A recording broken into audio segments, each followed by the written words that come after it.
Good morning, good afternoon, good evening, wherever you are watching this. Welcome to Deconstructing Christianity. I am your host, your guide, Coach Renz, and today we are going to talk about this guy, David, a man after God's own heart. Where's my picture for this one? There it is. And we're going to discuss this and have a great conversation. Hopefully, you guys have looked in the comments of this video, secured your room for San Antonio for our meetup October 31st and November 2nd. Gonna have a great time. And you join our event, our webinar, Exodus, the greatest lie ever told. That's in the comment that's in there too. Put it that way. In the description as well. Yes, now we are going live Monday, Tuesday, Wednesday, Thursday, and Friday. Monday, Tuesday, Wednesday, Thursday, and Friday, we go live. Noon until I get tired or hungry, whichever one comes first. We're streaming live on Facebook, YouTube, and TikTok. Miss Big Up. So we're just adding. This is going to be our norm. Our norm is going to be Monday, Tuesday, Wednesday, Thursday, and Friday, 12 noon until I get tired or bored, one of the two. So people are asking for more lives. I'm trying to abide by that and give them more lives. So I hope you enjoy it, Miss Big Ups.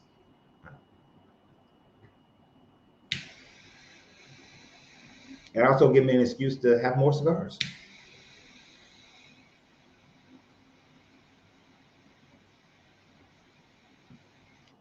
Because we're going to be on here for 3 hours. It's going to take more than one cigar. Oh, I forgot to drink some water first before I get started. Yeah, so we'll take about 5 minutes to get started. Let people get on.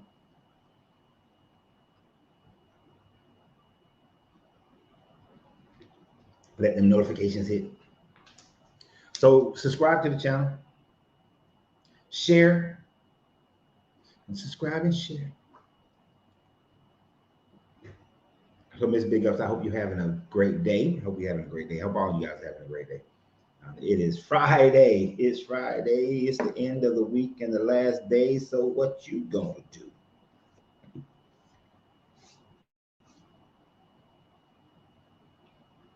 I know me and my wife gonna get our driving around exploring Texas on this weekend. All right. So today we're talking about King David, man after God's own heart, which is a odd commentary. You can look at it two different ways, and we're going to explore the two different ways you can look at the concept of that. All right, Miss Big Up. Friday night, just got paid. Actually, I got paid yesterday. But get paid again on Monday. Wait a minute. Today's the 22nd. Yeah, get paid again on Monday. And then paid again on Friday. And then get paid again on Friday. But talking about David. Fred Jones. Fred. We go live Monday, Tuesday, Wednesday, Thursday, and Friday. 12 noon. Eastern Standard Time. Monday through Friday. And I say that to Fred because Fred keep on asking me in the comments of other videos, when's your next live? Fred, with all the love, my brother. Monday, Tuesday, Wednesday, Thursday, Friday, 12 noon, Eastern Standard Time. If we're ever going to miss a Monday through Friday, I will definitely let you guys know. Like I can tell you right now, as those who have been with me for years, you know that every Labor Day weekend is my family vacation. My entire family from the Atlanta area. Oh, thank you for watching the videos on YT, on YouTube. My family takes a Labor Day weekend vacation. So let's see, me and my wife, we're driving. Are we driving on Thursday? Yeah, we're driving Thursday. There might be a live on Friday of next week, but I know on Labor Day, we're driving back. There won't be a live on Labor Day because we'll be on the road. So, other than when I tell you that we'll be missing sometimes, Monday through Friday, 12 noon till roughly about 3, 4 o'clock, 2, 3, 4 o'clock, depending on how the conversation goes. That's the last. All right, Fred. That was a special one for Fred. That was a special one for Fred. So we're talking about King David. King David, whether he exists now. Let me go ahead and just say this right off the bat. The King David exists. And right now, there's only one piece of evidence that might suggest that David existed, but it doesn't suggest that he existed as a king of Israel and this great Israelite kingdom. Is just one little inscription that says I think it's somebody defeated the house of David or fought against the house of David or something about the house of David. I can't remember it right now. That's it. That doesn't mean that David existed. There could have been tons of houses of David. There could have been houses of David that wasn't kings. It could have been a house of David who was just a rich person. It can be a house of David who's just a person. Like this is the house of Reed. I'm not the king of America, but this is the house of Reed. So the piece of artifact that says House of David doesn't necessarily mean David existed yet. We have to have more information. And I require more information that David existed. David could have been made up by Solomon for all we care, because if you really look at David's family tree, Solomon should have never been king, right? So we're talking about this house of David and how David is supposed to be a man after God's own heart, right? So what does that, I have a question for everyone before I get started. And you got to give me at least 10 minutes before I bring a guest on. You got to give me at least 10 minutes. When the Bible says that David is a man after God's own heart, what does that mean to you? Like, what have you been taught? What do you think it means that David is a man after God's own heart? Because there's literally two meanings you can take from that. There's the one that most people probably got from being in church, and then there's a more scholastic thought process of what that probably means or actually means. So what do you guys think a man after God's own heart, what does that mean? Because I think it's like 1 Samuel or 2 Samuel. It talks about that. Now, why you guys are typing that? For those who don't know, because some people may not know who the hell this David guy is. David, who is the son of Jesse, was a little shepherd boy. Wasn't part of the royalty or anything like that. Wasn't Saul? Saul was king, and of course, Saul was the king that the Israelites chose. The Israelites wanted. They gave him a king, and Saul wasn't, the kind of guy that this God sort of liked, because Saul would be disobedient to this God. David, on the other hand, he comes into prominence when he fights Goliath and supposedly kills Goliath, who was this able-bodied giant. But one, we know that he was not 9'9". He was not that tall. He could not have ever been that tall. But he supposedly killed this dude with gigantism who had problems seeing and problems moving. But I'm gonna give him a little credit. David had an unfair advantage, really, if you really look at the story and think about it. He had an unfair advantage. Even at 8 foot tall, he would have had some serious health problems. But you got a tank against artillery. A tank against artillery. Artillery will win in most cases, right? Was he called this as a young man or after he became king? He was a liar and an adulterer and a murderer. He was called a man after God's own heart when he was king. Yeah, I'm pretty sure when he was king. When he was king. The Abrahamic religion sees David as a great and favorable person. However, he was pure evil. This is true. I always thought King David was a different David than the David from the Goliath story. No, they're the same David. The David from the Goliath story and the King David is the same David. As a matter of fact, after the whole Goliath thing, this is when Saul starts to invite David into his inner circle. But then David starts winning all these battles. The people start liking him. Saul's become jealous. David wants to marry Saul's daughter. Saul then says, hey, if you want to marry my daughter, the bride price, I need you to go and get 100 Philistine dick skins, right? So Saul thought that by sending David to go get 100 Philistine dick skins, this would kill David. David would die. But of course, David doesn't die. He overcompensates. He's like, all right, you want to test me? You want to test me, partner? So he rolled out with his fellas. And instead of 100 dick skins, he comes back with 200 dick skins. So this person after God's own heart, instead of just doing what is required, he goes out and I got to overdo it. I was supposed to kill 100 people. Let me go kill 200. And here's the thing. You didn't have to go and kill anybody to get 100 dick skins. You could have beat them up, captured them, subdued them, and then got them tied up and cut the penis skin off. You didn't have to kill them to get the dick skins. But he goes and kills, instead of killing 100, he kills 200. But of course, these are the enemies of Israel, according to the story. So he goes and kills 200 people. He overdoes it. Sounds a lot like the God of the Bible. Oh, I regret making man. So instead of sending a Messiah during the time frame of Noah, instead of going through kings and judges during the time frame of Noah, or sending prophets during the time frame of Noah, nope. I'm just going to kill everybody. Let me just go ahead and kill everybody. Then after you kill everybody, like, damn, I do still regret making man, but I also regret killing everybody. So I'm going to make a promise not to kill everybody again. By fire, by water. It's a whole bunch of other methods, but not by water. All right. So overdoing shit.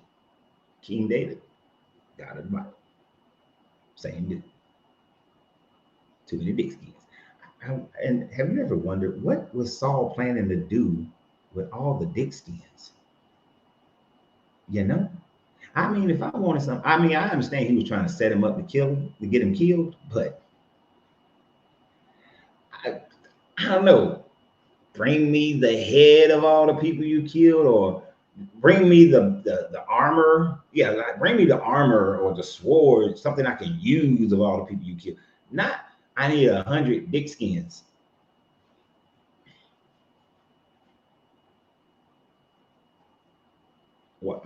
Peaceful Storm says, why couldn't God redeem man during Noah's time? What was the sin? It just says that man was wicked, and that every thought from man, from his heart, was wicked. That man was on the planet doing all kind of wicked stuff. Like now, earlier this week, we had a whole thing about the giants, and because the dude was like, oh, the flood was only about to kill the giants, and I demonstrated how it wasn't. It was about killing man. But the Bible just says that man was wicked, and committing wicked stuff all over the planet.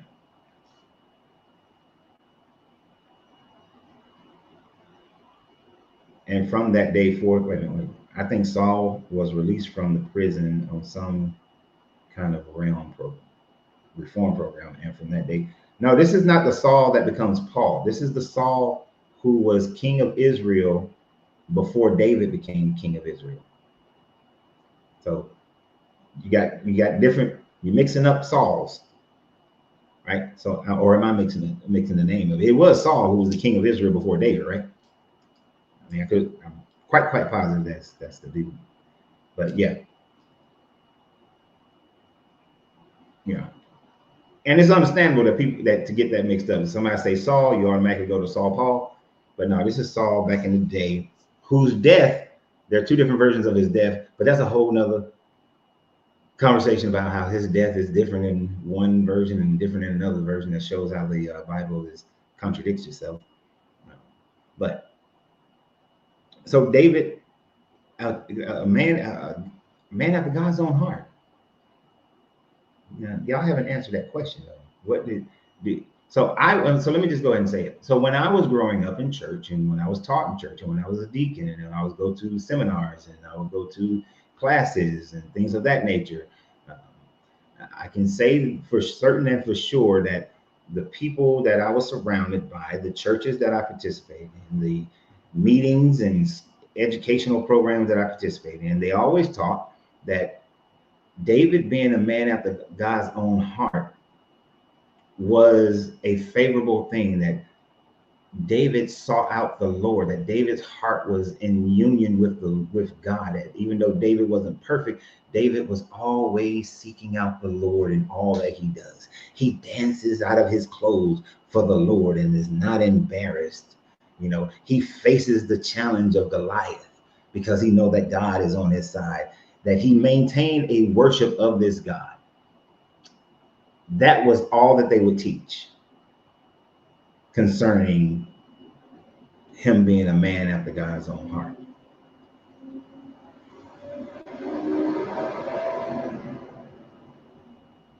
And that's what most people learn. That's what most people come to an understanding of what does it mean when it says a man after God's own heart. Now, if we were to look at this archaeologically and scholastically, to say that someone is a man after God's own heart, one of the examples of this, of what this means, is written in Akkadian script, right? And in Akkadian script, it talks about how Nebuchadnezzar II was a man after the God of their belief, his own heart, meaning that he was the choice of that God. Doesn't have any much to do with the character of the person, but that this was the choice of that God.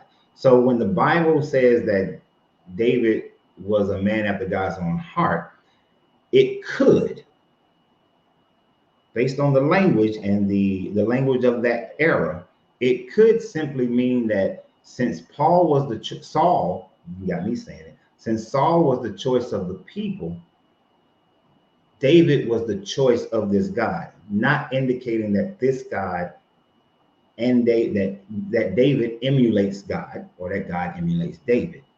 Now that is a thought process that is spoken of more around the scholarly table, not so much being taught in the churches. So when you look at the language used in or around the 6th century BCE, which would be during the Babylonian captivity time frame, around the 500s, which is when these stories were put down on paper, it's very possible that that's what the understanding for those people at that time frame would have been, even though it's not what people think of it today. It's not how it's taught today.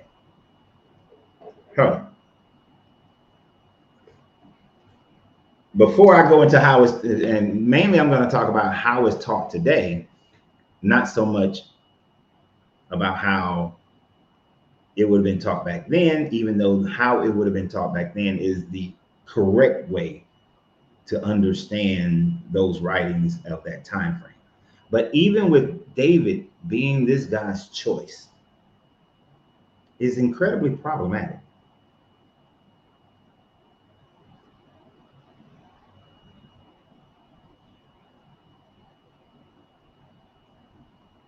Said, why can't it be both? God told the people that a king would abuse them, and they demanded a king anyway. True. And that wouldn't apply to the David character. That's what I'm saying. Like scholastically, when you look at it, that doesn't apply to the David character. What that applies to is the Saul character. And this is why, if you were to, let's say, a good resource for that would be to go to like Google Scholar and read some PhD papers on a man after God's own heart and the choice of Saul. And if it's a good one, it's going to get into the conversation about how Saul, the people were asking for a king, and he gave that warning, and that's when Saul was their king, because that was the choice of the people.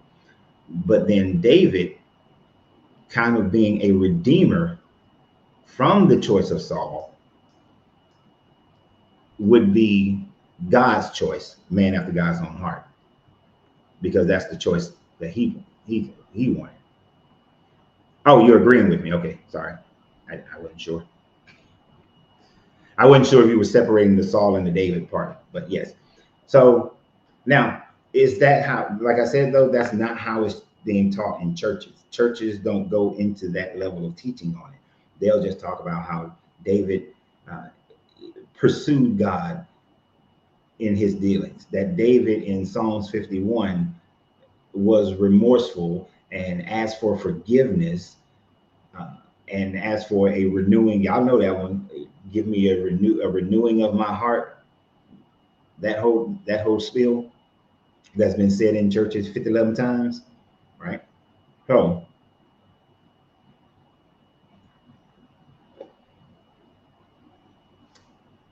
I want you to think about it. This God warned them about having a king because the king will abuse them. So the people's choice was Saul. This God's choice was David. Would you say, and I'll make it easy, type a 1 in the comment if you think that David abused the people just as much as Saul, which if so, would make God's choice just as bad as the people's choice. And you're right, Peace on. Many pastors are severely limited, which is why teaching the Bible is limited. Oh, so let me be clear then. A 1 if you think that David is just as bad as Saul. A 2 if you think that David is better than Saul. That God's choice was better than Saul's, than the people's choice.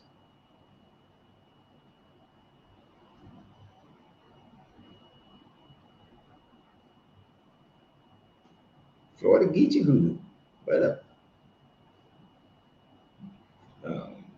Gent 71 on TikTok put a 1 and said that they're both pretty equal.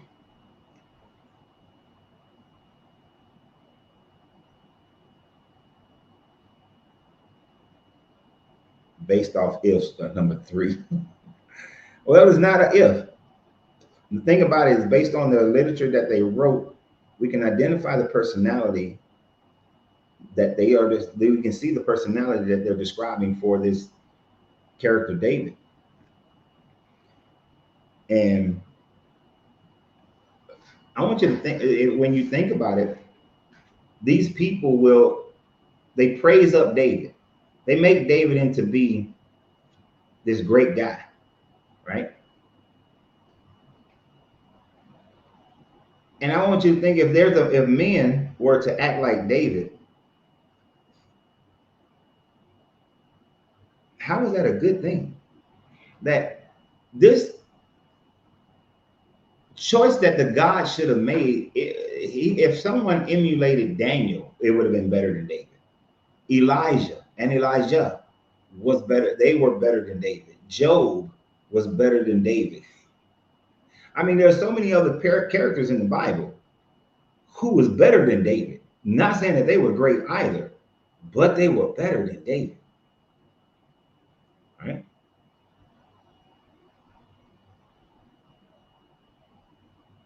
I would say that most of the people on the planet, this cigar is breaking up like a champ on the thing. See that? That gets on my nerves.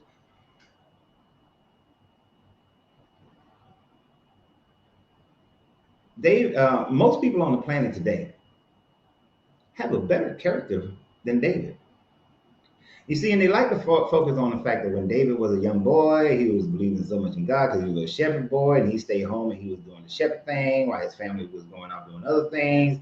He was loyal to doing the family business of shepherding, and then he was, courageous and fought against Goliath because he believed God would bring them out, and all this kind of stuff. David's so great. Oh, look at David, right? You know how they say money changes you, but money doesn't change you, or power changes you. Money and power doesn't change you. Money and power just demonstrate. It allows for more of who you actually are to be seen. And when as David moved into money and power, his arrogance, his pride, his lustfulness, his mental absolution of being right and doing what he wants to do just becomes more and more personified because now he has more availability to do so.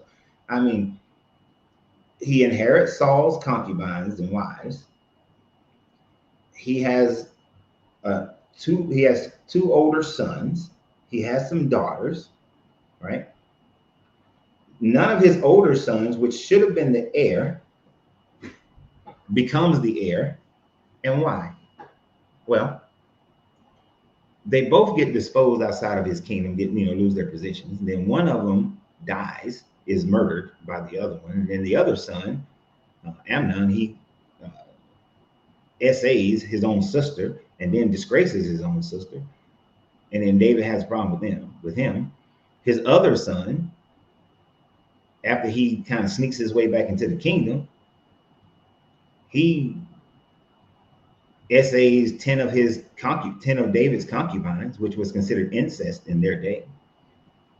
And all of those things happen because one, David's a bad father, but two, because David commits in one act a multitude of sins that supposedly goes against this guy's 10 commandments and all his commandments. Now, for those who don't know, but I'm pretty sure you're familiar with the David and Bathsheba story, though one of the worst love stories ever told. So just to give you a quick breakdown of this foolishness, and I want you to think about a lot of men in the church. Right? Think about a lot of men, especially them pastors and deacons. I've seen it with my own eyes. David is chilling one night, even though he got multiple wives and concubines, plenty of poom poom, that he doesn't need any more poom poom. But out of his lust, because it is customary that people bathe on their roofs of their houses back in those days, he sees a young lady, body glistening in the moonlight, her servants rubbing the oils and the waters on her body, her nakedness gleaming, the wet hair. And y'all know, let me tell y'all ladies something. Almost every man loves a woman when she's like wet. Like, you want to make your man feel some kind of way? When it's raining, go out there and let the rain fall on you and have a sundress on. See how he responds. So she's out there bathing, all looking good. David stands out on the balcony, catches a glimpse of a little side boob. And that's one of his people like, damn, who's that honey over there? Dude tells me, oh, that's Bathsheba. You know, her husband is Uriah, one of your officers in the military. But damn, where's the Uriah at? Oh, he off fighting war? So he's not home. Cool. Tell you what I want you to do is go over there, tell her I want her to come into my bed chambers tonight because I'm the king. So she shows up. She has no choice. You see, from a man who was talking about living in a monarchy the other day, when the king makes a decree about something, you don't have a choice. You got to show up. So she shows up. David has, his one night, takes her poom poom, then sends her on her way. But a lasting memory occurs. That lasting memory is the fact that she's pregnant. Once David finds out she's pregnant, he's like, damn, I slipped up. I knew I should have used the lambskin condom. I knew I should have, but I wanted to raw dog it. Figured it'd be all right. I wanted all the feels because she was looking good in the moonlight. So he devises up a plan. It's funny as a dude over here like, heretic. This is how your story went, my guy. He devises up a plan. Tell you what, tell Uriah that he's fought so well, bring him home. Just him. That he's fought so well. I need him to hurry up and get back. So Uriah comes back. But Uriah's like, he's a true military dude. Solid. I'm telling you, Uriah was a Marine.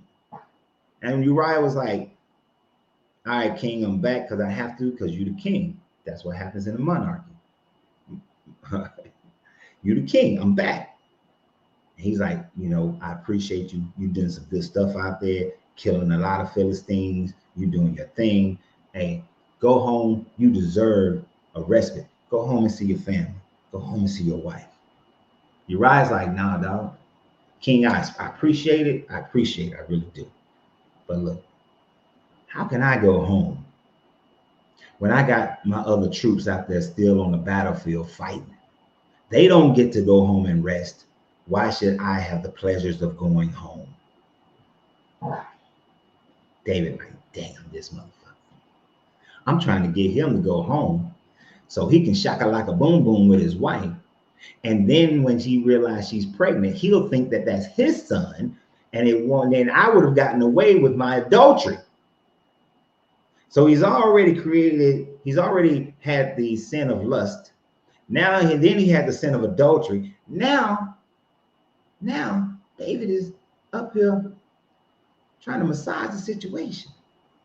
You know, he's manipulating the situation, trying to hide his stuff. I ain't preaching peaceful storm, storytelling. So, so David like, damn, this dude slept outside my door, slept outside the door. I need to, dude, go home. He's like, nah, I'm not going home, king. I will do respect. I know you're the king, but I ain't gonna be like that. My troops out there fighting. I can't go home while they fight. So David's like, I tell you what, I bet. I respect that. David goes up to his advisor and said, look, this is what we're gonna do. I want you to send Uriah back out to the front lines. But I need you to get some instructions when you get out there. When you get out there, tell them to send you his troops out. But then I want everybody to pull back and Uriah have to face them by himself. And that's exactly what happens.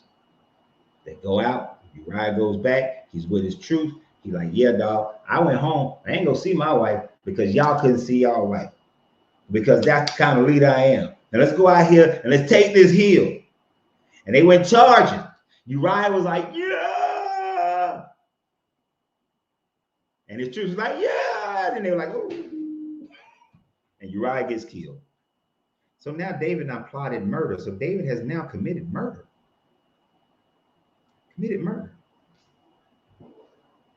Now, because he did that, he brought Bathsheba. It's like, well, shit, Uriah dead. And I got there. That poom poom was so good, I put a baby up in that joint. You know how the joke is, or the thought is. I don't know if somebody's ever said this. Well, you know what? I've said it myself now that I think about it. Like when it's so good, fellas. Do you remember that time when it was so good? When you was younger, you like, damn, I think I got her pregnant.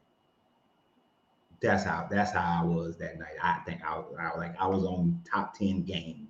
I think I got her pregnant. So boom, David gets her pregnant. So David's like, you know what?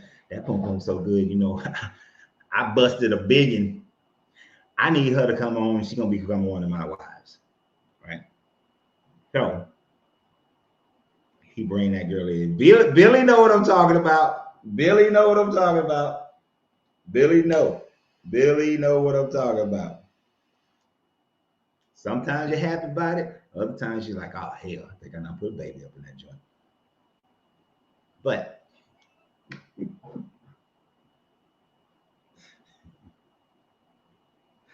oh, man, I'm going to start a new series. Hood Stories of the Bible or something like that. Bible stories in hood form. So anyway, put that baby up in her. So it's like that pum pum so good. I got to bring her in there. You know, she knew how to whine with it. You know, she knew how to reverse cowgirl like nobody's business. You know what I'm saying? So he brings Bathsheba back up in there. gonna make her one of his. They had a baby. Or while she's pregnant. But what? Nathan rose up. Nah, dog, I know what you did. God told me to come tell you something. Get what he gonna? Your house is gonna be disgraced. Your house is going to be humiliated. That you're gonna pay for this bullshit that you did. And David's like, damn, I done did got caught. I done did got caught. So that's when his son, Absalom, comes up and he, essays 10 of his concubines. His son, banging all his stepmamas. So now his house is in disgrace because his son did that. But David's like, I can't do shit about it. Because if I do, I've already disgraced the house, but I can't do nothing about it. So he don't do nothing about it. But then his other son, Amnon, is like, oh, hell no. I ain't going for that bullshit. So he's like, Absalom, yeah, come on, man. We're going to have a party and everything. Yeah, come on, chill. We're going to have a little party. As soon as he started having a party, boom, Amnon, like, he get a signal. Whatever the signal is. And they straight up Julius Caesar after Absalom, stabbing, killing his ass. David can't do nothing about that. Why? Because David, he know his fuckery. He know he's being punished for it. But then the worst thing, because it's not like that's not bad enough.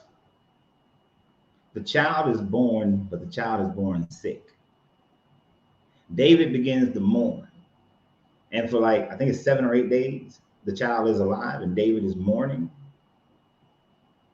because the child is sick and he doesn't seem like he's going to get better. I don't know what, it doesn't describe what type of sickness he had.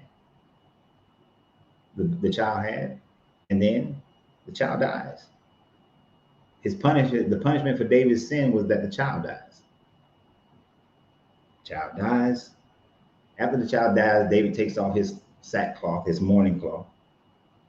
And then he's like, bet. Psalms 51. Please make in me a clean heart. So now, of course, I added some flavor to the story. But what I did not do is change the story. That's exactly what happened. That's how the story happened. I mean, that's all the story. That was David's house. David was a man who was in power, like a pastor. He sees that new young fine thing that walked in there, or he see Deacon Jones's wife, or he see the choir. Well, I ain't gonna say the choir director because half them damn choir directors don't have wives. But he sees whomever in the church got a fine ass wife, and he takes advantage of his power situation to have sex to satisfy his own lust. And then when he gets caught, because he left something behind, he manipulates, he murders, and then his family goes to hell in the handbasket because he ain't raised. His sons are like, well, shit, Dad, you doing some fuckery, so we can do some fuckery. You abusing your power, so we can abuse our power. So they all abusing their powers and all this, and he's a bad role model. He's a bad father. But the reason why the Abrahamics look at him as somebody great is because he's a man after God's own heart. He was repentant for the things that he did. Well, that's utter bullshit. Christians also like to, I ain't gonna say Christians, Bible believers also like to say that, oh, well, it shows how God can use someone who is all jacked up, someone who is with unfavorable characteristics and make them great. God forgiving David. And we don't know if he had a clean heart, but God forgiving David is just a precursor of how God will forgive us with Jesus. One of the things that this shows me when you say that this is a man after God's own heart, whether you look at it as similar characteristics, because you can find similar characteristics of this God in the way that David acted as well. Or if this is God's choice, then God makes poor decisions. So in either way, it is a flawed God. So you might say, okay, how is God's personality similar to this David's personality? Did God ask permission to impregnate Mary, who was a woman who was betrothed to Joseph?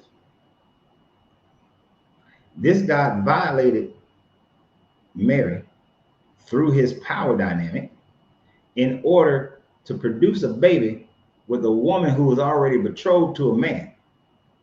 Would it not have been, well, if he had found a woman who was not betrothed to a man? Because, of course, in their day, a woman was nothing more than a man's property, right? And yes, Mary was a child, but a woman is nothing more than a man's property. So this Mary would have been she was already deemed to be the property of Joseph since they were already betrothed. But this God decides that I'm going to Bathsheba her. See, that's a new word. Mary got Bathsheba. She got Bathsheba. Same personality of this David is the same personality of this God, whether it's by choice or by they have the same heart. I mean,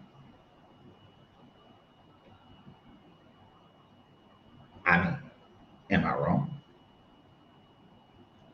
Did not he do the same thing with Mary that this God did? I mean, that David did. This God, I don't like the way that Onan is acting. I mean, first of all, I don't like the way is acting. I just deemed him to be wicked. I'm just gonna murder him. Not gonna give you a justification. Not gonna tell you what he was doing. I'm just saying he was wicked, and I'm just gonna kill him. Just kill him. To hell with him. Onan is over there jizzing on the floor. I'm gonna kill him too. Just murder people. Man is wicked. I regret making y'all. I'm gonna kill all y'all. I'm gonna kill all y'all. You put question mark for is Onan's brother. Was married to Tamara. No, Tamara. Yeah, Tamara. It's a whole thing back with Jacob. Was married to Judah. Judah was married to Tamara. Gets killed because he's wicked. Onan, because of their Levitical marriages, has to marry Tamar because Onan doesn't have a wife yet and they didn't produce children, so he has to marry her. But the child that they have will be child, lineage. They didn't understand how bloodlines work. And so Onan was jizzing on the floor. He had great pullout game. So this guy kills him. She dresses up as a prostitute waiting on the next son. Judah sees her as a prostitute, has sex with her, gets her pregnant, then want to kill her because she's pregnant and claim that she's committed adultery, but then gets tricked and realized that he was the one who fathered the child and said she was more righteous. So that's their whole little story.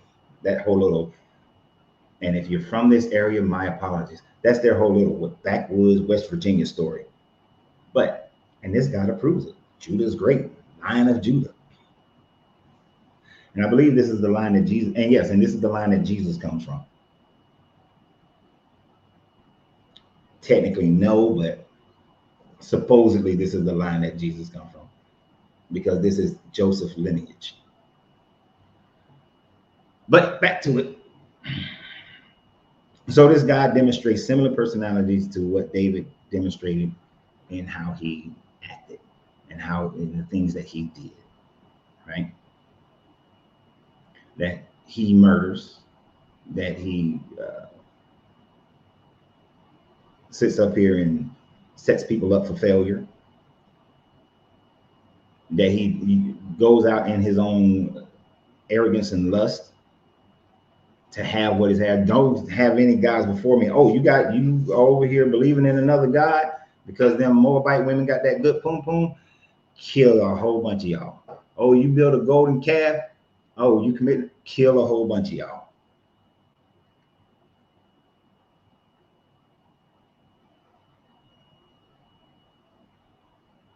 Oh, you're unfamiliar with the person. Yeah, there's a person named and there's a city of Gotcha, I understand.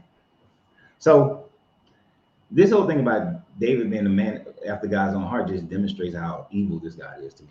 I mean, I just think he's very evil. Like, this is a childish, narcissistic, genocidal maniac of a God.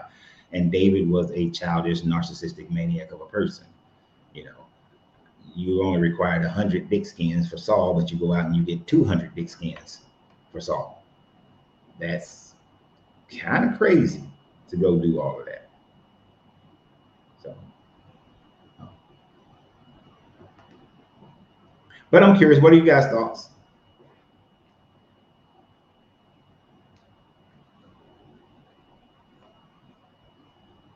What are you guys' thoughts? I wonder what kind of psychological impact it has. It has doing the things that are commanded. I don't understand what you mean by that one. I think it's very interesting how ass backwards many of these biblical stories are, but they're based on people who thought differently. I'm gonna add, gonna let, I think, was it Low Lewis? Yeah, how you doing, bro? Pretty good. You're over 20, yeah. You're over 18? I'm 48. All right. You know, I think I'm gonna have to do over 21 because I don't think an 18-year-old. Nah, yeah, so 21, good. I mean, you're 48, yeah. Good. Are you a believer? I'm deconstructed. Okay. I'm deconstructed. I've been a believer since I was 9 years old. Baptized with born again believer since I was 9 years old. But I'm deconstructing myself.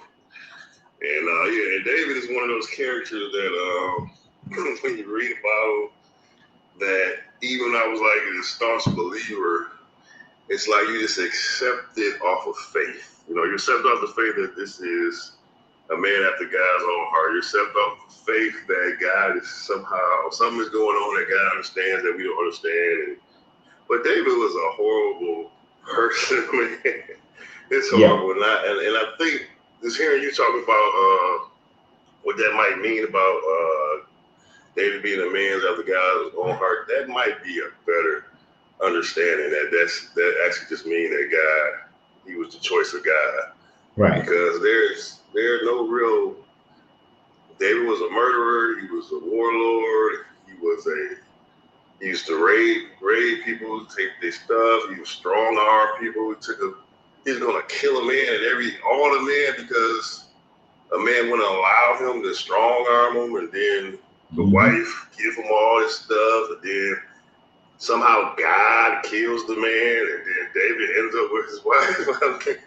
You read these stories now, man, it's like these stories now, I'm reading them now, it's so like just stupid to me now. I'm looking at it now, like I took the red pill, it's like it's goofy, it's like superstition. You know, I actually believe these people existed, and this is how they explain the stuff that was going on.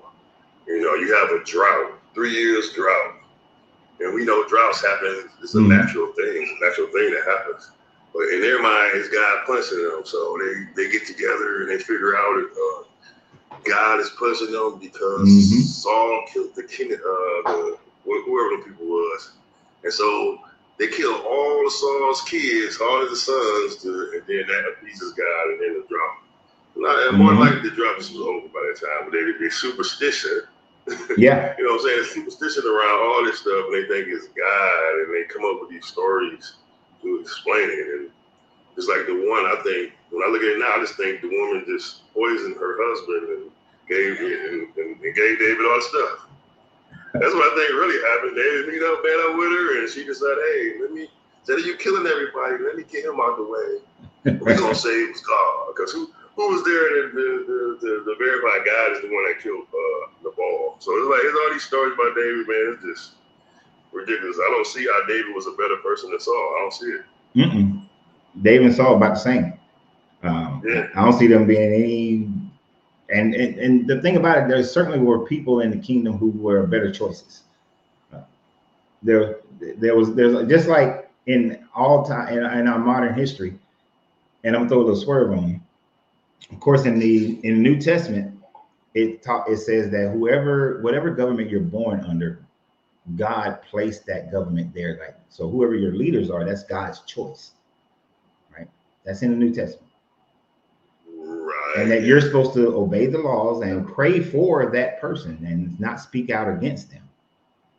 So that means that Mussolini was God's choice. Hitler, God's choice. King Leopold, God's choice. Bush, Trump, Obama, Biden, all God's choice. Whether you agree with them or not, those were all God's choice. Whether they committed the heinous acts that some of them have committed, those are all of God's choice. And well, yeah, because go ahead. Well, in Christianity, it's like it wasn't a revolutionary religion like some people try to make it. You know, it was more so about self-regulation rather than, and it was a bottom-up movement rather than a top-down movement. So it wasn't, people try to they want to read Jesus as a revolutionary. He wasn't. He was a preacher. I mean, just by what we have, by what we have, he was not, so it was, more so of us overcoming evil with good. To me, that's what differentiated Christianity from just about every other religion. And that what made it kind of different. But like you said, if you remain consistent, then God put all the fruit in place. And really, that's what he said in the Bible. He said, just like with, was it Nebuchadnezzar or was it, I think it's Nebuchadnezzar. He rose them up, and then he made them crazy and all that stuff just so he could show people that God, I'm the one that rule in the affairs of human and all that stuff. So that's the idea that God is in control with all these people, whether they, like I said, they're good or evil, we still are under their government. And for us to please God, we must submit to these same people. And that's dumb if you think about it.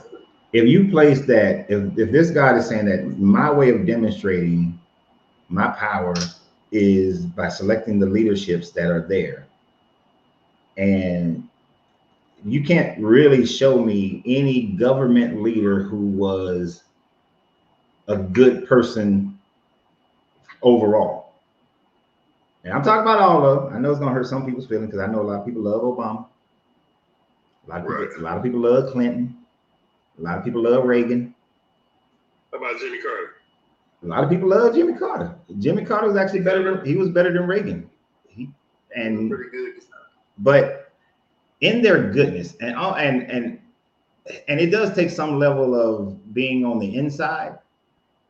So I was in the Marine Corps on the inside, and I was just like barely on the inside. So and I ain't trying to make it seem like I was deep in there, but I was there under Bush and I was there under Clinton. The same bullshit I saw on the Bush is the same bullshit I saw on the Clinton.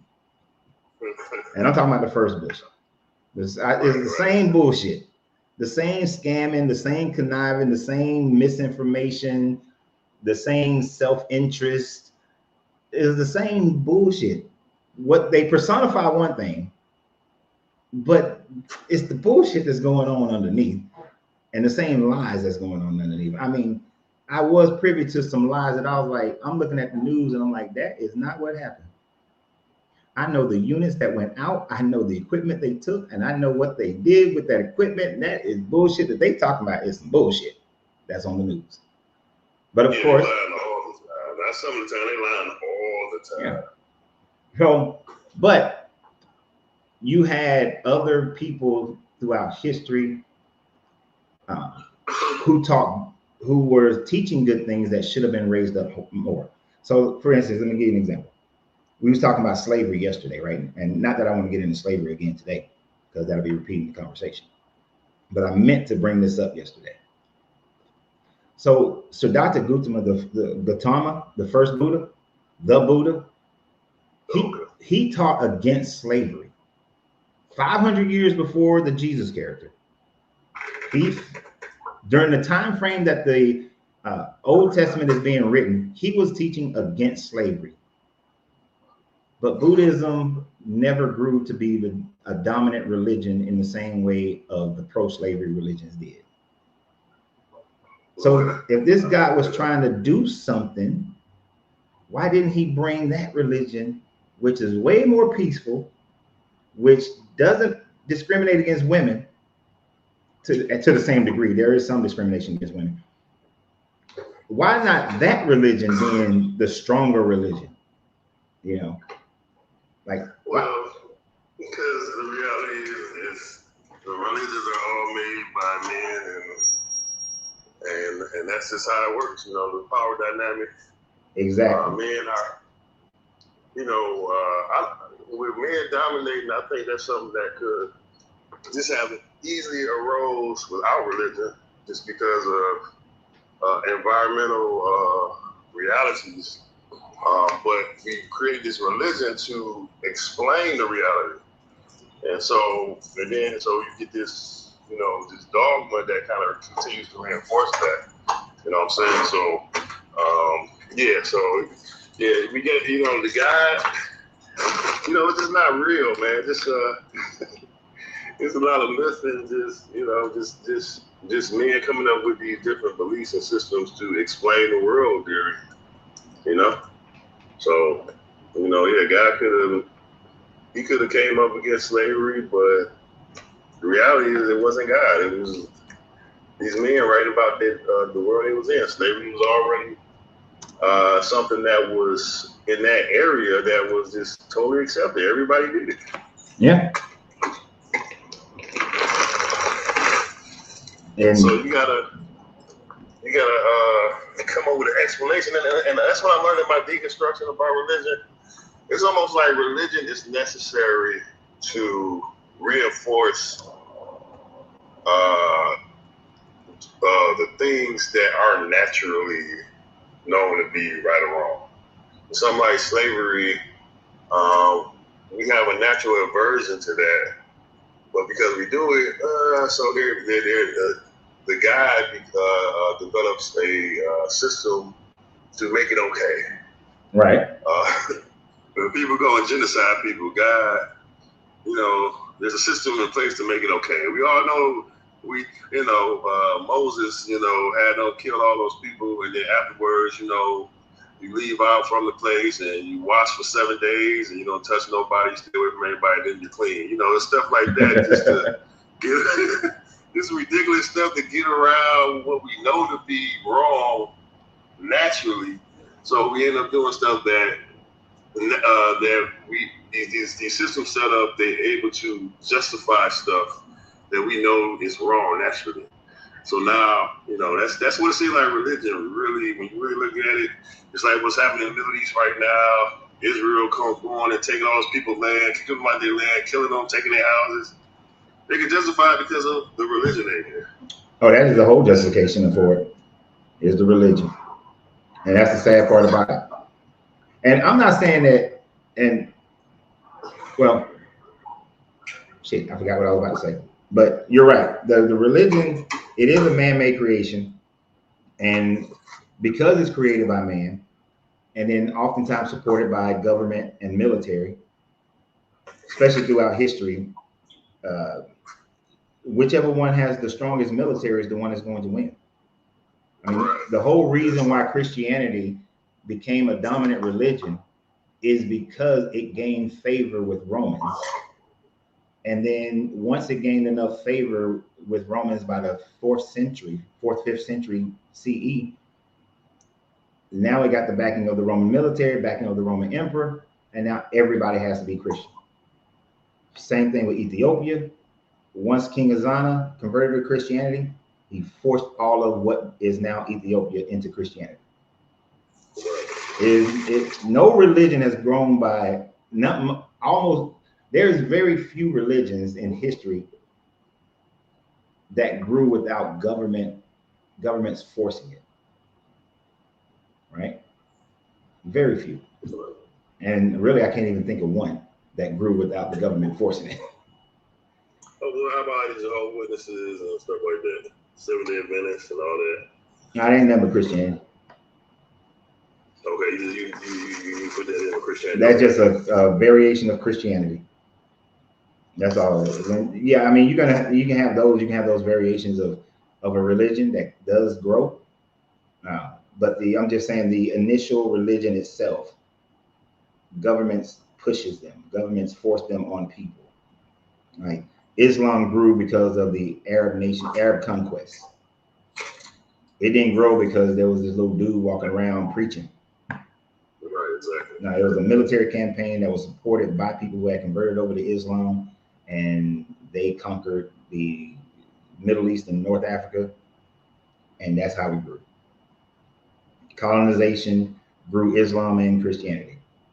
They didn't grow because people were just like, oh, this God is so right. These people who are look at how these people are acting. I want to be just like them. I see this God's blessing. Mm-hmm.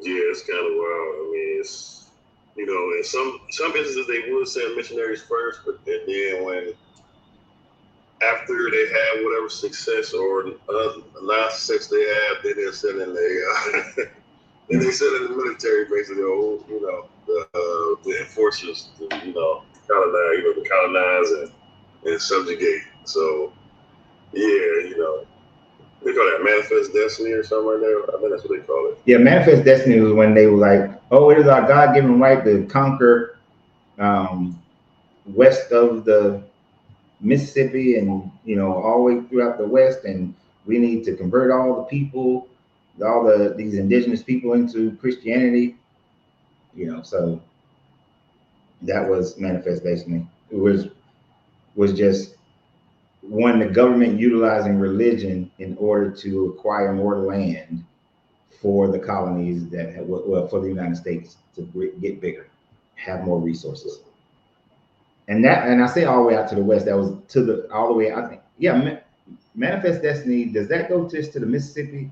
Then there was the Louisiana Purchase, and then there was Conquering the West. So I don't know if Manifest Destiny was before or after the Louisiana Purchase. Okay. But it's somewhere around in that time frame. Yeah, I gotta look at that back up. Yeah. Hey, but you know, getting back to David, one of the things about that story with the Bathsheba that really, like I said, my deconstructing that really made me understand that one, either this God is crazy, or it's just their superstitious way to explain all this stuff that happened. When we look at David getting punished, okay, we see, okay, God is a just guy, he punishes evil and all that stuff. But we never really think about, which I think about now, is the people that are affected, who God ends up punishing to punish David.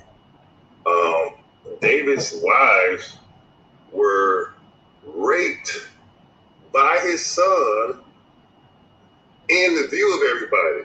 Yeah. So God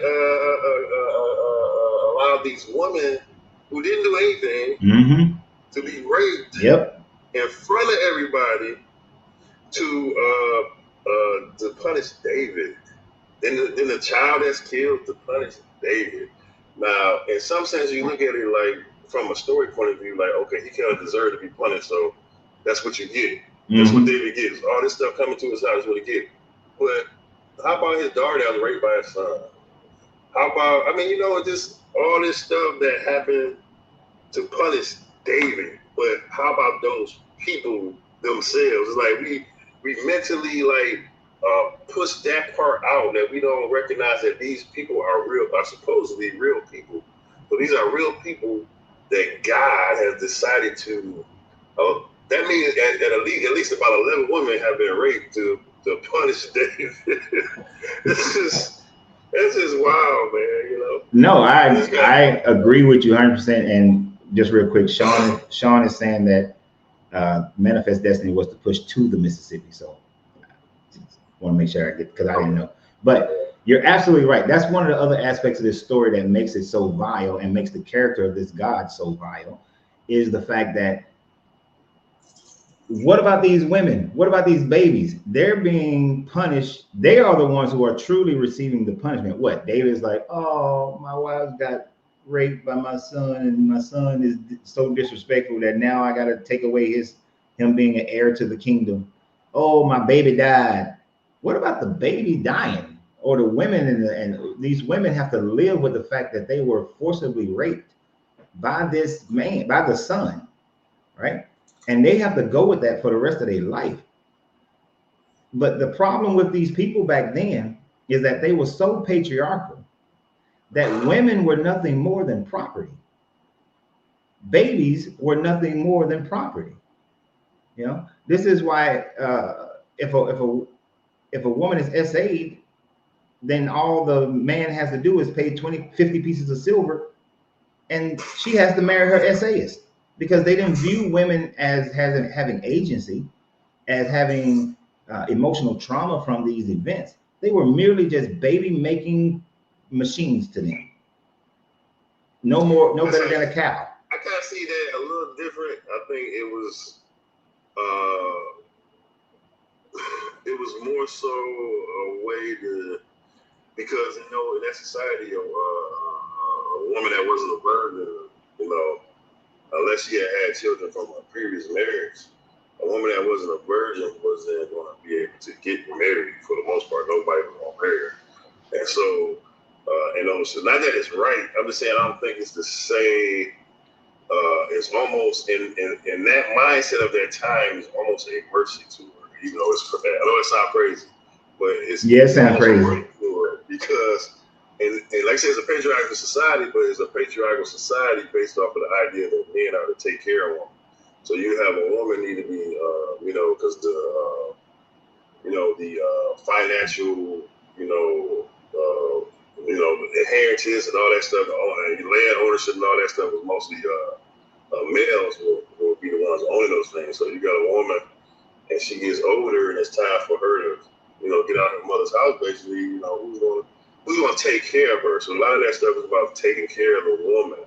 And so when she gets married, they're not just producing babies; they're being taken care of by the man that marries. Yeah, like a cow. Just like a cow. I mean, I'm just saying. Do you feed a cow? Because that's what we do when we marry. We take care of our wives, right? We get married, we take care of our wives. Not luck on feed well and all that stuff, But let me ask you a question.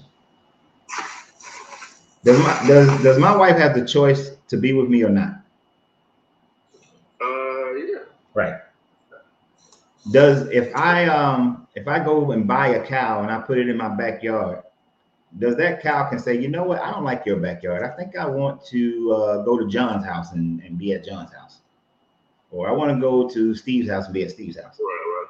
I hear what you're saying. Right. The cow is just property. It does what I tell it. It goes where I allow it to go. The woman did have choices in these cases to turn it down or not. Because you even see in the you said a woman does have choice? Some have said they do have choice to either accept or reject, especially in the situation of the so-called the rape situation. It says they had a choice that there's people that say that. There's people who say that there's in the Jewish literature that there's precedent for that, and they actually had choice in these situations that the women didn't necessarily have to.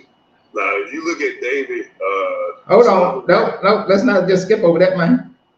Where does it say that women have choices in that? Because the part of Leviticus that states that the woman has zero choice whatsoever. Oh, I'm not saying that Leviticus says it. What's the word? Pronounces it clearly like that. But I'm saying that they're saying it's kind of like in the background, the woman actually has a choice. She don't have to go through with that. So, but that's something that's kind of like the oral tradition and rabbis and all that stuff, that how they interpreted that. So there's precedent for that. There's people that say that. That might not be true, but it's a weird thing. Like, we think about it like, okay, she was raped, and of course she won't go and be with a rapist. But if you go read, when we read about David's son and his daughter, the one that was about to rape, when he was about to rape her, which is kind of makes me wonder, was the law actually around at this time? And did it come later? Because when he was about to rape her, she said, "Don't do this thing." Basically, if you ask my father to have me, then you can have, he'll give you to me. So it's like the dude about to rape her, but she's saying, "Hold up, ask dad first, and then." Yeah. And that's incest. That's against the law. So how could she even Cause she in her mind perceived when she about to be raped. Hold on, don't rape me. Get permission from dad first, then it'll be okay. Cause she recognizes her property value.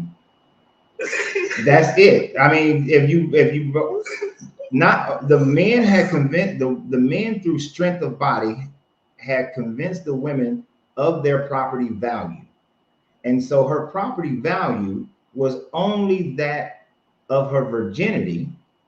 So she knew that if this man don't marry her, then she would have zero value and therefore most likely not be able to get married. And then if a woman can't marry, they will be like Ruth and Naomi, just gleaming off of the leftovers. Only they're subject to whatever the men around them is willing to give them, that they wouldn't be able to produce nothing for themselves. So, and that was by law that they couldn't. So she was just making a property value statement and trying to save herself from poverty and embarrassment and shame. That's what I'm saying. In that same situation, even after the rape, she said she basically was even more disgraced because he sent her away. Yeah, he wouldn't make her a concubine or nothing. Yeah, exactly. So I'm just saying that in that culture, like, even though they're being raped, and even with them, they think some of them might rather still marry because they know, they won't be able to get a man. Won't be able to get a man. More than likely, won't be able to get a man. Yeah, but even in that, but that's not choice. Weird about that though. That's what's her brother though. And if the law of Moses was written before David, it was. It's already established that they can't get married. So what? Why would she even think that they can get married in that situation? Because if the laws are even it's like I gotta choose the two evils. I got two evils to choose from. I could either be I could be a disgraced married woman to my brother, or I can be a disgraced married woman that will never get married, and a woman who is not married in their time frame, she is subject to any type of treatment. It's still against the law, but that's what I'm saying. She's between a rock and a hard place. It's a catch-22, double-edged sword, whichever idiom we want to use. That made me wonder if the laws, the laws that we read in the first 5 books of the Bible, if they were actually written down and pulled together by that time, because that whole situation don't make sense. That's her brother, and she's talking about if you ask Dad, give me to you. That's against the law for people that close in a relationship to get married. I understand the situation that you're mentally going through right now. I get it. So, and if David was a real person, if he was a real person, the law would have been written on, well, some laws would have been written on the tablets that's supposed to be in the Ark of the Covenant, and David supposedly had possession of the Ark of the Covenant. So in the mythos of David, he would have had and known the laws of Moses, and that society would have had and known the laws of Moses. So those laws would have been there. Now we don't have, it's more likely that none of these things were actually written down until way after David, which is part of why David is most likely myth. But they still would have, in the context of the storytelling, they would have known the laws. And like I said, a woman in that situation, in her Tamar situation, is catch-22. She's screwed either way. But she's just choosing which way is the least amount of screwing. But that doesn't create an overall picture of, and you know what? That does demonstrate how even within that law, the young lady who's been SA'd in that framework, she would just be in a screwed up situation because she recognized she's a piece of property. She has no rights, which is, of course, moral to us. That is some moral depravity right there. That you're going to allow for that? Like, this is what this God is saying is how you should conduct yourselves? Well, I think they would say, well, this is an example of people that are not living by God's principles. So you can't really blame God for this, what's going on right in this situation. That's what they, okay, bro, let's be real. Let's be real. Would be, Let me ask you a question. If you were God and you're telling Moses, if a young lady is SA'd and she's not betrothed to a man, what would you say should happen? well, I would say that, of course. Okay, you're going back there. I was talking about the situation, but yeah, you're talking about the law itself. I mean, if you actually rape a woman, you should be put to death. All right. So that's the way I look at it.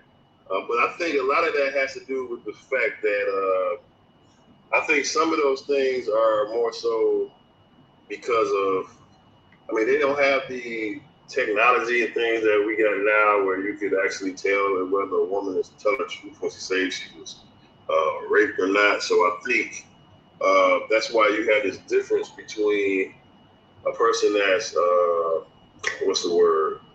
Because then a woman could just say she was raped, and then a man, that would happen with a black man. A woman just said she was raped, and a black man that was killed.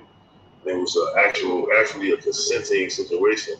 So in a situation where you got a person that's betrothed to somebody, then it's like the man is overstepping another boundary. So he's like doubly like in the wrong. So it's safer to say that, you know, to punish this particular person because, you know, we can say, well, even he's wrong even in the case that he knows this woman is betrothed. So in the situation where you have somebody that's not betrothed, then a woman could just say she was raped.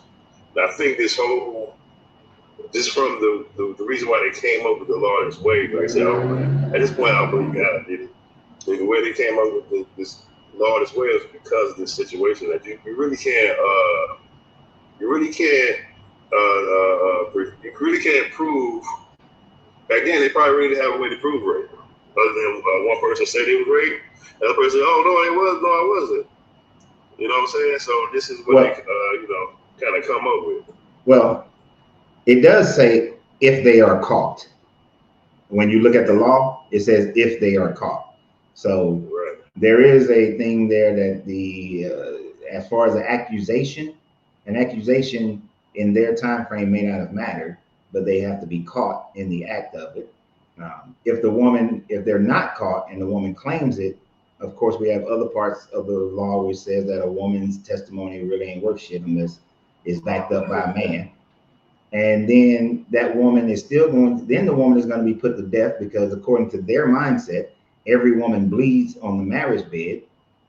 So if she don't bleed, then her husband can have her stoned to death for not bleeding, because that was their scientific way of knowing if a woman was a virgin or not. So, right. But okay, I know you're in the process of deconstructing. I don't know how far along in your pathway you are, your journey.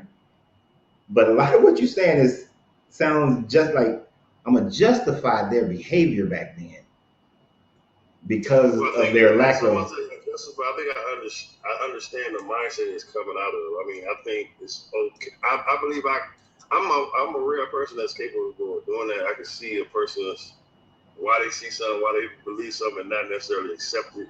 But I can understand the mindset coming out of it. I think that's the mindset that comes out of is that. In all actuality, just think about it. You come, I'm with you. A guy is having sex with a woman, and you break in on your daughter having sex with a guy. She gonna say he's raping me. He gonna say no, I'm not. She wanted to do it. She invited me up here and all this stuff. That's why you got even the person there to talk about it. She screamed and stuff like that. Yeah, it's all this. They don't have a way to really. And I think these judgments were put together because. This was what they thought was the best way to make this judgment. You know what I'm saying? I can. That's something we got right now. I can rock with you on that. That they were thinking of the mindset of the people at that time frame. I can rock with you on that. Yeah. But it still demonstrates that their mindset was that women are only property. That's the value of a woman is the virginity of her pum pum, and that they are merely just property. So they had a jacked up mindset in multiple ways, but the root of that mindset is the women are just property. And this God supports that mindset that women are merely just property. Which goes back to the whole thing of. I don't totally agree with that. I see what you're saying. I just think that it has, like I said, it's patriarchal, but I still think that it's not that simple as they see women as just property. I think it's because you know a wife is an elevated position. They wish to treat the wife a certain way, and then you even have the biblical stories about the women in the Bible. You see, like when you look at Sarah and Abraham, type of influence she had on him, and you just look at Rebecca and all these people. So I don't agree. I agree with the fact that you know it's definitely a patriarchal society, and men and women are definitely expected to be submitted to. I mean, women are expected to be submitted to men, but I don't think that's the same as they're nothing but property. I disagree because even in a woman's back then, because a lot of stuff we got going on for women has a lot to do with a lot of advances and things we have that they didn't have back then. So a woman's biggest value, not only to society, maybe even to herself, was to be a mother. You know what I'm saying? So even today, women fight with that. My wife was a PhD, but she wanted to stay home and homeschool the kids. So that's something that women hold dear themselves, being mothers. That's something that they hold dear themselves. Okay. So that's like above. I mean, it's above anything else that they can really do. Especially back then when you're injecting your cattle, man. They were just raising cattle back then. They didn't have the office buildings. You're injecting modern thoughts into the Bible. You're injecting modern thoughts into the Bible. That's what I'm saying. Though now Sarah didn't have no damn power. Let me tell you the power Sarah had, which is indicative of what you do see. Sarah had the power of the pum pum, and obviously, as an 80-year-old woman, she must have looked good as hell because she still obeyed Abraham when he told her to lie. No. Sarah seemed to have Abraham kind of tied around her finger. Right. Abraham was a punk. Abraham was a straight punk. He might have been able to fight a little battle against the people of Sodom and some other kings, but Abraham was a punk when it came to Sarah. Sarah said, I don't like that woman and her baby. He got rid of her. Abraham was a punk, did it twice. Great punk. And he was scared that them people might kill him because she supposedly looked so damn good. He was a straight punk. So it's not like Sarah had anything or had power to leave Abraham and go find her a better situation or anything like that. She still had to stay with Abraham, even though he was a punk. You think your wife would stay with you if you rode up in San Antonio where I live and you was like, hey, when we get to San Antonio, I want you to tell everybody that you my sister, because them brothers in San Antonio might kill me in order to get with you. You think your wife gonna be like, okay, yeah, baby, we'll do that, and I'll go and I'll be with those men if they take me? Is she such a strong woman? Some women like that. So. Nah, dude, don't do that. Your wife would have been like, hell no, this joker trying to sell me.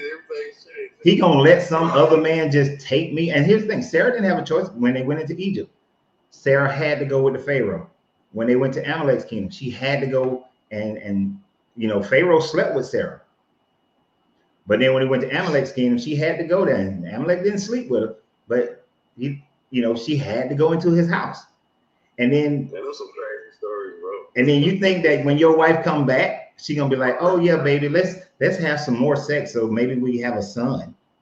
Right. I mean, it's crazy. Yeah, don't. A lot of crazy folks out there, bro. You'd be surprised. Them women. I ain't one of those. I ain't like that, but them women, like that, women back then were nothing but cattle to these men. They were property. That's it, and they were only as good as the fertilization of the land that they was on. Meaning, if your woman was Georgia, she got good fertile land, but if she was out there in El Paso, her shit dry. So she was only as good as that. So, all right, man, make good talking with you. Yeah. All right, appreciate you. Gotta go. All right. I know I missed a lot of y'all's questions. I did see the thing with perfect storm. I'm not saying Buddhism is a perfect religion. Yes, every religion have essaying of children. So I was not indicating that Buddhism is a perfect religion at all.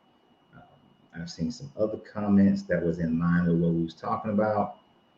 But yeah, there are people who want to maintain the patriarchy.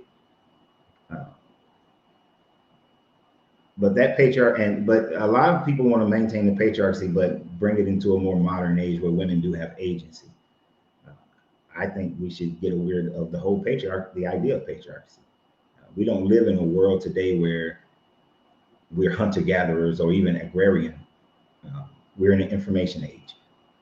So a woman can do almost any job that a man can do. And I do say almost. There are some jobs that you do not see women performing because of the physical labor that it takes. But as far as equality, and David certainly saw women as just property. And as a king, he definitely saw women as whatever he wants.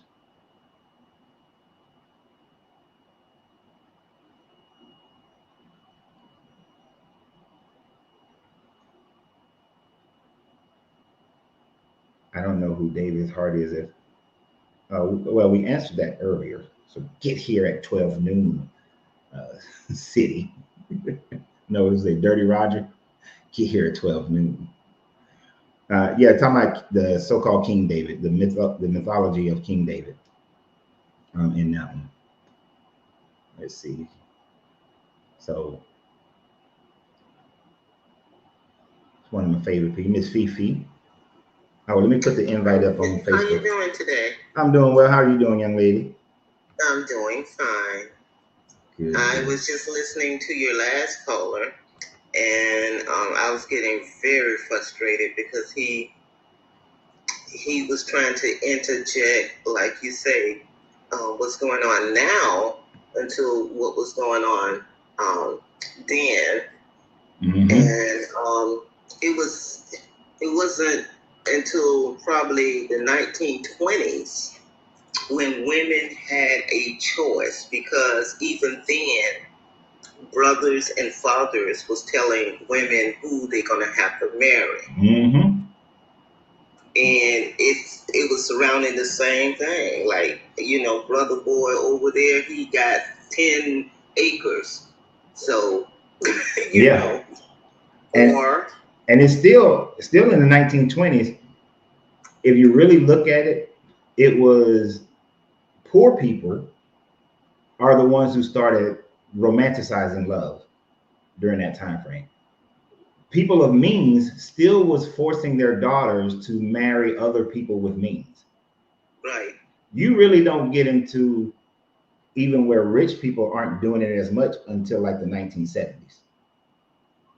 Okay, I understand that. Yeah, well, hey, even more, because over in England, people are vetted to who's going to be, the next queen. Yeah. Who's going to marry the prince? Because they pissed about Meghan, and they was actually pissed about Diana. Oh yeah. Yeah. So in the royal circles, and I don't believe in any of that royal bullshit, but even the royal circles, they still push that type of mentality of you marrying. And at certain, and there are still certain levels of wealth where that is still being done. You know? Oh yeah. Because I guarantee the Rockefellers and the Rothschilds, they don't let their family members just marry any old body. Oh no. Like a Rothschild woman is not going to be allowed to marry me. They're gonna be like, he too broke and he got too much melanin. But he damn sure too broke to be marrying into the Rothschild family. Now I ain't gonna lie to you. I love my wife, but I'd be like, baby, look, we're gonna get a divorce. I'm gonna marry this Rothschild woman, and then I'm gonna make her happy. But once I get an inheritance from her, then I'm gonna come back to you. Now we're gonna be secretly meeting up though. We're gonna secretly meeting up, but we're gonna get this bag. She's not going for that. I can tell you that. I know. She won't go for my scam, you know. But yeah, I was just listening to, but you know, I could relate to him because my sister has a PhD, and she decided to homeschool her children for about 5 years. Yeah. And that was a good decision because, you know, a lot of people don't understand education. They don't understand that certain milestones have to be reached in order for a child to have that esteem to go through school. Because mathematics is something else for, you know, some people. Oh, yeah. And if you don't get past that part, then you're kind of stuck, even if you're good at English. Yeah. But anyway, that's enough about education. However, like I say, I understand that part of it. But women, even today, they're not looked upon as anything. Someone said that Vice President Harris wasn't serious, and I was like, "What?" That she wasn't serious? What do you mean? That she wasn't a serious person, and I was like, "I know you're not telling me that a person that went through school and college and, you know, won these elections from, you know, district attorney to senator to vice president, and they're not serious."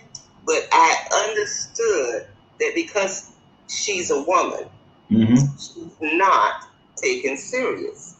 Ah, I see what you're saying. Just like you said, women, their testimony didn't mean anything. So women are still fighting the misogyny that plagues Christianity. And as long as, you know, women hold on to it, their beliefs are surrounded. I mean, they'll never, I don't know how a man feels.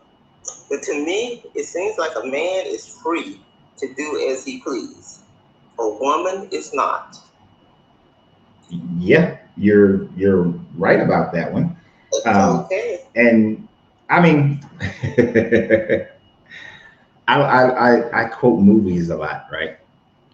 There's one of my favorite movies of my childhood is a movie called Baby Boom, and it's interesting. I just tricked my wife into watching that movie like a week ago. And this is a movie that's like in the 80s. You got a woman, she's a big corporate. They call her the Tiger Lady. You know, she's doing her thing and she's up for partnership. But one of the partners comes to her and is like, "Are you sure that you want to be a partner because you're a woman and you know you can't have it all? You may want to have a baby, and then as you have a baby, you're not going to be able to, you know, maintain your level of work and all this sorts of thing, right?" So he literally kind of says, "I don't want to promote you because you're a woman and you might have a baby and you might get all nurturing and shit on me." So she has a long distance cousin and she inherits a baby. And the movie shows where she has difficulty trying to be this corporate woman and having and trying to take care of a baby, and to the point where she gets fired. Now, of course, the movie redeems her in that she goes up to Vermont. She goes through some trials and she starts this whole new company, and then the old company want to buy her company, right?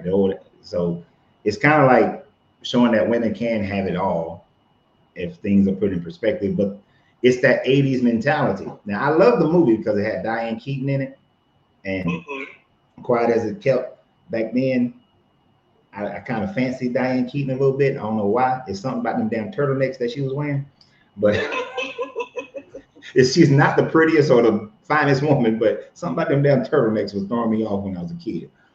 But she played in a lot of Woody Allen movies. I don't know. I've never really watched Woody Allen movies. Did she play The Godfather 2 wife? Oh, I'm definitely. Sadly, I have never actually watched The Godfathers movies. Oh gosh. I had them. You'll never be the same. No. I watched all the other mafia movies, but I actually never watched The Godfather for some reason. But I know a lot about those movies, but I never actually watched those. But the thing is that yes, there is now, and there is some validity to the situation of having the mother at home. Even myself, when me and my kid's mother, when we were married, one of the reasons why we delayed having children, other than the fact that I wasn't making enough money at first, was we had the conversation was, we have children. I don't want my children in daycare. So we have to be in a position where we live off just my income.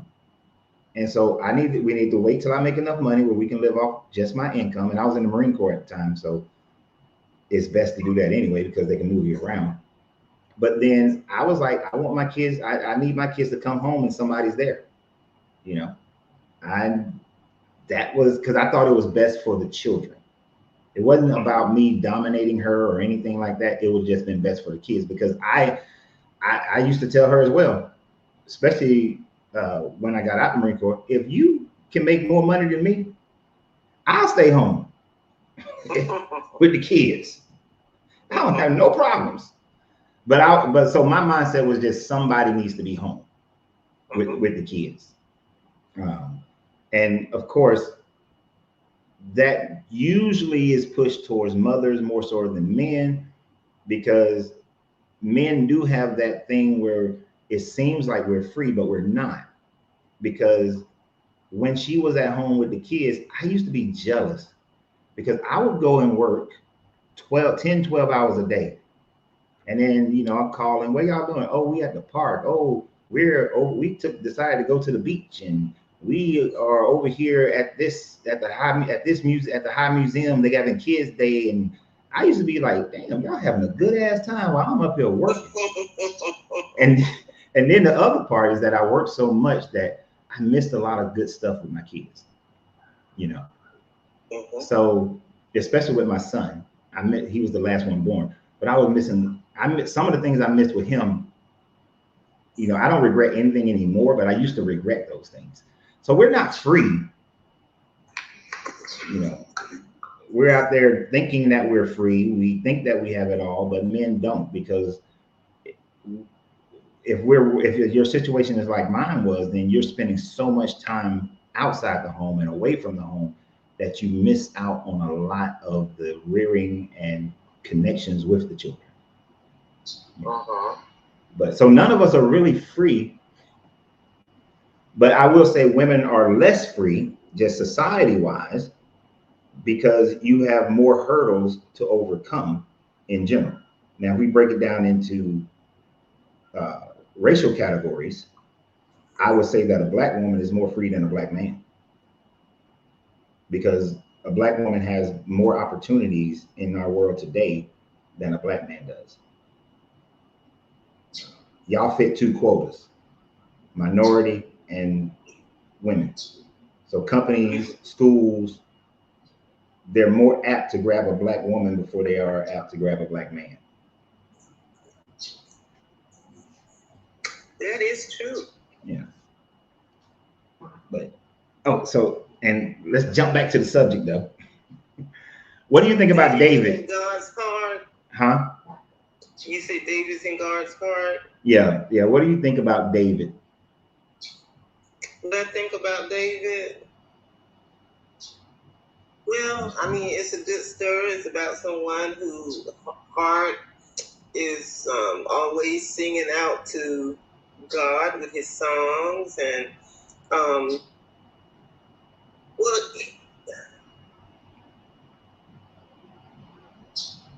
you know, I'm watching this show, and I've watched all 8 shows. One of the things I found out was David was not part of his brothers because he was born from another woman.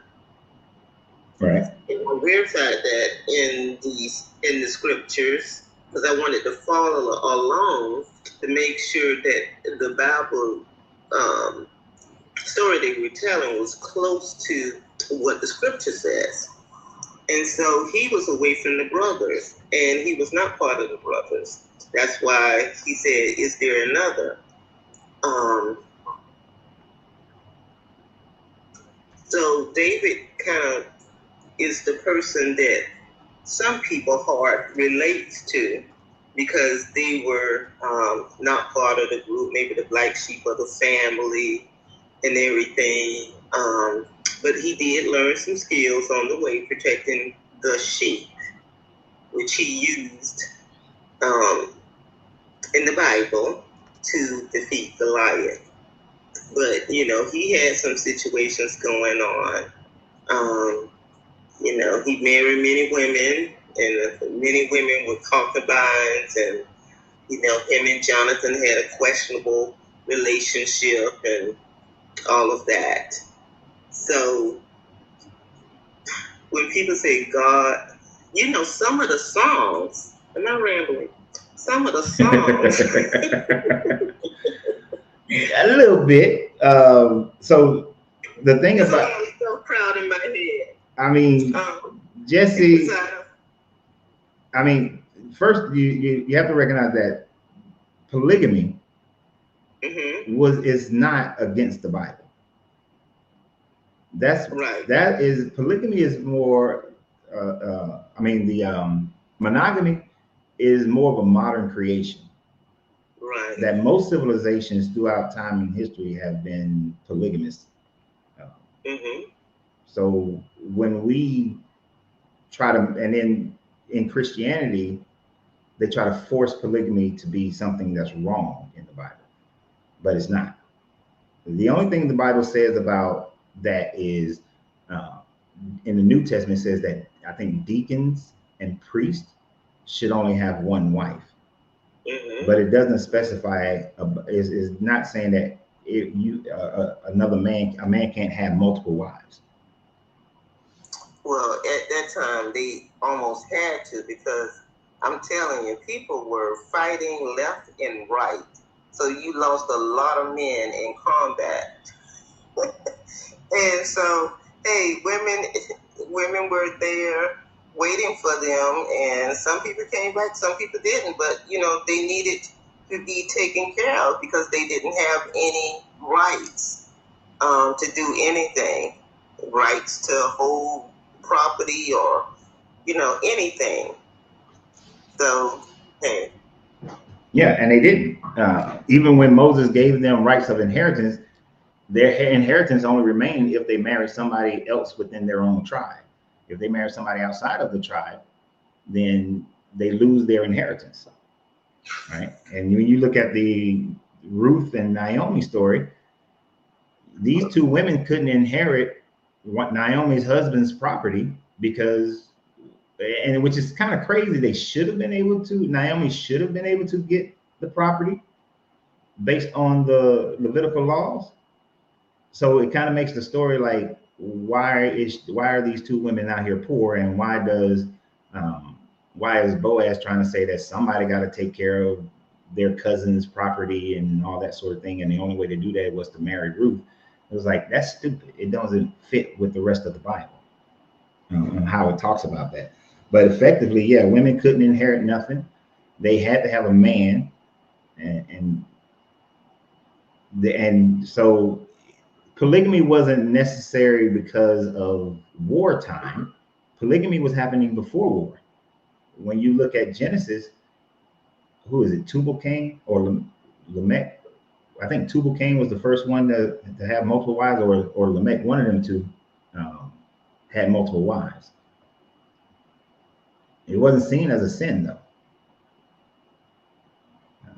That was just something, if you can handle it, then you can have multiple wives. Jacob had 2 regular wives and two slave wives. Oh, that's right. Yeah.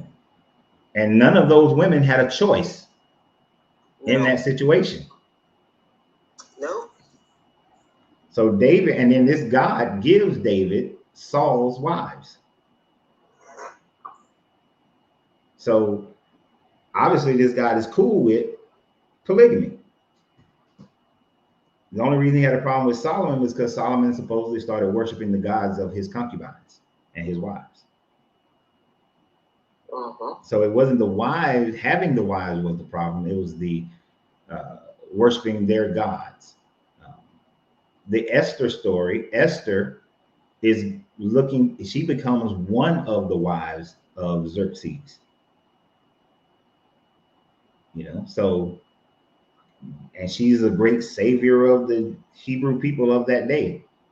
So polygamy is perfectly fine in the Bible. It's just our culture, because of the Roman Empire, and the Roman Empire started frowning upon polygamy. And so the culture shifted, and not the Bible. And then they forced the Bible to try to shift with it. So, you know, David, he was fine having more than one wife. The problem was how he gained Bathsheba as a wife. You know, it was through lust, adultery, then murder. But before he murdered the man, he tried to manipulate the man. You know, and like the guy before was saying, this guy decides, well, I'm gonna punish David by killing his baby, and also by having all 10 of his wives essayed by his son, and then have that son kill the other son, and then have that son killed by the other son, and that son to essay his daughter. And this is to punish David. But these people got to go through all this trauma. You know, and I've seen women go through the trauma of losing a baby. They talk about David being in sackcloth, but they say nothing about Bathsheba and what she was going through. Right. Because women don't matter in this book. Women have never mattered. Dana gets essayed, and the sons of Jacob are pissed, and they go and genocide this town, but they don't speak of Dana anymore. What happened to her? Was she now just a ward of her father that he got to take care of her? Nothing else is spoken of this woman and how her life went after that. Well, you know, the thing about it is I'm familiar with that story. When she was essayed, the king at the time fell in love with her, and I think she fell in love with him. Oh, the prince. Yeah, it was the king's son. Yes. And then when the agreement came, instead of them letting the sister inherit the land, inherit whatever the prince had, they went and killed the people, leaving her without anything. Mm-hmm. And it's because they were greedy. They didn't care about how it was going to affect their sister. They just wanted what they wanted. So she just was a cow. It was just property. Just property. Mm-hmm. And let me throw a little extra in there. Okay. They also didn't like the fact that let's say she was, because, you know, according to the story, the dude essayed her, right? And then after being caught violating her, then he wanted to marry her. You know, the father was like gonna force them to marry, you know, so he tried to broker this deal. But they were Canaanites. So for them, oh, we can't let our sister be married to some Canaanite. So there was also some ethnocentrism, ethnicism, whatever the word is. We would say racism. There was some racism also going on in that, on top of all the other BS. Because, you know, the brother was like, this man violated our sister, you know. So they wanted to kill him because, so I think, I understand, I hear you, but I think she was SA'd, and then knowing that after being SA'd like that, that she holds no value unless she marries that dude, she was caught in that same rock and a hard place. That she wouldn't be able to get a husband under their rules. Right. Unless some dude was just like, you know, I know somebody took advantage of you, but I love you so much, I want to marry you anyway. Which the Bible, there's no love stories like that in the Bible. No, not one. Because even though they say the one Ruth had was a love story. I don't think it was a love story. I think it was a real estate deal. See, it was a real estate deal, but it was also a gold digging deal. Think about how this. Because Ruth told her what to do, didn't she? Yeah, Naomi told Ruth. Oh yeah. When Ruth came back and was like, "Oh, I know usually I bring back some of the gleanings, but Boaz, he left me a whole bunch of stuff. He left me a whole bushel." She like, "Oh, that old man like you? Girl, put this makeup on, put your little dress on, and go lay at his feet. We know he get drunk because he a lonely old man. After he get drunk, he laying on the threshing floor. Go lay yourself at the bottom of his feet."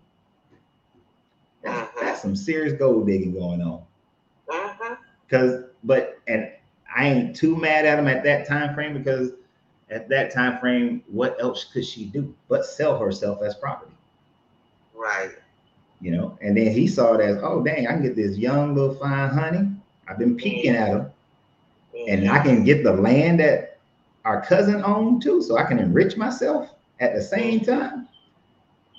And then he tricked the older cousin into, man, you know, if you get Ruth, she gonna want some babies, and you are already grown and old, and you already got kids. You have to take care of that young woman, and they take a lot. And dude was like, you know what, you're right. And so he was like, here's my left shoe as a sign of our agreement. So he manipulated that dude out of the land deal. Yeah, this is a horrible book. This book is just terrible. You know, if people really thought about what it's saying, you know, in all his dealings. And this David guy that they prop up as a man after God's own heart, yeah, we're taught that because he was seeking God. But he only sought God in the situation with Bathsheba after all the BS went down. He wasn't looking, you know, he wasn't like, oh, I love this God. This God is great, and I'm going to be a righteous man. Well, you know, the prophet always had to correct him. Yeah, which is problematic. So is there somebody, so if David is after God's own heart, who's correcting God?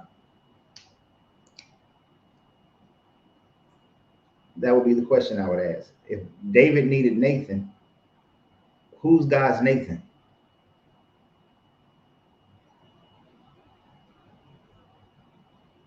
I know. Because Nathan could have been like Paul. Paul didn't like women. Oh, hell no. Paul didn't like women either. I think it's something suspicious about Paul walking around with Titus all the time. I mean, I love my brother. I love my two of my best friends, Brandon and Troy. I love them. But I'm not trying to live with them. I'm not walking around with just them. I'd rather spend time with a woman than spend time with a dude. Shoot. You would think so. Huh? I say you would think so. Yeah. I mean, we're having this meetup in San Antonio, October 31st through November 2nd. Just a little shameless plug there. And in all honesty, would I be mad if only women show up? Hell no. I would enjoy just sitting there and be like, all these women, this is nice.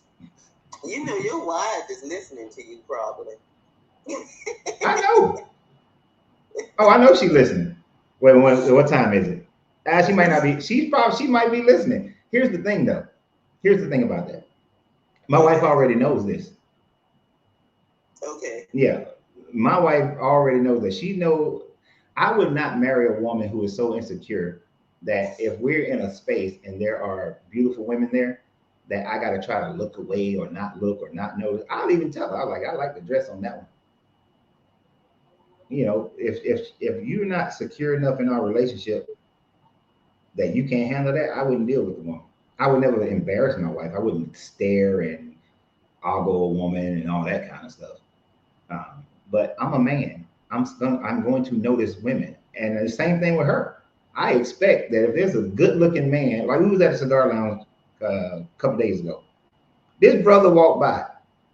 I mean, he was built. That kakaya had tight shirt on and everything. She looked.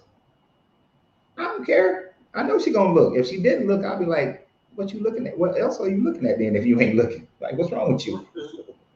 So no, she can listen. I even if she wasn't listening, I tell her anyway. I was like, she know. My wife, she knows I'd rather be in the company of women than the company of dudes.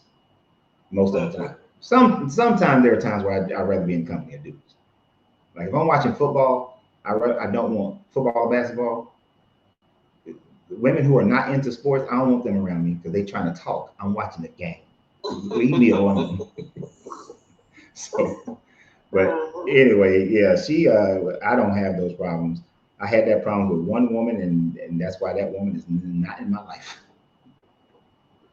Because I don't do that. I don't do insecure women, right? And I don't definitely couldn't be insecure in those days. Yeah. As a matter, let me tell you something. I told my wife. I told my wife, "You the last American woman I'm gonna ever try to date." Actually, before her, I was telling her when we were just friends. I was telling her, "I'm done with American women. I ain't dealing with another American woman to save my life." Right? And we were just friends.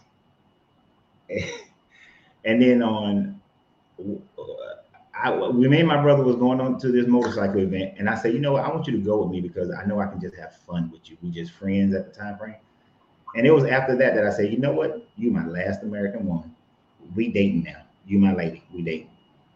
Right? And if something happened to her, I doubt if I would try another American woman because they drive me crazy. But she knows these things. I tell her these things. Because I'm very upfront. I don't know. I might need to have this conversation. So I have another channel that's based on relationships. Probably need to have. That's a good conversation for that channel. But yeah, you got to be upfront with people. I'm always upfront with people. I don't got time for that bullshit.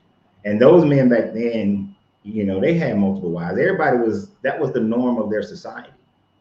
So I'm sure there was some jealousy sometimes, and there's some issues and whatnot. But that was the conformity that they dealt with, and these women didn't have power. So when Bathsheba was told to come to David's bedroom, she didn't have a choice. If she would have said no, she could have been killed. You know, and then even after, think about it, this woman was married to another man.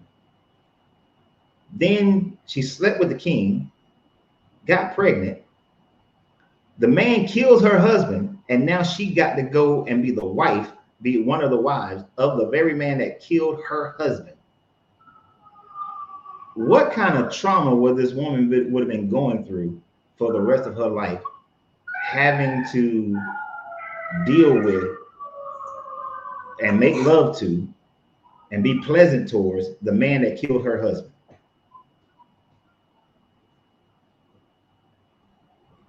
That's you know, this is something that should have been discussed in Sunday school. You know, because they put it out there, and as a matter of fact, and it's all about him. It's not about Bathsheba per se and what she had to go through. No. And how she would look at David for the rest of her life as the man that you know. But then that's why she probably said, well, I'm going to make this work that I'm going to do everything I can to get my son Solomon to take over the crown. Yeah. She didn't have much of a choice, you know, and that's why I'm saying, like, David was a terrible person, and this woman had to live under those conditions, and the book doesn't care, and the doctrine that they teach don't care. Because I did bring this up in a Bible study class when I was at this one Methodist church, and pretty much got ran out the room for bringing that up. Yeah, but you know, it's one thing to go to Sunday school when you're a kid, but when you become an adult, you start thinking, and you need answers. Yeah. But they don't provide answers. Mm-hmm. I know they don't, because they, you know, I've been to Sunday school with children. I've been in Sunday school with adults, and I'm gonna tell you, adults, they'll read the scripture and they talking about their own lives. Mm-hmm. You know what I'm saying? They're not focusing on what the Bible is presenting.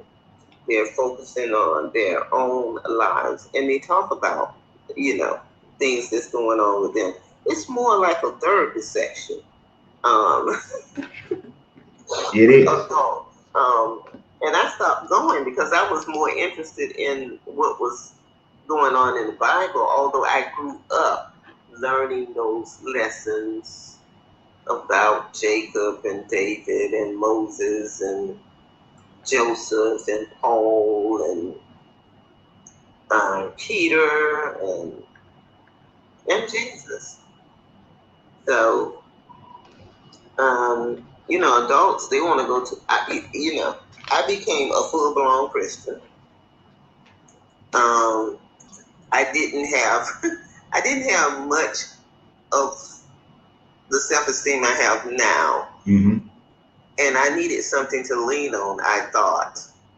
And so I heavily leaned on the church, going to Sunday school, going to church throughout the week. I mean, I was quoting Paul all the time. We're more than conquerors and all of that kind of stuff. And then I said, after a while, it has to be more to this than what is presented. And that's when I started asking questions. And that's when I was deconstructing on my own. Mm-hmm. And then when I realized, hey, these people, wait a minute, they in Africa, but they're not in Africa. But they ain't got nothing to do with me. Mm-hmm. I mean, that's when I start peeling back those layers. And when I peel back those layers, I'm telling you, I was in total shock. I didn't know how to talk to my religious family anymore. I felt isolated, but I was not going to turn back. I mean, you know, if you know the truth for yourself, you know the truth for yourself. Okay, it's am I going to tell the truth to myself? That's the hard part. And so Telling that to David, yourself. you know, with all these beautiful songs, you know, you read them at, you know, they quote them at funerals and at births and everything. And so it's such a part of our mind, not our, Mm-hmm. my culture, my bringing up. Everything is surrounded about singing the verse at Thanksgiving. In the name of Jesus, and you know, Christmas, Right. all of that. Yeah, and that's how we're indoctrinated into it. And the thing about it is, like you're saying, we were indoctrinated into it. The thing about it, we're indoctrinated more into a doctrine than you are into what the Bible actually says, right? And what it actually is teaching, because they don't teach it from the historical standpoint of what that culture would have been thinking at that time frame. You're taught it based on how they want you to think about it today. And when we think about David, it's about him being, like you saying, this, oh, you know, singing all these songs or writing these poems to this God, looking for repentance and strengthening by this God and all this sorts of thing.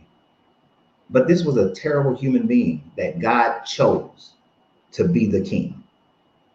So I'm wondering about God's discernment then, that you would choose this person out of all the people that you had options to choose from. You choose this guy.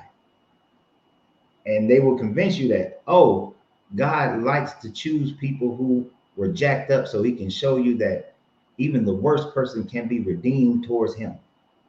But he didn't redeem he didn't redeem Onan, he didn't redeem Saul, he didn't redeem them 42 boys that the bears ate up. He didn't, it's a lot more people that he just left out in the wind that he redeemed. And if you are the God, you're trying to show people how that since Jesus was supposed to be how you're supposed to be, why in the Old Testament, why isn't he demonstrating that throughout the Old Testament? This is how you need to be. You need to be like Job.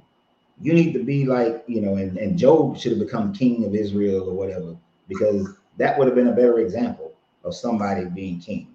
Not David and Saul, not Hezekiah and Josiah, but that would have been a better person. So it's the book is just a travesty. But I'm gonna get some other people up here real quick. Okay. All right. I don't know if you want to hang out there or you want to be in the background or go drop down, but I'll leave it up to you. Way. So I can drop down. Yeah, I'm doing this just one at a time here. This is somebody over on IG, on Facebook, YouTube. Hey, what's up, brother? What's happening? I'm the brother that called in from New Orleans. I was listening to your channel, Good Contact. Love the breakdown of the David and Bathsheba situation. Um, do I see? Well, I'm an atheist myself. I am not surprised that David and Saul is a man after God's own heart, because when I look at the creation of the Levitical laws and the instructions of how to conquer and enslave other nations, it fits the mold. It fits the mold of the biblical. They love conquering characters. They don't like passive characters. And it also does fit into the whole doctrine, especially with like how it's translated throughout history and here in America. We conflate praise with divinity. I mean, power with divinity. So I think because David, Jonathan, Saul, these characters did not mind wielding authority, if they existed. I don't think they existed, but going with if they did, right? Mm-hmm. I think that the God of Abraham, yeah, this sounds like his children. This sounds like his MO. I'm not at all surprised. I want to speak to something which you were saying about the women being not having laws. I'm not surprised because either when I look at the creation story, and I bring this up to women all the time, and it's something I say all the time. I said, you do realize that Eve, oh, of course, somebody got to come here now that I'm on the camera with you. Hold on, y'all, I'm at work. Hold on one second. But I mean, the whole time nobody came up. You ready to check out, sir? Okay, 1 second, y'all. I'm coming. Wait a minute, just these 2.2 seconds. these lives gonna get people fired. Yeah, okay, tell me about it. But hold on 1 second. I'm almost done. Just gotta hand someone. Here you go. Thank you very much, John. Appreciate it. You have a great day. You too. Can you open up the gate on my way out? Oh yeah, I'll open up the gate for you again. So, hold on. Let me just wait for me to be back in privacy. Yeah, don't get fired now. Yeah, you know how it goes down at the plantation. Hold on. Open the gates. All right.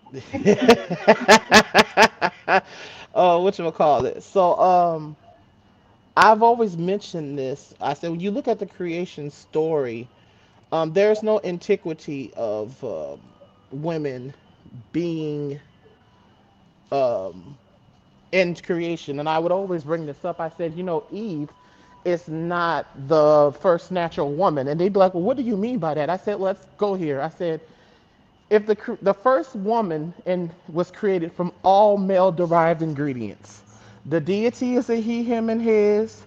Adam is a he, him, and his. And I ask people this question in order for it to be true. Hey, Alan. How are you? I'm good. How are you? Good. Good, good, good. They're gonna hear alarms. Yeah, they told me it was gonna be in test too. It's in test. They're not doing anything Man, about today. to lose I his have to run job. a fire pump, Uh, so there'll be a fire alarm on the panel, and it'll be ringing off. But it's me, so gotcha. don't hear that. I'm about to finish doing my chores, but I'm a security guard, so it's kind of like when you look at the creation of everything in life, all life started from a male divided energy. And I said, well, the only way Eve could exist in modern times, I tell people all the time, Eve is not a biological female because the only way that you can be instantly made into woman, again, I'm not anti this group of people, but to me, Eve sounds like a trans clone. If you take the rib from a person that's RNA information, and there's nothing in nature that is born male or female that is born in full maturation, right? Nothing comes out male or female in its full maturation and in its birth and growth. So for me, I've always thought that was weird that I said, well, how is it that men are the creation of women, but we don't understand women the furthest, but yet they came from us? It never made sense to me. It never, it never made sense to me. And I tell people all the time, baby, I'm a same gender loving man. When it comes to patriarchy, I don't. For me, as a Black American, it was quite easy for me not to be convinced with patriarchy. I don't know what's wrong with ninjas, because you know, like the N word. I don't know what's wrong with these ninjas because as a man that's been doing, as a Black American that's had to deal with certain things, I can see that this system of manhood was not made for me. So it bothers me. It's just confusing to me how a bunch of other men who comes from a crude disadvantage, you vicariously think that patriarchy was made for you, for yourself. And I think that they hold on to misogyny because, unfortunately, for men that are, downtrodden, the only way that they can feel like a man is to the proximity to the women and how they rule over their women. So a lot of these men are not, even if they're deconstruction, kind of feel like that about the other caller. He can't let that go because for most men, their masculinity is proximity to their interaction with women. And in order for them to feel like a man, they have to be able to rule over women. So I can totally see why most men are not going to want to deconstruct this. I'm not gonna say that it's just straight men either. Hell, I say this about same gender loving men. None of my partners will never be a Christian man. My partner is not a Christian man. I said that's too much testosterone. You worshiping a man, God is a man. This is turning narcissistic at this point. So I totally can see why most men will not institutionally divorce patriarchy, and David is that ninja to them. I mean, think about the misogyny. He had a bunch of women. You know how many dudes like to have a bunch of women and XYZ. So yeah, it makes sense. David would be a man after God of Abraham's own heart, Doc.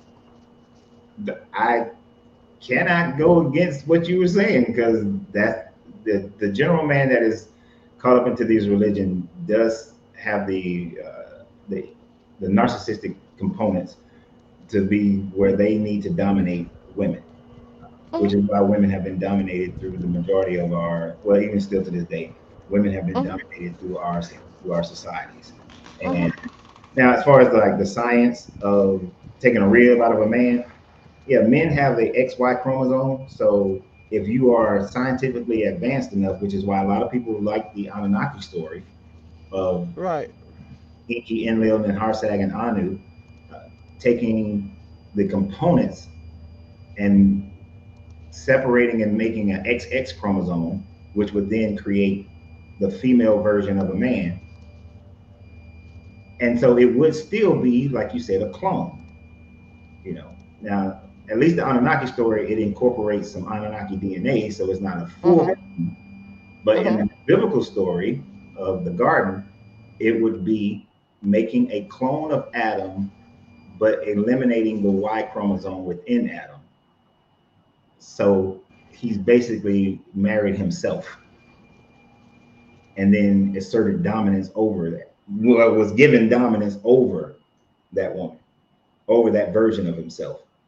And then Paul further pushes that notion by blaming the woman even more so in the garden and telling women that they got to submit under man, be quiet under man, never have the authority over a man. While he himself thought that men shouldn't even be getting married. Yeah. So he's questionable within himself. But I agree with you. I agree with you on that. That is a struggle for a lot of men who deconstruct from this Bible, because when you deconstruct from it, you have to let go of the misogynistic mentality and recognize people as being equal as far as their agency and things of that nature. You know, this person is faster than another person. They're only unequal in that. But as far as their rights of life and liberty and happiness, everybody's equal. So I'm with you. I appreciate you. I don't want you to get fired though, because somebody said I'm gonna have to take a collection plate up if you get fired. Was there anything else you wanted to add, IG?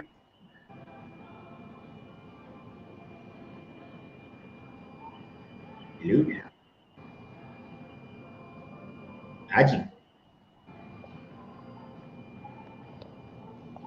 Okay. I thought that was the most interesting thing that he said. Yeah. I think what he said was very interesting. And we're gonna bring Al up too, Black Al. Your turn. Coach, What up? Coach. Why you turn your camera Yeah. off? I was looking at you driving the Oh, whole yeah, that's why.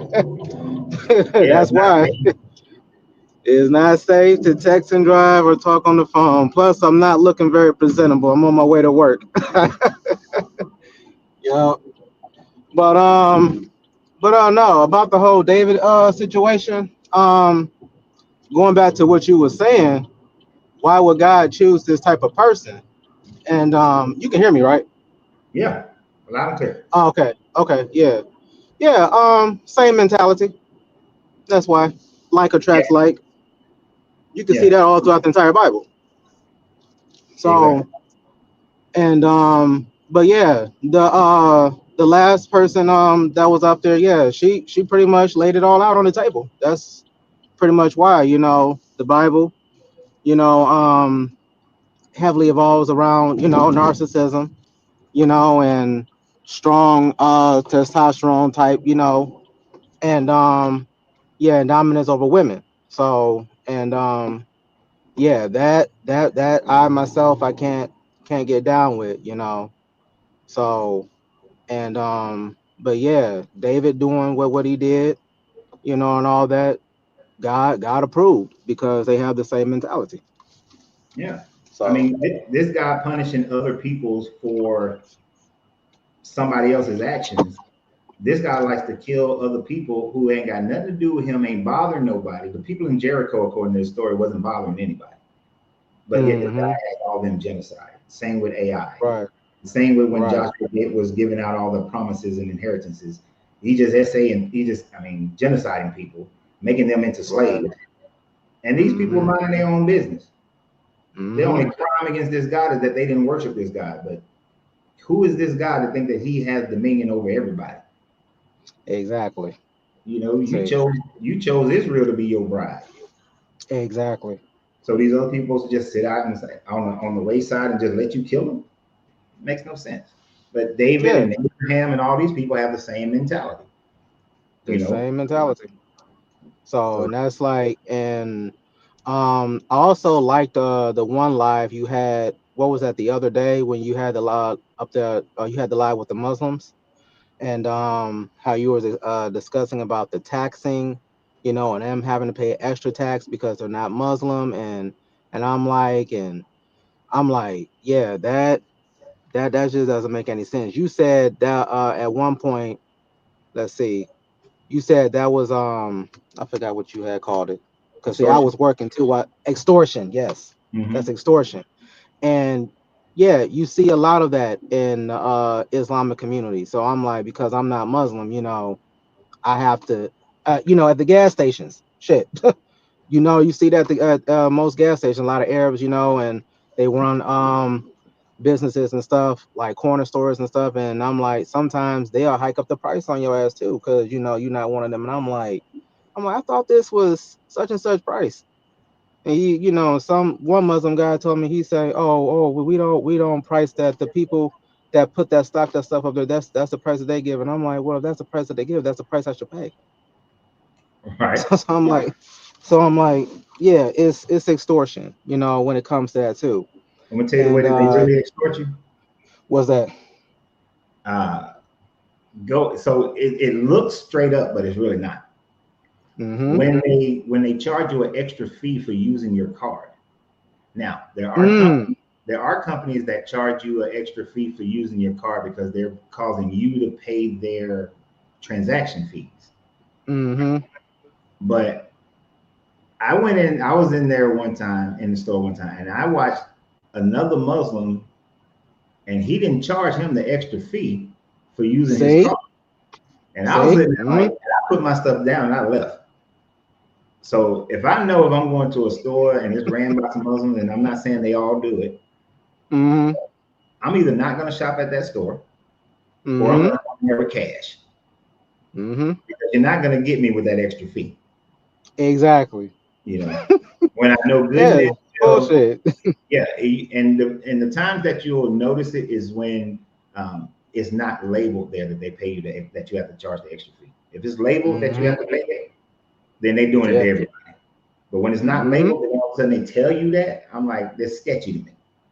That's sketchy. Exactly. Yeah. Some scandalous shit. Yeah. hmm But So I'm like, yeah, religion, the double standard. That's all that is. So yeah, man. I'm like, I had to sit back one day and think about it. I'm like, whoever came up with this shit, like, I need to go back in time, and we we need to go back in time and deal with that shit, man. But I they'll don't just think come it's up gonna with work some new out like shit. It'll just be something different. exactly. We be It sitting just up be here talking something about different, Mithra, or we'll be talking about Mithra or Dionysus or somebody else. right? Because whoever designed that Quran, that Bible, and all that, man, the Torah, whew, that was one psychological, mentally disturbed person. You got to be.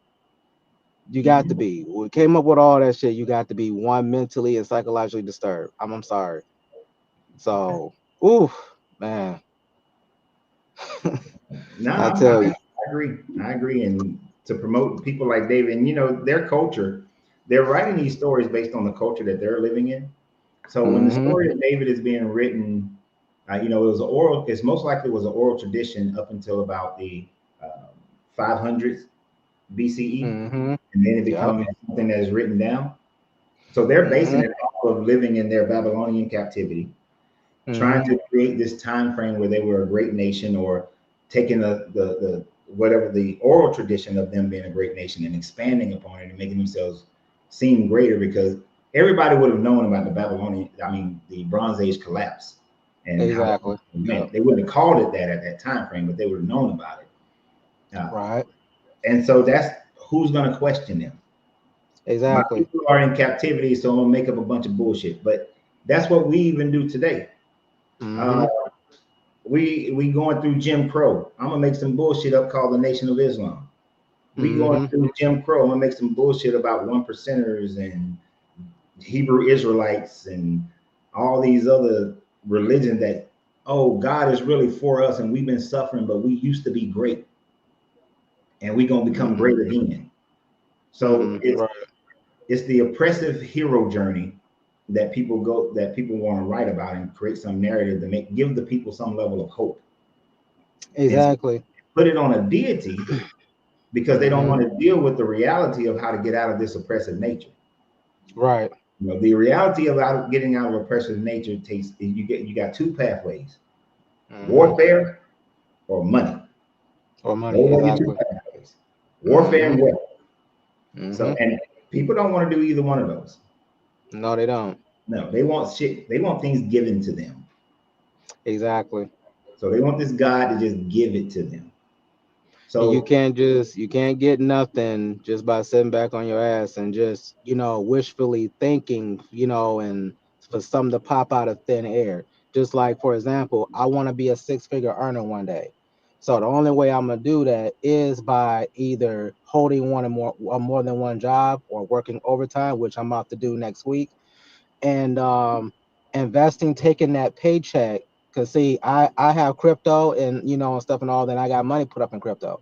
So, and what I do is that I take half my paycheck and I invest that money into crypto, into stock and all that. So by the time, let's say, maybe the next 10 years from now, that that crypto money probably should have went up about almost about 30 grand. So, right, and that's what I do with that. And I'll be on my way to earning six figures. You see what I'm saying? So can't just sit back and wish and pray or just hope somebody come along to give you that kind of money. It's not gonna work. yeah, it's not. So no. So things never work that way. Religion and government, they want us to sit back and think like that, but no. And I don't like using the system. I don't. So I had recently got off the system. I was getting Social Security. So, and the fact that just sitting back collecting a paycheck from them every month, I'm like, nah, I gotta do something, man. So, and now I'm almost done paying them back, thankfully. So I'll be done paying them back like in a couple months. And yeah, so but it's something you got to have a plan, got to have a plan. Most certainly do. I believe in that. That's why I So actually, it's a shameless plug. I've been considering doing a webinar on how to make money through social media. hmm You know, okay. I'm probably going to do it because I love business. Do it. Do it. I My way encourage of you to do it. solving my financial problems is to figure out a way to make more money. Yes, Yeah, I'm with you I on don't that. like Do it. saving. I don't like cutting back. I will cut No, back, me, but I don't like me to cut neither. back. Me neither. But My hey, but that's my time though. It's after 2:30. I gotta clock in at 2:45. But I was gonna say, next time when you got like a big media background going on, you got more than one person up there. Hey, put the link in the chat. I'll come up there. yeah. Put Well, in my 2 cents. I'm trying to go one at a time because a whole bunch of people talking. That just it get on my nerves. I You know. know it's irritating. I know it gets irritating. But Yeah. yeah, but I enjoy being on your live, man. But yeah, I gotta go clock in and I'll watch the rest of your video. I appreciate it. All right, Make man. sure Later. you're sharing and stuff too now. Okay. All right. Later. Later. Let's see. I think is he still there? Is he on there? Let's see. I know we've Lo Lewis, I'm gonna let you come back up because I think you might want to maybe defend the comments about holding on to misogyny. I think that's why you try to pop back in. I don't know if that was accidental or on purpose, but we'll see you spinning. I don't know. Oh, you said do it, KC. Do it, lady. But yeah, I have been thinking about doing that because one of the things I realized that when you deconstruct, you can't deconstruct and be broke. People don't listen to broke people. Just be honest. You don't see, even though people who have made mistakes in business are the best people to listen to, you don't see them giving seminars. You know, you got so we as deconstructionists, we need to be everybody can't be rich, everybody ain't got to be rich, but we got to be financially um, in a good financial position. Otherwise, like, oh, see, you left God and now you broke. You left God and now you suffering. Even though Christians, people in the church are suffering left and right. No, I guess he accidentally had did that, so he went off. Okay, cool. So if anybody else want to come up, let me know. Well, I'll just post the link in YouTube and Facebook again. Because my wife she's getting home earlier today than normal, so I will cut y'all loose at a certain point. Because I love y'all, but I love her more. Oh, and Miss Fifi, my wife was on while I was talking all that stuff. Just to let you know. Okay. I saw her TikTok little face thing. So she was on as verification that we have a completely open and honest relationship. That's good. Yeah, because I wouldn't have it any otherwise. I've dealt with the bullshit before, and I refuse to deal with it ever again. Yeah, so just to let you know. But so no matter how you look at David, whether it's God's choice or God emulates, or God, he's after God's own heart because he emulates his personality. At the end of the day, they are similar in their thought process, similar in their activities and how they deal with people in life. So this whole thing about, honoring David, he should not be honored because you see, his example has created, it gives the excuse when these pastors get caught. Notice it only happens when they get caught. When these pastors or clergy get caught essaying kids or taking advantage of someone's spouse or stealing the money or anything like that, the first thing they do is run to the same example that David did. Oh, God, forgive me, and I hope the church can forgive me and make in me a clean heart. And the dumb people in the congregation, they fall for it. They fall for it instead of recognizing that, no, you should not be a leader anymore. You need to step down. You got caught committing adultery. You got caught taking money from the church. You got caught messing with some kids. The rearranging where the priests live, or the church splitting and people still following these pastors. No, you should kick that person out, kick them to the curb. You ain't got to kick them out your religion. Let them start back from ground zero. Like in the Marine Corps, I've had Marines who did something wrong. If they were E5, now they go back to being an E3. They got to work their way back up. You don't leave them in the same position and expect them to do better just because they apologize, just because they put on some sackcloth and they were sad. Because that's all David was. He was just sad. Oh, my child is dying. I'm going to be sad. Oh, my son essayed his sister. I'm just going to be sad. My son essayed 10 of my concubines. I'm just going to be sad. No, he should not be king. This guy took Saul's kingship away. He should have took David's kingship away as well, instead of letting him be there. And then his son ain't that much better. Solomon, it wasn't that much better. This dude was still killing and genociding people, and his lust level was more so than David. He was like, I'm gonna have every woman from every kingdom that I can get a woman from. And guess what? If you don't know already, they said he got that behavior from Reba. From Reba? From Reba. Who got the behavior from Reba? That David? He was the prostitute that let the men into the city.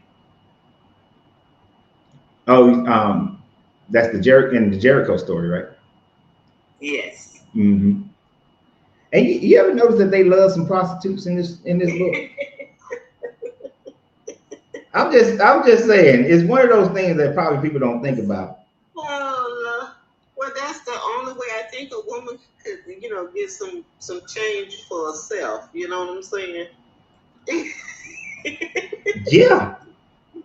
Since she didn't have any other job she could get, I mean, yeah. When you look at a lot of the women in this book who they say are heroes or glorified women, especially in the Old Testament, it is through some level of prostitution. Right. Whether it's Rahab, because that's who you mean, Rahab. That's who I'm talking about, Rahab.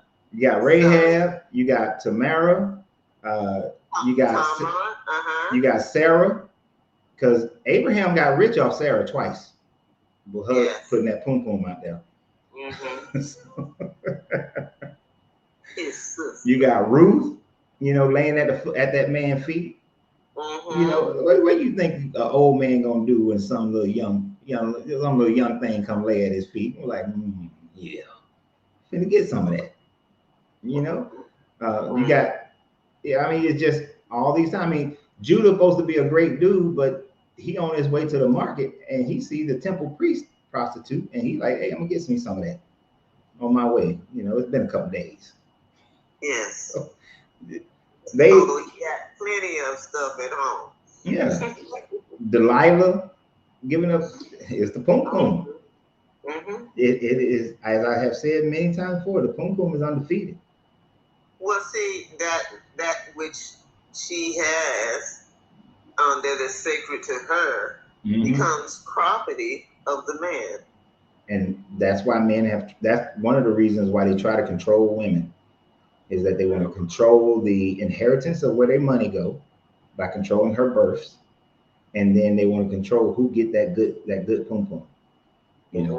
Exactly. There's one of the Nag Hammadi gospels talk about how Mary Magdalene, Jesus used to kiss all up on her all the time. That's where you get that whole Da Vinci Code, Merovingians and all that nonsense comes from, because they were saying to him, Mary Magdalene had that good pum pum. And now Mary Magdalene is not the prostitute, but then Jesus goes and he tell the prostitute, he fixed the prostitute up, because you can't be a good prostitute unless you got some good pum pum. I'm just saying. I know the saying goes, you can't turn a hoe into a housewife, but they show attraction. Stay in the same city. Yeah. They try. I don't know if you saw any of the. What is it? Oh goodness, my mind is kind of blank. But it's about the story of Jesus. It's like in his 5th season now. The Chosen One. No. There's a series called The Chosen One. I've seen it across my streaming, but I have never watched it. Well, I've watched it, and like I say, I go along because I understand what the Bible is. I know that it's a group of people who, was under Roman oppression, and this is how they were dealing with the situation, not only spiritually but militarily. Right. People don't emphasize that part in the Bible. I mean, there's so many things that you can get out of the Bible, but the thing about it is like I told someone, it's like the Bible is in the 3rd person. Indeed. And so you're talking about what's going on. There was no scribe standing around, just, saying what someone says verbatim. Mm-mm. You can't do that. Yeah. Unless you were there. So everything is in the 3rd person. And that means that the information isn't that reliable. No, it's not. It's all written, if at the earliest decades behind, or most of the time centuries behind. The whole Pentateuch is claimed to be written by Moses, but Moses is speaking in 3rd person the entire time. He never says, God came to me and told me that I'm supposed to go and tell the people this, or I went to Moab and met my Moabite woman. Never is an I, never 1st person. It's always 3rd person. Right. And then and then he describes his own death and burial. So it's like, come on, man. You didn't write this. Somebody else wrote it. Oh my goodness. And Jesus didn't write nothing. Didn't write one word, and none of the Gospels are anonymously written in the first place. So there's no eyewitness accounts of any of these things happening in this book. No. Even Daniel is written. So there's a small part of like Daniel and Ezekiel, Jeremiah, that might have been written during the time frame of the Babylonian captivity. And you can tell when you're reading it. You can see how the prophecies are all prophesizing things that already happened. And then there's little parts of things that's going on right then.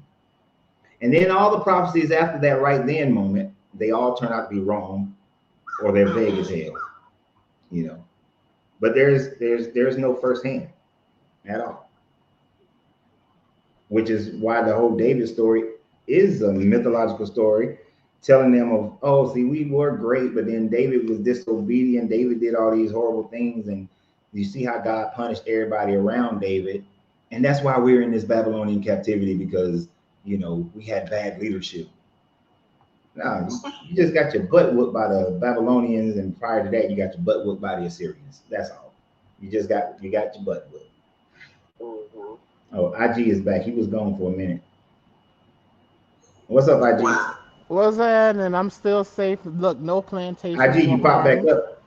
Yes, no plantations were harmed in Oh, the wait a minute. making of. Go ahead. I had a microphone button. Oh yeah, I said yes. No plantations were harmed in the middle of this live. I'm still employed. I'm still employed. I'm still on the plantation. Yes.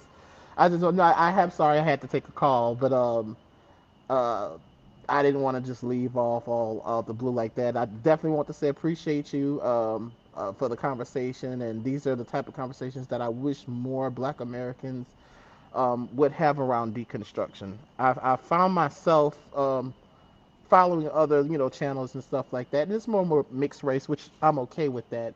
But I think there is a nuance to us being, I identify with being American descendant of slave. I'm also part of the ADOS movement and stuff like that, and there's no way for me to ask for specific justice without me doing some deconstruction, and especially the way that I see that religion, especially Abrahamic beliefs, are used to move the needle Mhm. in politics. I tell people all the time, it's not like I your God is real to me. I tell people all the time, your God is real to me, not because I think it's divinity. The institution of it's real. Gotcha.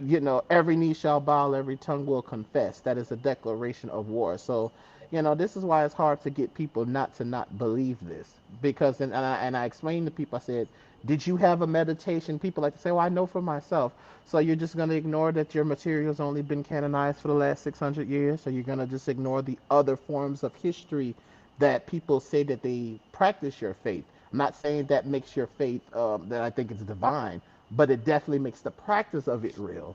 So, the parts of the book and the Mhm. history that makes it real to them, they're ignorant to. So and when I said something earlier in another live, I tell people, I'm not afraid of your God. I've been repeating this to Christians. I'm not afraid of your God or your devil. I'm afraid of you, bitch. Because I have to deal with you while I yet live. I am not afraid of your God or your devil. You are scarier than your God, bitch. And that is a definite truth. The people are more. You're right. I would have more issues with the people. Have more caution about the people than I would about Mm-hmm. God. Like their God has never demonstrated himself to do anything whatsoever. There have been plenty of times where I've had believers on here, and I'm like, okay, have some lightning bolt come strike me through this window right now, Mm-hmm. especially on a clear day. That on a clear day. Now there is a scientific possibility of lightning striking on a clear day. I forgot what it's called or how it happens and all that sort of thing, but it is such a rarity. I need some lightning to come striking through this window right now if your God is real. And none of, Mm. and I'm still here, never been struck by lightning, even though I think that I would survive. Well, I don't think I know I would survive. Okay. You know, It's so interesting. People fail to realize, and I'm so glad that when you were talking about the laws. See, people fail to realize when they say you will be put to death in these Levitical laws, especially when you deal with, fornication, adultery. It doesn't say in the Bible when they caught women in fornication that stones fell from heaven and killed her.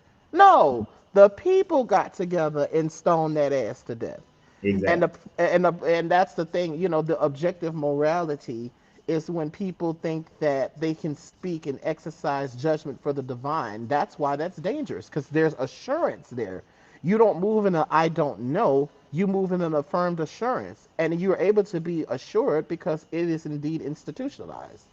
So Mhm. it's like you're not believing nothing that it's not like the Buddhism and like the Brahma with the great meditation of beneath the Ignatius tree and people had these revelations and were speaking in a way that's different from their culture. I'm not saying that I'm gonna glorify that, but to me that is more of a revelation or something new. If you're following the same dogmatic institutionalized that's around us for years, and I'm glad you brought that too. It's like people kill me. Y'all make it seem like, well, oh, with loving minutes have I drawn people. I said, baby, the kingdom suffered violence and the violence take it by force. None of these beliefs are established without the sword. Exactly. None And of us established. that's why the people are all these things are people driven every time. Hmm. People driven. Yeah. And Hmm. people drive it through their emotions, then they justify things through their Hmm. emotions and Hmm. through what they think is right and what they think is wrong. A lot of Hmm. these a lot of believers get angry if you were to tell them that Mussolini and Hitler were all Jesus believers. They believed in Jesus and they want to separate their current morality Hmm. from what those people did and say, well, they weren't true Christians. And That they kills still me. do that to others today. Oh, they're not true Christian because they don't do Christianity the way I do Christianity.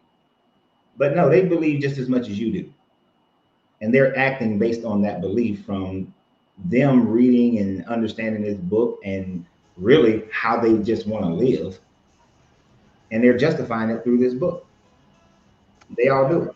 And we need to leave that mess alone. And like I said, Buddhism I think, is a better religion, philosophy, well, religious philosophy. Hmm. Hmm. But I don't think you should work. No religion. I don't think anybody should have any religion whatsoever. Uh, just come to a philosophical understanding of I'm not going to do anything to anybody else that I wouldn't want done to myself or the people I love. Right. I totally agree here. And I'm about to just jump off here in just a second. Yeah, it's kind of, I think it's that too. It's that dichotomy of it's familiar and relatability. That's one thing about theists is that if they can prove something is true that might not be related to the extraordinary, but what keeps people holding on is the things that we can verify or people that can verify that historically happened. I'm not saying the outlandish stuff, like when we know that the Bible's canonized in the 1611, Mm-hmm. etc., and these things we can confirm. And people have a very hard time deciphering what they're told to believe and what they believe. And I think people, because they can pick and choose, that they can do this Pikachu Mm-hmm. thing, that they they um, they give themselves an excuse for their objective morality. And then, of course, and I've said this as the same gender loving man, I can't be gay. There's nothing about homosexuality that makes me carefree and lighthearted. That shit was created for white men. That's absolutely ridiculous. There's nothing about being homosexual and a black American that makes me carefree and lighthearted unless you are a white man. I kind of understand, like, especially for me, it always just would bother me about that. And I'm saying, wait a minute, y'all men out here talk about straight men. Y'all are out here worshiping peen. I don't worship no man because he says nothing. Matter of fact, I got more guts than most of you ninjas because despite you saying this is an issue from other men, I'm willing to get out here and fight and all of that and die to be myself. So me being with another man, I tell people all the time, I said, honey, I don't want to be no woman. I said, I'm not misogynist when I say this. I said, trust me, I don't want to be no woman. And it's no offense. I said, ladies, the only reason why I wouldn't want to be no woman has everything to do with a man.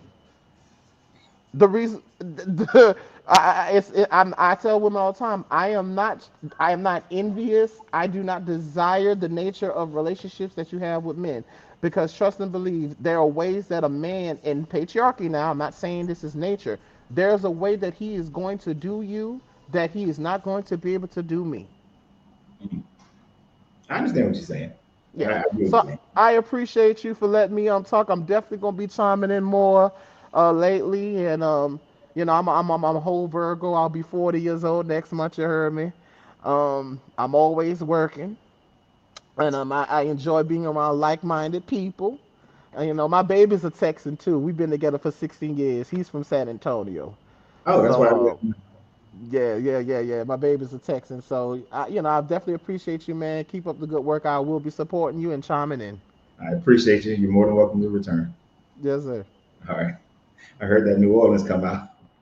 You hear me? That's why I was laughing. That New Orleans come out of them. Oh man. Oh man. But good point though. Good, very good point. Especially the fact that people. Now, I will. If you're still listening, the Bible wasn't canonized in 1611. That's just when King James had his edition of the Bible that came out. The canonization of the Bible happened about about 700-800 years prior to King James version of it coming out. But people hold on to that King James version as is it is the only and true authentic word of this God. I mean, you have a lot of evangelicals hold on to that one big time. But because people look at all this late history stuff and they will say that's proof, that's proof, that's proof. When the reality is there's absolutely no proof that almost anything like that hardly anything in that Bible actually happened, right? The only factual things that the Bible have would be certain cities being named, certain wars happening, a few kings truly being in existence.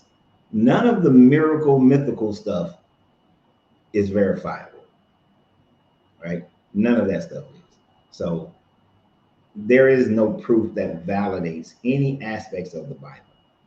And all people do is keep on trying to force it to be validated. Whether you are a splinter group from Christianity, Judaism, or Islam, they just want to try to force it to be something real, right? And what my man just says, I disagree. A lot happened just told from their perspective and through the lens of their superstition. You'd have to be specific on what you're claiming. That's Low Lewis on TikTok. You have to be specific on what you're claiming that happened, because a lot of the things in the Bible did not happen. Right? Now, if we're talking about something like the Assyrians conquering the northern Israelites and down and through the east coast of Judah into Israel, into Egypt, sure, we can validate that. Did an angel kill 180,000 of Sennacherib's troops? No, not at all. Hezekiah paid the tribute that he had to pay, and those troops then removed themselves from trying to sack Jerusalem. But an angel didn't come and kill. Where's the proof of this angel killing 180,000 people? Did any of the stuff in Joshua happen? No, there's zero proof of anything. As a matter of fact, there's more proof that demonstrates that the things that happened in the book of Joshua never happened. Never happened. Since the city of Jericho was without its walls from around 1500 BCE until about 1000 BCE, and Joshua should have happened in between that time frame.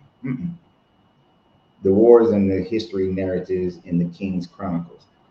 Well, I'll give you some of the wars, but only the wars that happened after 722.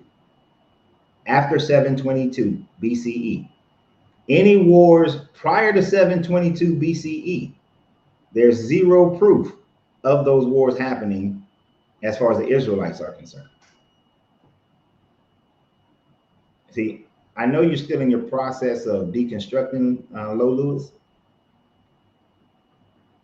but as you continue to deconstruct more, you will, and you investigate facts, you start to realize that this kingdom of David, which should have been around 1100 to 1000 BCE, maybe as late as the 900s BCE, there's no proof of that.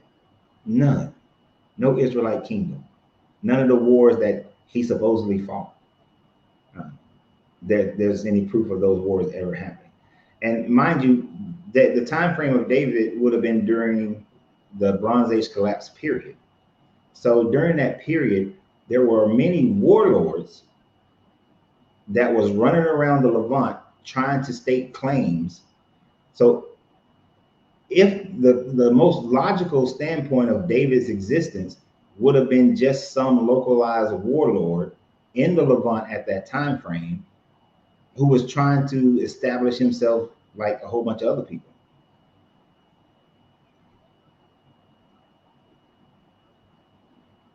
And I knew he was going to go there. What is that thing called? Because I don't like to, I like calling historical things by the name that they went by. This is in my way.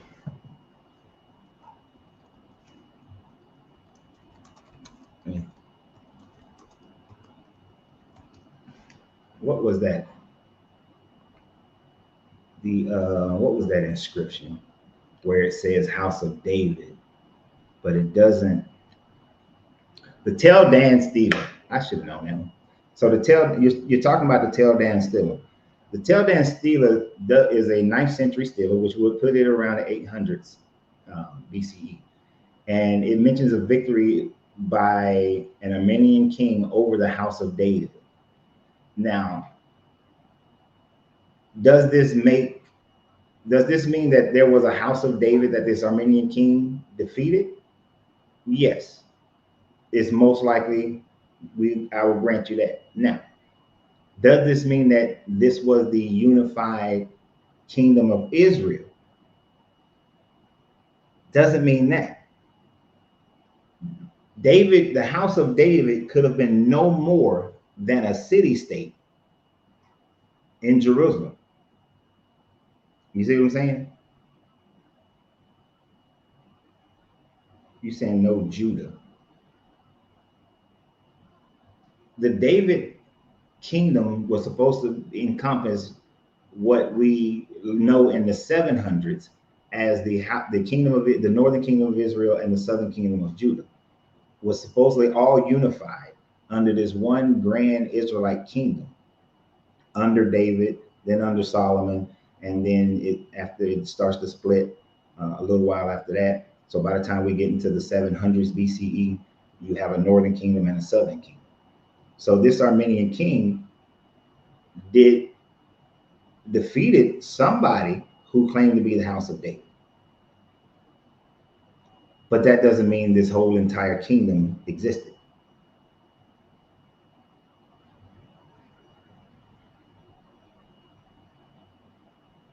Right? So I will grant that a House of David existed. The extent of it is what I cannot grant because there's not evidence of the extent of this kingdom.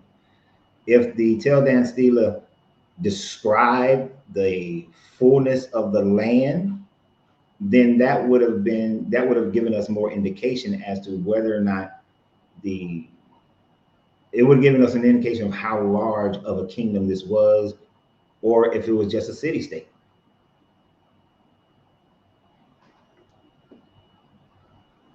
And when they're writing about David later on, people embellish what's the dude?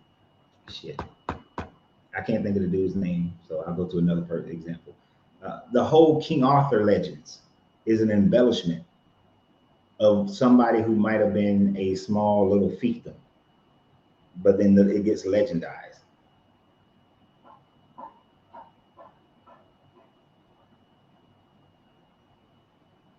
You're saying that would have been 200 years. It would have been. Can you talk? Because typing is frustrating. It'll be easier conversation. That's all. But you need more evidence, more information to be able to. Okay, hold on. To prove, in order for me to believe something and to accept something as facts, you got to have enough corroborating information. Lewis. Oh, yo, what's up? What I was saying was that the Stele is basically within about 200 years, I believe, at the time that David was supposedly around. And so that you do have a witness from a different nation reference to David's line, David's line of power. So whether or not, I'm not saying that proves everything that is said about David, but it at least shows that there was, at least at that time, this understanding that David existed, even at that time from another nation. Right. The house of David, or at least they may have picked up on the house of David. Just like even there's another with the guy that's over what's his name? He was the king. Was it Moab? There's another writing inscription about the house of Omri, how he was oppressed by the house of Omri, and he rose up and come. And Shamash gave him the victory over Israel, basically. Yeah. So you have that so it kind of correlates with what was written in the Kings and the Chronicles. You know, even though it's written, that's what I meant by it's written from the Jewish perspective. In their perspective, the reason why they lost to, I think it's the king of Moab. I might be mixing it up. You're right. You're talking about the Mesha stealer. Yeah, the Mesha stealer. And so from the Israel or the Judean, because that's the thing, the writings in the Bible are kind of like propaganda for David, like David's line, you know, the Kings and all that stuff in the Chronicles. It's kind of like propaganda, kind of pushing up David, so that, you know, that people will kind of follow, because they want to bring the kingdoms back together under this Messiah, this from David's line. And so, you know, so in the story that they have on the same event that the Misha Steely has, it makes it sound like, you know, Israel and Judah was about to win, but they were horrified by this guy sacrificing his son, and you know what I'm saying. So there's a great indignation, and that's why they lost the battle. It's almost like it's saying, well, we lost because they were so foul and stuff that it horrified everybody, and we just lost the battle because of that. You know what I'm saying? It's almost like they knew that Mishi Steely was there, so they had to come up with a story to explain away why they lost the battle. But when you look at the Mishi Steely, he's saying, well, his God gave him the victory. You know what I'm saying? So I'm saying, so what I mean by that is that the Jews, when they write these stories about these different battles and everything, they write it from the perspective of through the lens of their superstition on why things happen, why they lose. Every time they lose, because they were worshiping idols or whatever, or God. Every time they win, God gave them the victory. You know, stuff like that. But the things actually happen. Things may have actually happened, but it's being relayed in the Bible through their own lens superstition, because they have a agenda to get you to, you know, continue to worship Yahweh and put off all these other people and follow David's line. We get, you know, because the kings of David, they weren't that great either, but they were better than the kings of Israel. You know what I'm saying? So that's what you had when you read the different writings about, you know, the different kings, the kings of Judah and the kings of Israel.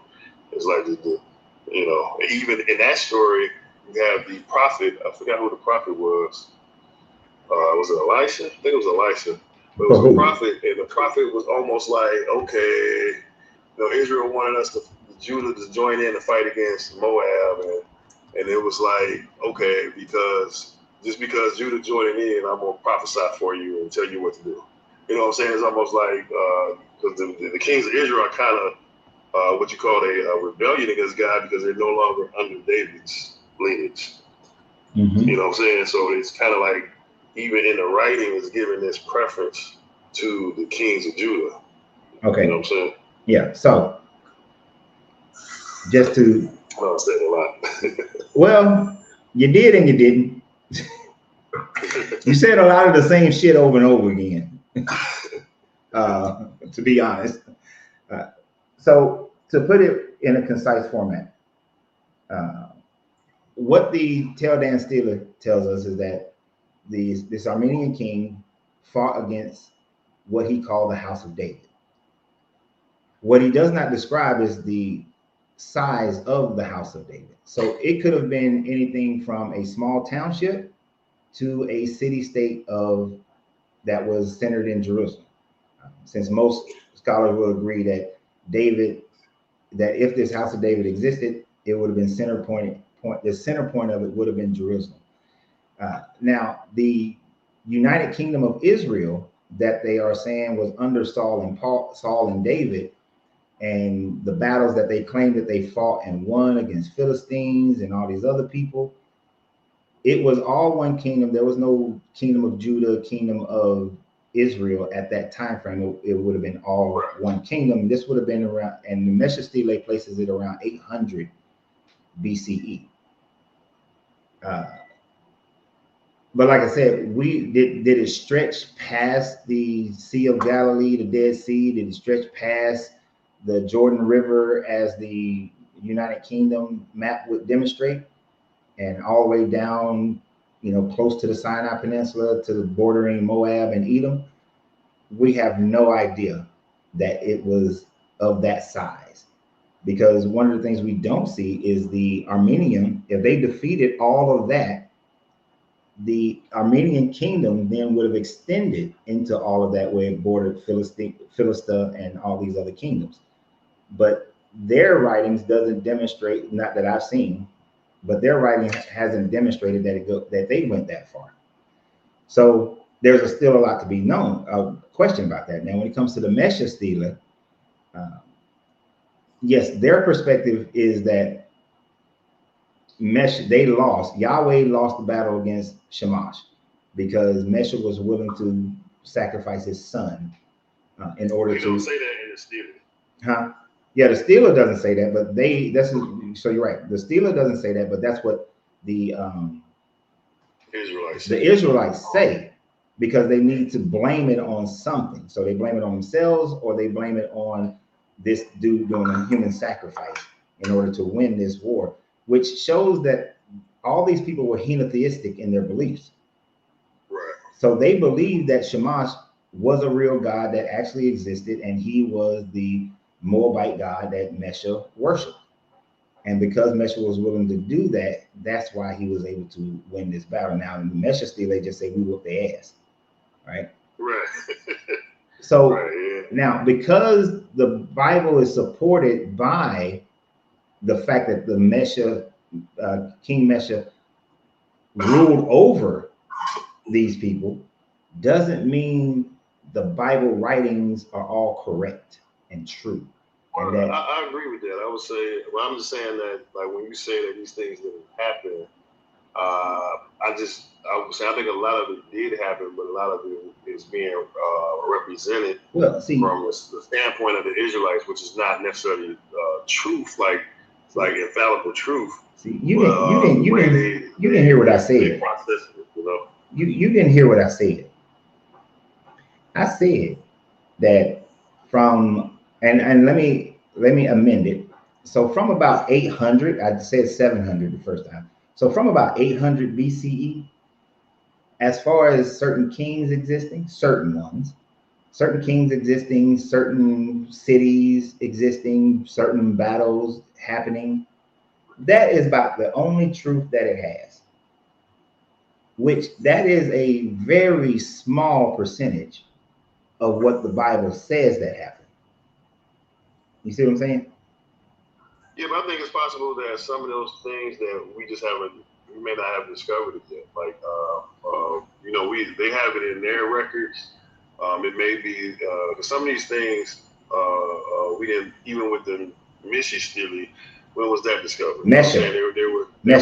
There were people who wait. doubted some of these stories. Lewis.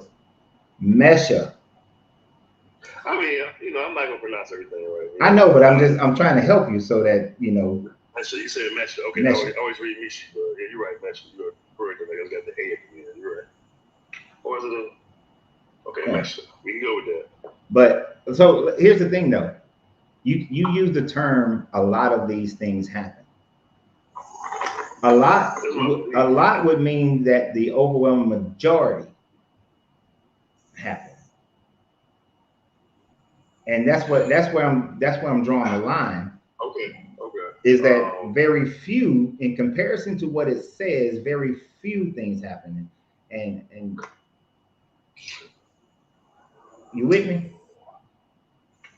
So did Balaam's donkey really start talking? No, that doesn't really happen. That's an obvious story. I agree with that the a lot of the mythology, the obvious mythology. Now it's obvious to me deconstructed. A lot of that stuff. When I specifically talked about the Kings and the Chronicles, the history narratives and the Kings and the Chronicles, and even some of the Samuel stuff, I think a lot of that stuff, I believe a lot of stuff actually happened and just being presented from their viewpoint, because you do have a lot of that stuff actually is referencing real people, real kingdoms, and they have things in their record that kind of correlate. It might not match up exactly, but they correlate.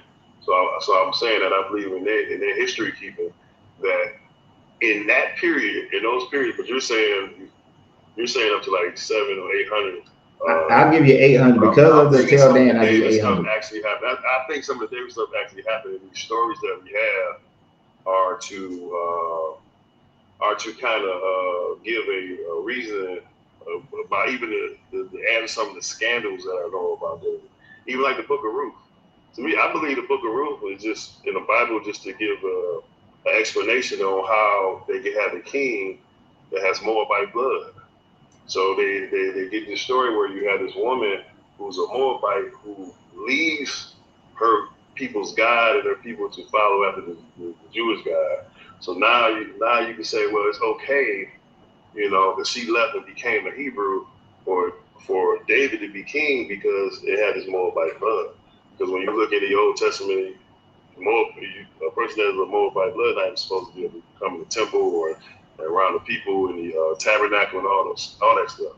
So that's why I believe that we even have that book in the Bible. It's am I deconstructing? It's almost like I'm seeing these patterns and kind of understanding like the motivations. I believe I'm starting to understand some of the motivations. I think that's the whole motivation. But the question is, do you believe that the Ruth story is a real story?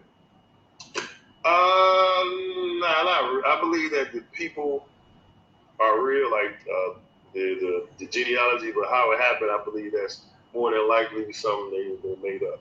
Part of the question made up. So at this point, that's where I'm at right now. I don't believe that it happened exactly like that. No, I don't believe the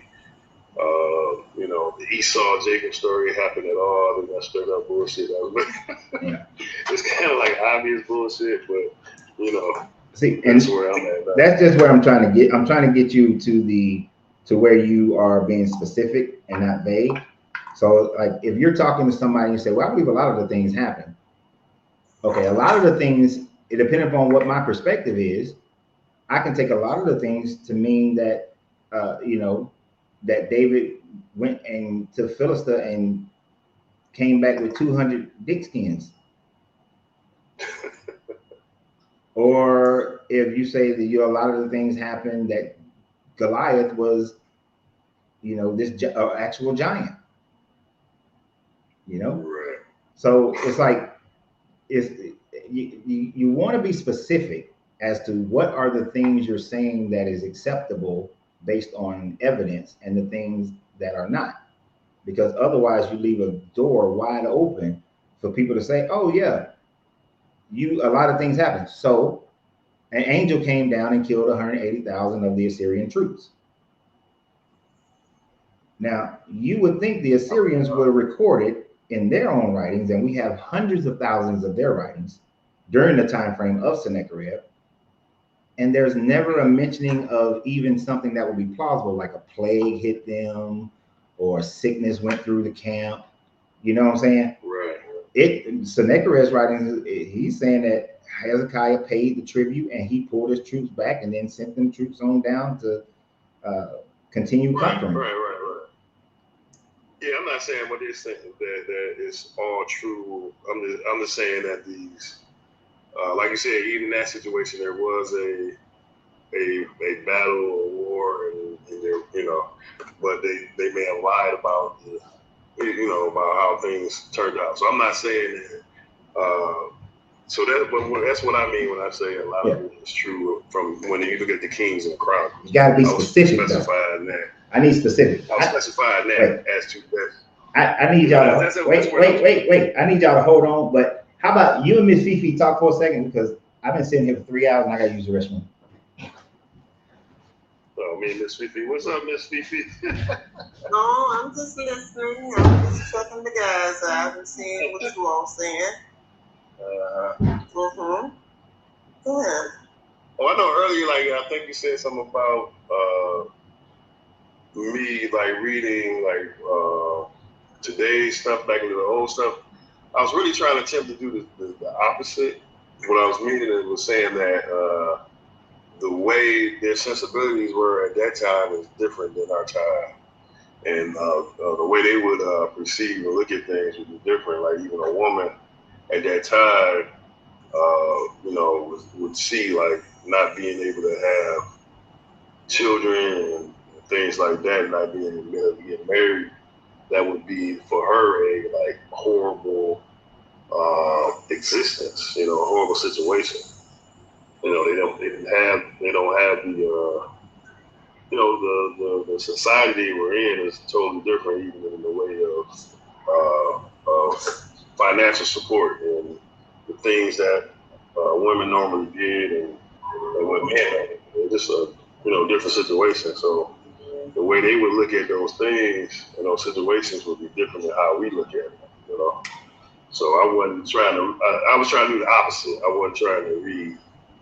I was saying that we can't read our stuff into, you know. No, it was a totally different culture. Right. Yeah.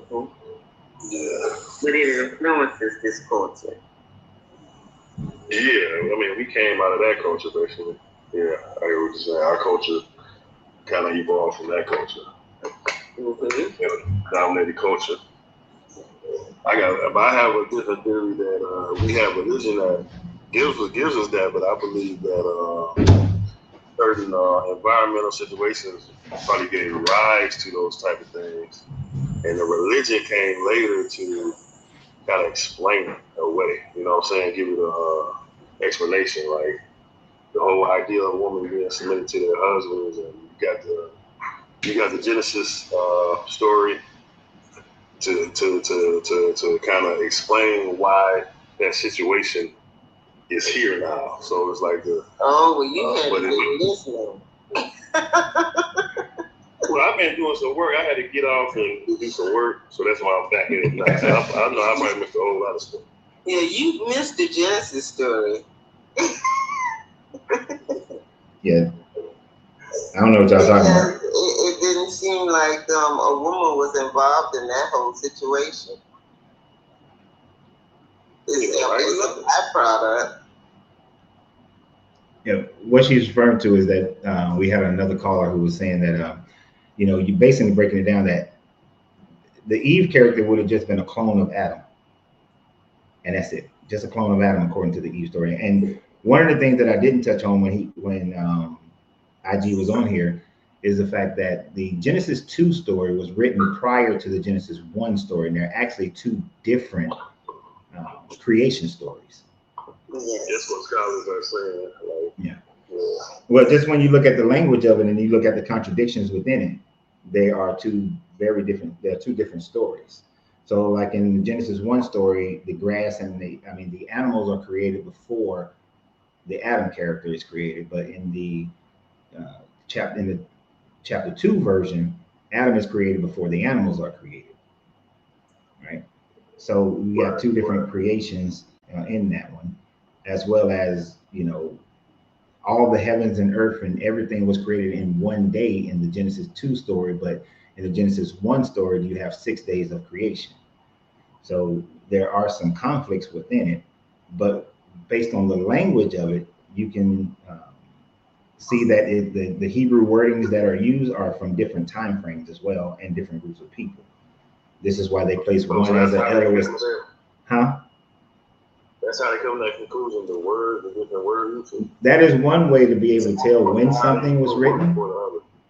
Yeah, one way to tell when something is written is how the use of a word is written, how the usage of language.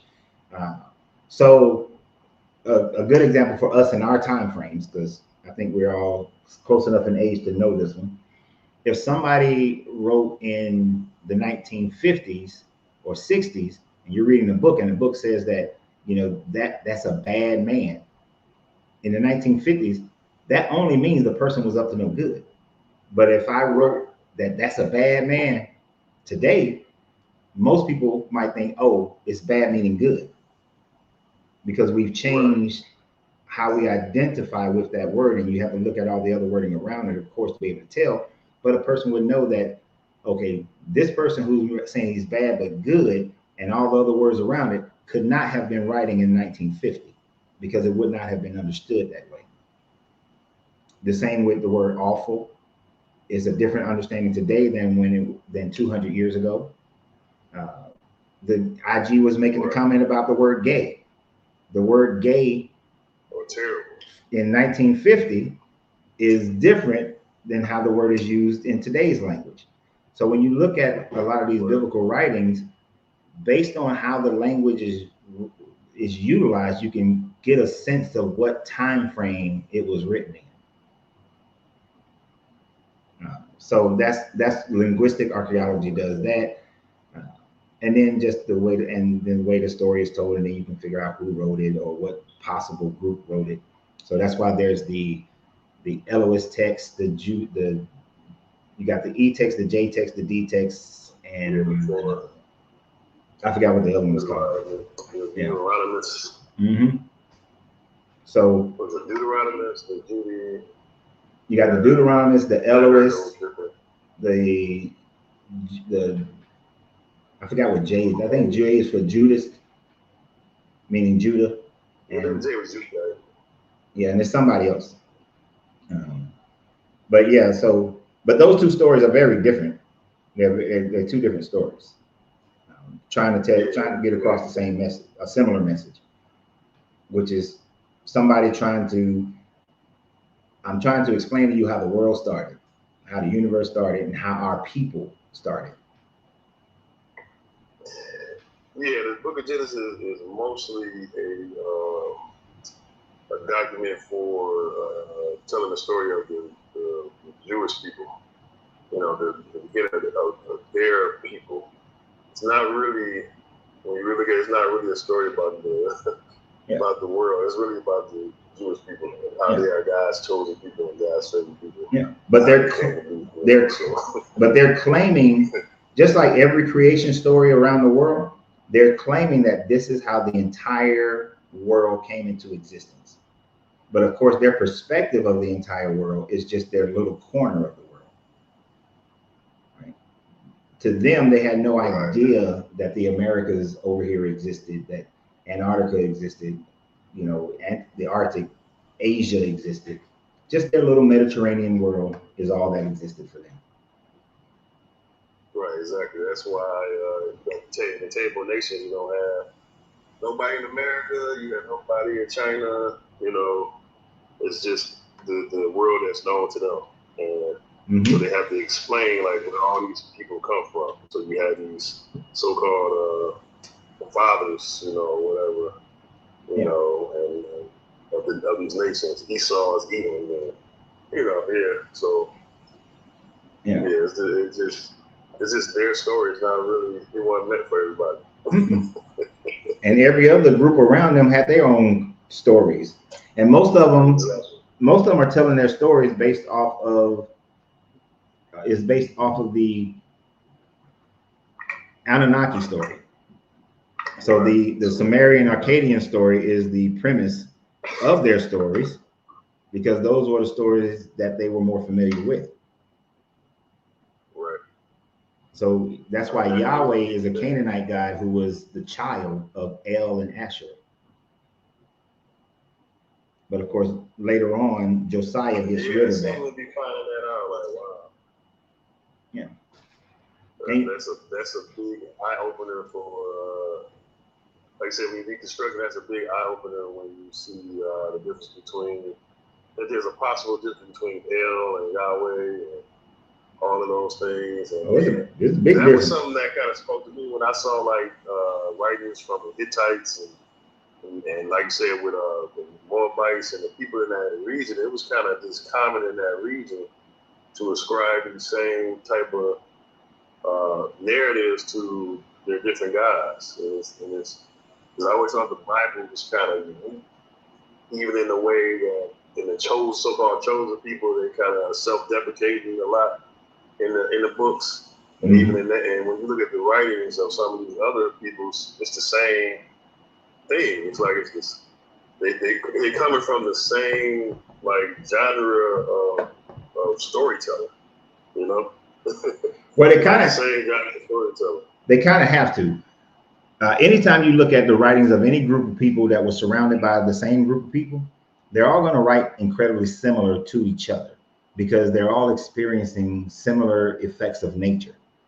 And because of those similar effects of nature, they write their gods into how nature is functioning. So when you have people who don't have any idea of an ocean existing, they don't have ocean gods. But people who do have oceans have ocean gods. If you don't have mountains, if you got mountains, you got mountain gods. If you don't, you have gods of the plains. Now, all of them experience storms, so they will all have storm deities. So that's why Yahweh is a storm deity, right? And even Baal is a god of fertility of the storms, but the nice gentle rains, not the heavy, thunderous, destroy everything rain.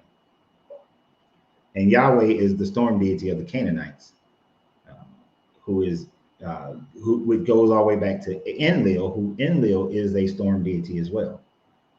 So they're just pulling from that. And then the Canaanites had El, which El is more of the Anunnaki god Anu, the wise supreme type of god. And then Enlil starts to get mixed in with Anu and the Assyrians. And then so when Josiah in around the 600s start renegotiating the Hebrew belief, he starts to combine El and Yahweh so that they have a supreme wise God who does still punish and break shit up though.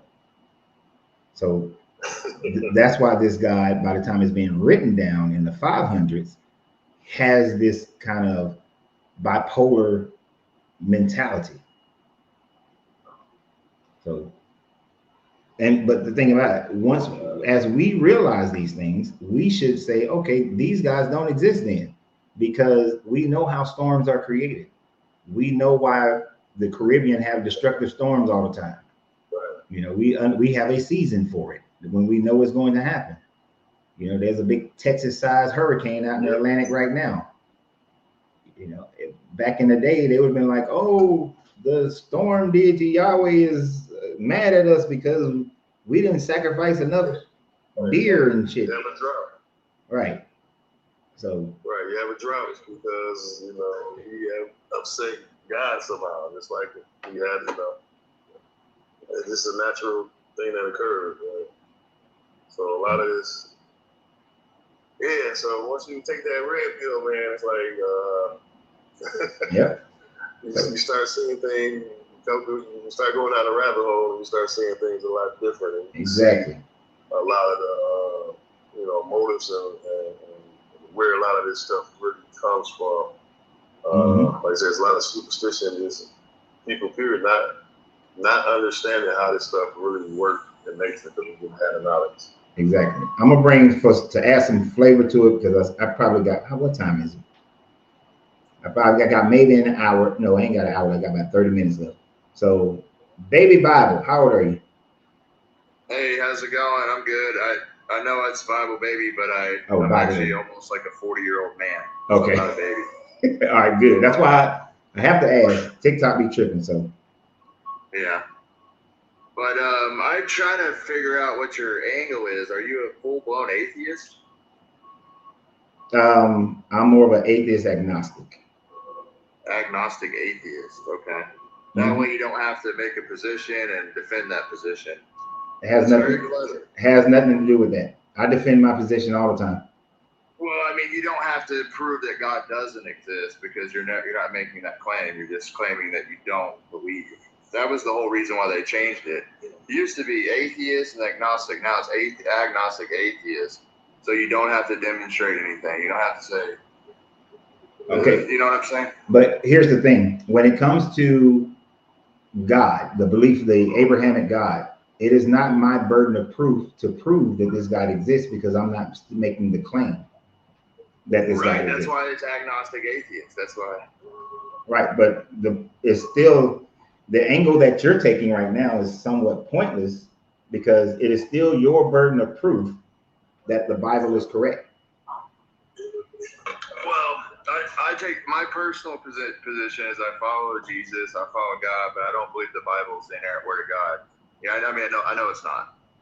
It's an idol. And what it does to the church. Jesus really was a revelation from God, but the church institutionalized it because they want to control that. They want to control God. That's what religion is. But you can't control a living spirit, and they don't want to follow that. They want to follow the book, and the Bible says, then I can do this, I can do whatever I want if I twist the words around. So, what part of the Bible are you saying? What part of the teachings of Jesus are you saying is correct? Well, and again, it's not so much the letters, but his living spirit. We've got God in us, and we follow his example. But also, I go by the Urantia book. That has their actual teaching to Jesus. I typed it into chat. I don't know if I just threw my pearls before someone that won't look at it. I don't care, but there it is. Okay. But it's just the spirit of the thing. Jesus said you don't need the law. No, he says the law and the prophets are the greatest commandments: love the Lord your God with all your heart, soul, mind, strength, love your neighbor as yourself. That was pretty much to do away with books and stuff. You just got to follow that. And how do you figure that? You don't need a book. You just need that You just need one sentence from Jesus, and you're good, I think. Well, if you break down that one sentence of love God with all your heart, how does the God of the Old Testament tell you is the epitome of loving him? Can you say that one more time? I had the phone up to my bad ear. Okay. So if so your claim is that you accept the part of the Bible that says the greatest commandment is to love God the Father, right? Yeah. So who is God the Father? So the thing is with the Old Testament, that was Yahweh wasn't real. Yahweh was just a skeleton or a shadow of what was to become. And in each revelation, it goes further and further. It builds upon the next. But if we're getting technical, Yahweh was just one of many gods, and was just sort of they're hedonistic. Even to this day, the Jews are hedonistic. They don't deny the existence of other gods. Okay. So it's not even. But how do you determine who God the Father is? Well, if it wasn't for the Urantia book, again, that I have a cheat sheet, which is the Urantia book, which I've read 4 times cover to cover. That explains exactly who he is. He's Father existence. This part's my own word. So God is reality himself, existence himself. For in him we live, move, and have our being. He's the infinite source of everything. And we're part of him. We've got God in us. We've got God outside of us. He's he's everywhere. He's everywhere. So it's who is he? He's that. He's the deity absolute. But what is he? Or that's what he is. Who is he? He's like Jesus. So he hates religious hypocrisy. He wants us to treat each other like we're family. Okay. He wants us to, he's like Jesus. That's what God is. That's his attitude. If that makes sense. Okay, but the Jesus character says that you are to follow the law. Did he though? Because he also said this generation won't pass. He also said he was going to come back in their lifetime, and he also said, but also you can't really go by the Jesus in the Bible. You got to go by the Urantia papers, or you got to follow. You got to use common sense. Then what the Jesus of the Bible is that is the description of your Jesus. So you're picking and choosing what parts of the Jesus of the Bible that you accept. you know, like I said, I go by the Urantia book, which was written by an eyewitness who was there who watched Jesus his entire life. Eyewitness. Yeah, a midwayer. What's the name of this eyewitness? Well, I know what he is, not his name. He's a midwayer. A midwayer is someone who's like one step above us. It would be like the lowest class of angel, and he witnesses Jesus' entire life and wrote it down in the Urantia papers. This was like a new age we're coming into, where we realize, but you know, the Bible and Christianity is being updated slowly but surely. Well, from what I can, in my opinion, what I can see right now, you have a gentleman named William Sadler and his wife Lena, and it looks as if they are claiming this. Planning, sure. I said claiming that these things were it's an unknown author, and it was written. Some celestial beings appointed them to the task of putting this information out. Yeah. How is that any different from Joseph Smith? Well, it's very different than Joseph Smith. It is not. Joseph Smith claimed that some angelic being showed him some plates, and from those plates he wrote the Book of Mormon. So these people are claiming that some angelic being came to them and told them to write the Urantia. Well, I mean, if we look at this logically, is there a logical inconsistency between, well, Joseph Smith, so just because Joseph Smith lied about something, does that mean these people are lying about something? That's not logical. There's no logical didn't say didn't make that comparison, just the comparison that they are both claiming that some angelic being came and delivered this message to them. So it's like me asking, well, what's the difference between you and Richard Dawkins? Or well, actually, that's not a good example, but you know, it's a red herring. It's got nothing to do with that. But I get what you mean. It's like you should be skeptical.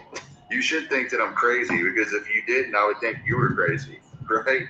Okay. Like, oh, he's found the truth, and you immediately believe it. No, it took me 3 years to ever even give it a chance. But your basis of the Jesus character is not truly based on verifiable eyewitness. It's based on what some angelic being told Sadler and his wife.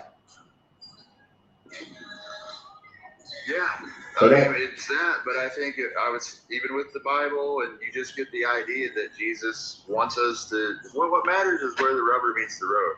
Yeah, he wanted us to act like family, and that's kind of where you go with it. And you can talk to Jesus and say like, hey, can you make me like you, Jesus? You know, I want to try to be. You should try to be like Jesus. You know, all that stuff. Well, Jesus didn't oppose slavery, and Jesus called a woman a dog. Well, I'm fine with that.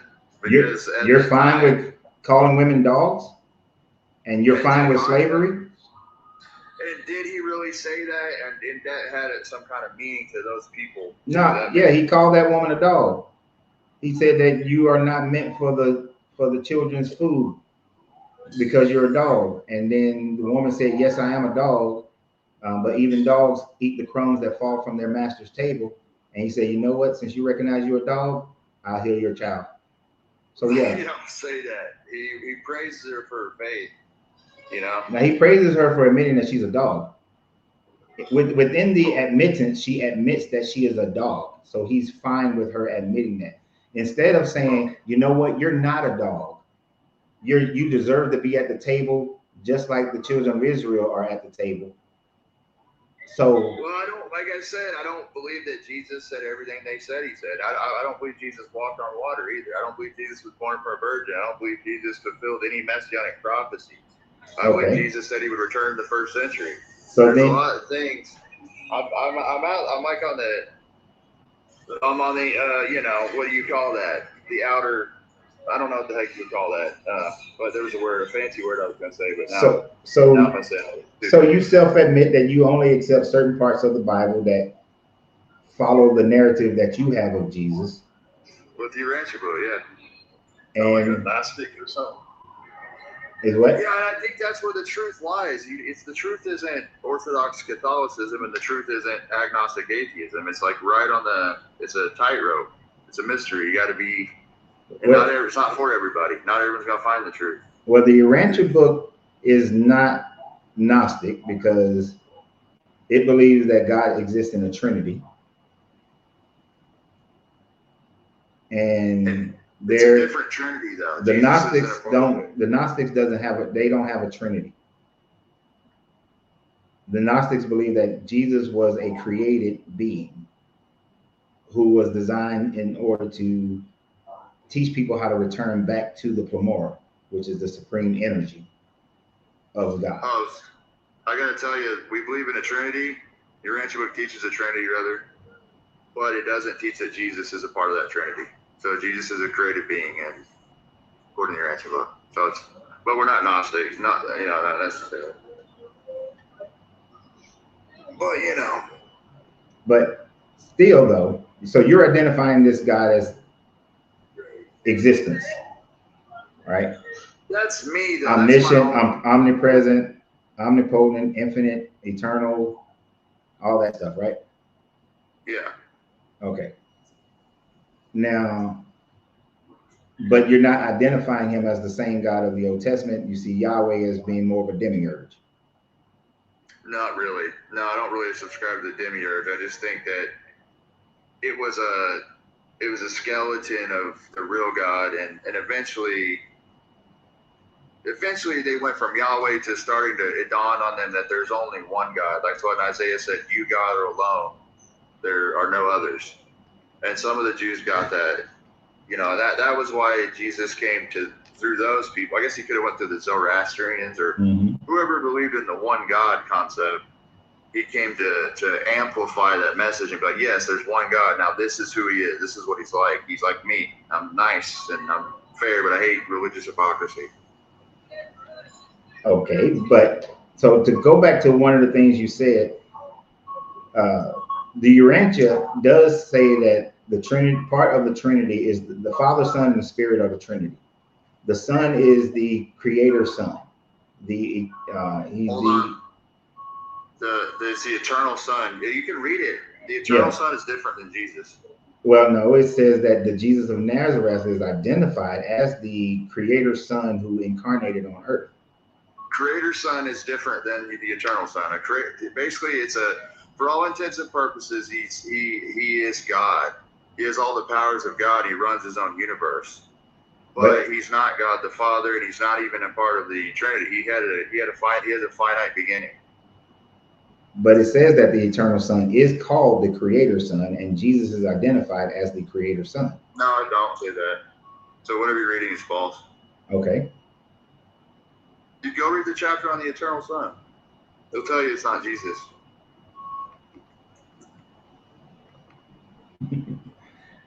But just keep that in your toolbox. And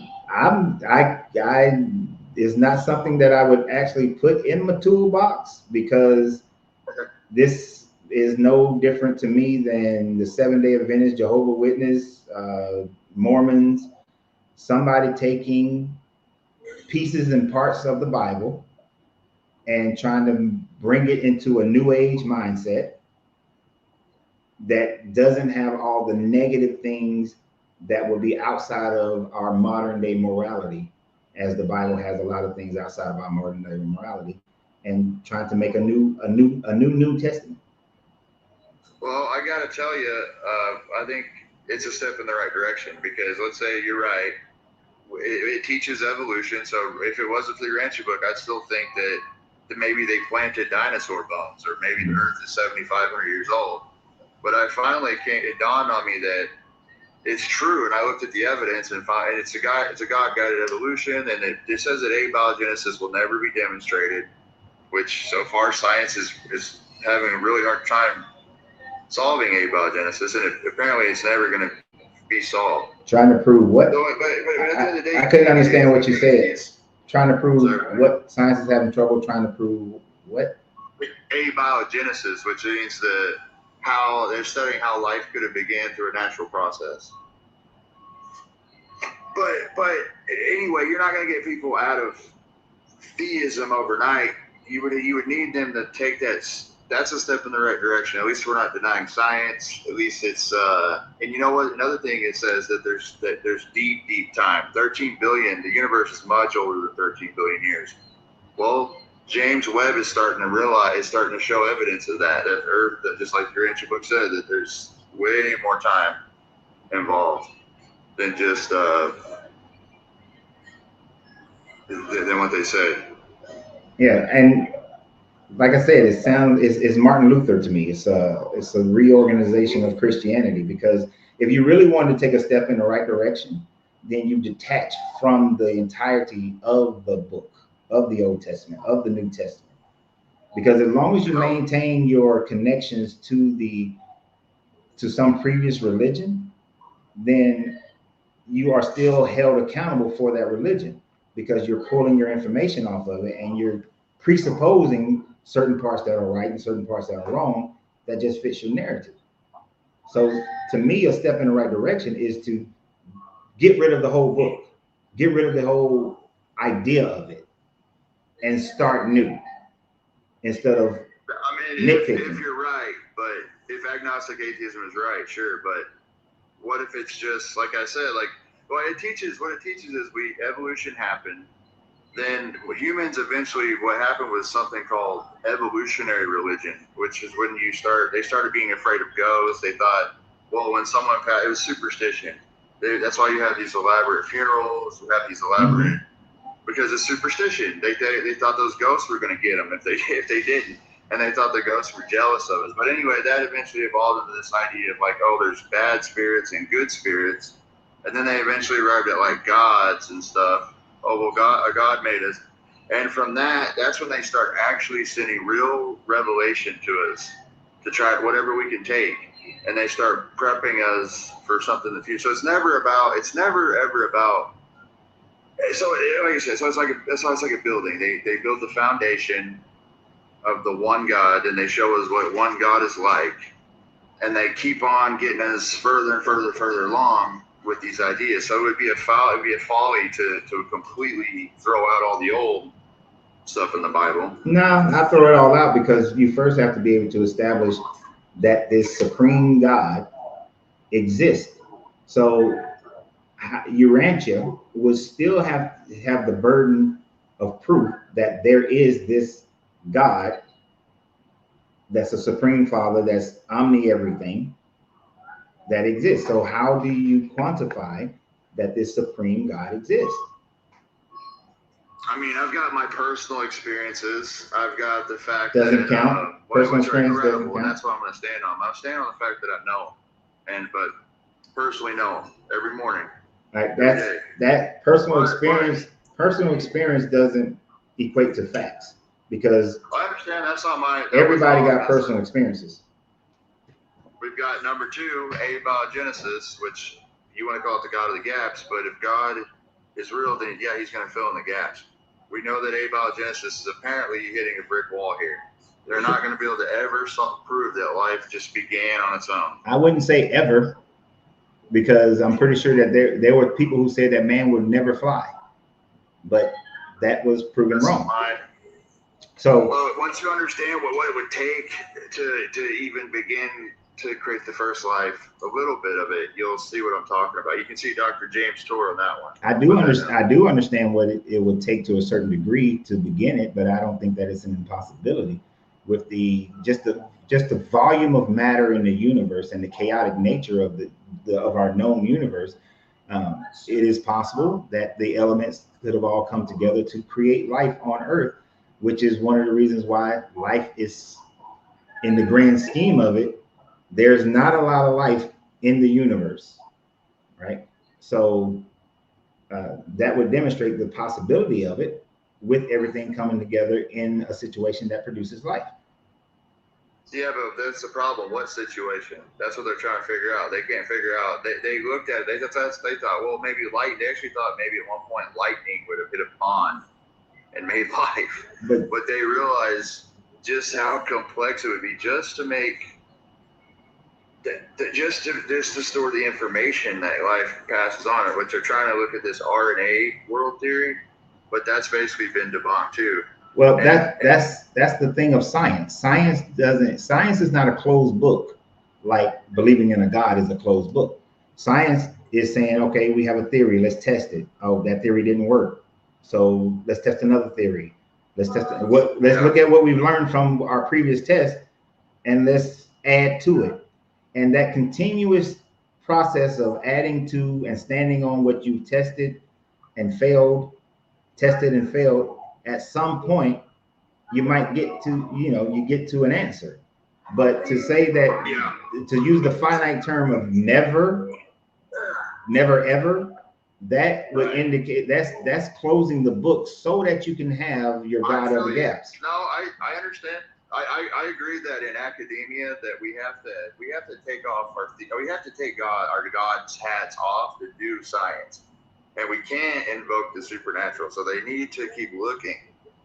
But what they're finding out is that it's not just like if I said, okay, what are the statistics of you flipping a coin and it landing heads 50 times in a row? Well, they do the math and it's like 1 in a billion times a billion. Like the sheer odds of that ever happening. You can put a number on the piece of paper and say, see, it's not possible. But if you try to flip it a billion times, it still would. The answer is no, it'll never happen. Well, and that's the usefulness of the data. When we look at the sheer odds of just the RNA thing coming together by itself, one thing is so astronomically high that we say, you can technically say, well, it's not impossible, but the usefulness of the data is it's impossible. Well, I can take the same line that you're taking and say that, well, since we know that we do exist, then there is a numerical formula that eventually will get us to understanding how it came into existence, because we are in existence right now. And not say we'll never ever, that would be closing the book on it. It's just, it hasn't been figured out yet. Yeah, keep looking, good, but they haven't made any progress for 60 years. And they still bring up the Miller-Urey experiment. How many centuries did man try to fly? Yeah. So 60 years is a small time frame in the grand scheme of just the life and history of man. I mean, you have people all the way back to the 1400s, 1500s trying to figure out flight, but it took 400, 500 years. So 400, 500 years to get there. Okay, but I want to say this: what this all boils down to, and atheists don't like me saying this, is your atheism hinges on that word you just learned today, abiogenesis. This idea that life just came on its own. It doesn't hinge. If you think about it, no, because you have to assume that's what happened if you're atheist. It doesn't hinge on that, because let me tell you the word that it hinges on. Well, the phrase actually that it hinges on. I don't know. You see, that's the difference. Well, you're trying to define what is going on in my head or any other atheist's head, but the true thing is we don't know, but it's not such a big question that we have to have an answer to. We don't have to have an answer to that. You try to make it where we have to have an answer, but we don't. That's what you have. You don't have to have an answer, and you can say, well, I'm an atheist and we just don't know. But if you don't look into the science, there's a difference between being sincerely, you don't know, and then there's also something called being intellectually lazy or indolent and not looking into it. I'm definitely not accusing you. I know that you know a lot of stuff. But if that's what it is. Like if you haven't actually looked at the science and said, wait a second, where are we at? Is it actually, do I look at the data and say, is it possible life began on its own? And if that answer is, it don't look like it, then you have to come to God. There's no really other option besides maybe like aliens did it, or I don't have those aliens. You just gave some more stuff that makes it say that I don't have to go to God. I might want to go to the alien seeding of the earth. I might want to go to interdimensional beings seeding the earth, or earth being in, or we all living in a, what's the other one? We all living in a simulation or something like that. I can go a bunch of different directions, but it's not intellectually lazy to not be all that interested in it, because at the end of the day, what is it's not that important to me. It's just like a person gets on an airplane. Do they need to know everything about the aerodynamics and how an airplane functions in order for them to get on the plane? Are they being intellectually lazy? Well, I mean, if you're just like if someone was just like a casual atheist, like I've got people in my family that they just don't want to think about it or talk about it, then I'd say, okay, just do your thing and just that's fine. But if you're gonna be like that's your thing or that's your niche, or lecture on it, or you know, if you're like a hobby atheist, I would say I call, then you should. You need to know you need to look at abiogenesis. That's what if you really think about it, you just assume. And a lot of people, the reason why I bring this up even is because like yesterday someone said, yeah, they made life in a lab. That atheist told me, and several atheists were like, yeah, they made life in a lab. Then we demonstrated the atheists that were there too, were on my side. We're like, no, we haven't. And they sided with me, the honest ones. And that's what people think. Like I could tell by the way you were talking earlier, you thought, oh, maybe the things just came together and then it happened. Like it's not that simple. When you start to get into the science, you see the numbers and you say, there is a God. Let me ask you a question. There is a God. Let me ask you a question. How is this your first time encountering my channel? I've seen you a couple times. Okay. I've seen you talk to other people a few times. So do I lecture on atheism? Or do I lecture on deconstructing the Bible? And I'm with you on that. I'll always support that. Right. By the way, but so based on your statements that you just made, though, you're saying that I should be more interested in how we all came to be, but that's not what I lecture on. I'm not trying to convince people how we came to be. I'm talking about my process. Okay. What I talk about is deconstructing the Bible so that the indoctrination that people have been under with this Bible. I don't give people pathways. I don't say that, oh, you need to go be an atheist or you need to go be an agnostic or anything like that. And let me prove to you and show you why. All I'm saying is that this book and pretty much every other religious book is filled with contradictions, superstitions, and so on and so forth.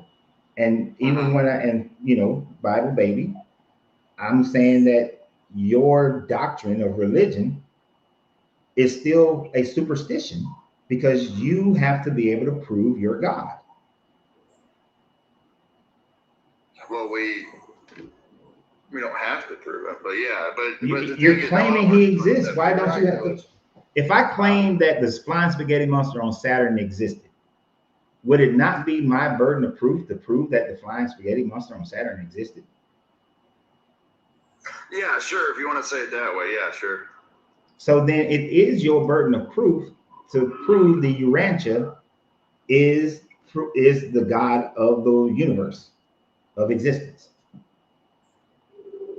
Yeah, sure. I mean, sure. And I could just be like, as boring as it is, like, hey, this is what I think. And this is what made the most sense to me out of all the religious stuff. Atheism doesn't make sense to me, but it all lines up. It's, what the beauty of truth is, it's synchronicity, or, it's symmetry. Oh, it comes together and all fits together. With the Urantia book, it tied up all the loose ends that I had. It explained evolution. It explained, well, because I already knew by that time that Jesus wasn't the Messiah. He said he was already going to come back, and he wasn't born from a virgin. And it plainly says in there, the Bible is not the word of God. And I was like, and that's it. For me, that was like it. I was like, okay. I mean, like you said, for you, it lines up. But whether or not lining up for you doesn't make it truth. Truth stands whether people believe it or acknowledge it, know it or not. Truth is just going to be truth. And for it to truly line up, you have to first be able to prove that your God is in existence in order for it to line up. But and the other thing with what makes atheism ugly is that it doesn't. Why you got a cast name? Like, did I say that say the name again. Utrarian. You ran your book. Yeah. Did I say Utrantia is like ass white paper? The tarantula book. What I talked to him about. But did I say it's ass white paper? Did I? No, you didn't. Right. So why cast disparaging comments towards what somebody else has followed? Well, no, I'm saying the opposite of beauty would be non-beauty, ugly. But if it doesn't match up, and that's where it doesn't line up that life could have just began. So that's why, in my mind, how my mind works, that's not the truth. Because life couldn't have just began through chemical processes. From the data I've seen, I spent hours searching it and looking at the actual. I'm still a layman, and I suck at science. But yeah, because I was gonna say like I don't consider myself some academic scholar, even when it comes to the Bible. I still consider myself a layman, but um, so there is a lot deeper that I could learn about the Bible and its construction and archaeology and so on and so forth. So there is a whole world of neurobiology, chemistry, and astrophysics that you don't know about. absolutely. So with that, you can't rightly say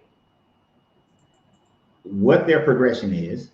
You can't rightly say that they will never ever, using that finite term. You can that would be a disingenuous statement to put it in that framework. All I can say is, to make it more honestly is I mean, that's what anybody can say. I've looked at the data that I've looked at, indicates there's a God. The experiences I've had, like me and my two friends, we're sitting around talking about Jesus, and all of a sudden we all see a bright flashing lights appear in the room, like from a supernatural source. Had to have been. That it wasn't a light bulb, it wasn't a guy outside with a flashlight. It was some angelic being. So we assume. Of course, it's an assumption, but we're not the only ones that have experienced that. Let me tell you why I'm laughing. Last night, me and my wife, oftentimes we'll sit on the front porch, and we were just sitting there. This was inside, by the way. It wasn't in the sky. We were inside. I'm just saying, we were sitting on the front porch, and then all of a sudden, I saw what looked like some kind of. It wasn't searchlight. It wasn't a searchlight, but some kind of light just went across the tree line, and we both saw it. But the thing about it, we don't know what the causation of it is, and so we didn't presuppose that it's a searchlight, it's an airplane, it's a. If I was outside, it's a God. I would have brought the story. I would have said, "Oh, it was some kind of that would have been a crazy story." But we were inside a room, with the blinds closed. But you don't. But to make the assumption that it's a God is just saying that I'm going to follow my narrative of what I already believe instead of investigating to see what it is.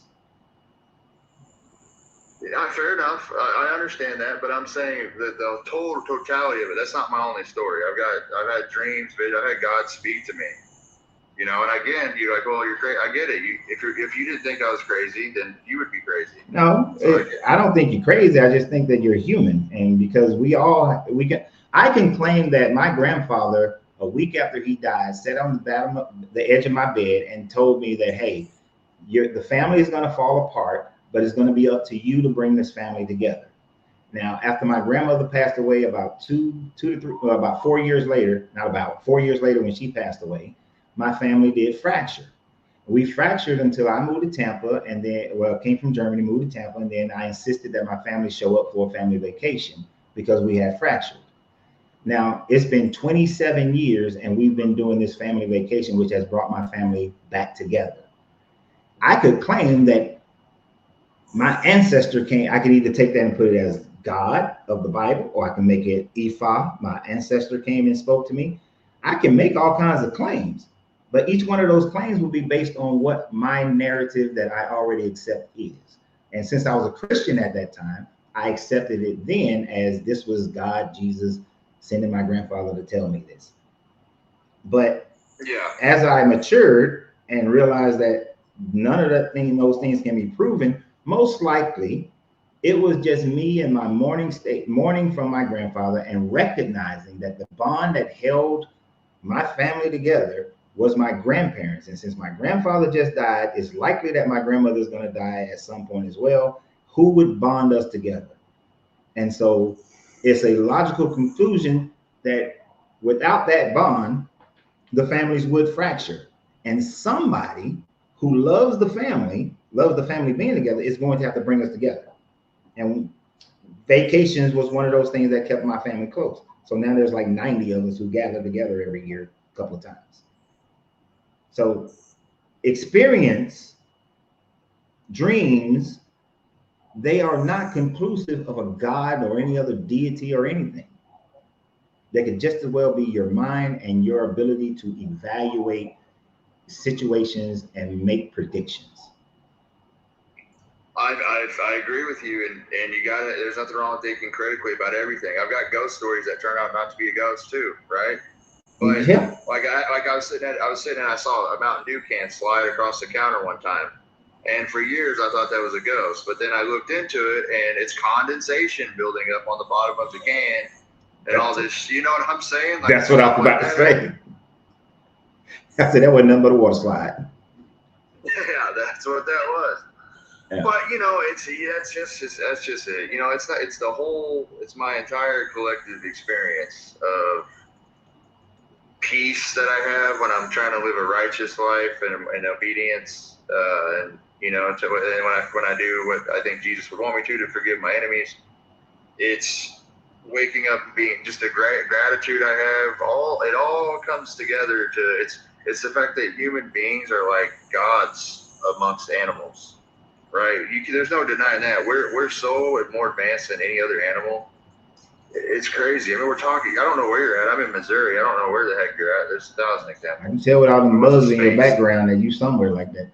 But yeah, no, I get what you're saying. I mean, an animal looking at a human may think that we are gods. So we are gods among animals. I get that. But the reality is that we're not. We're not gods. Plain and simple. Comparatively, we would. Compared to the children of God, that's what it looks like to me. But the animal would then have to have the concept of God in order for the animal to be able to make that comparison. That's just a comparison we are making from our own perspective.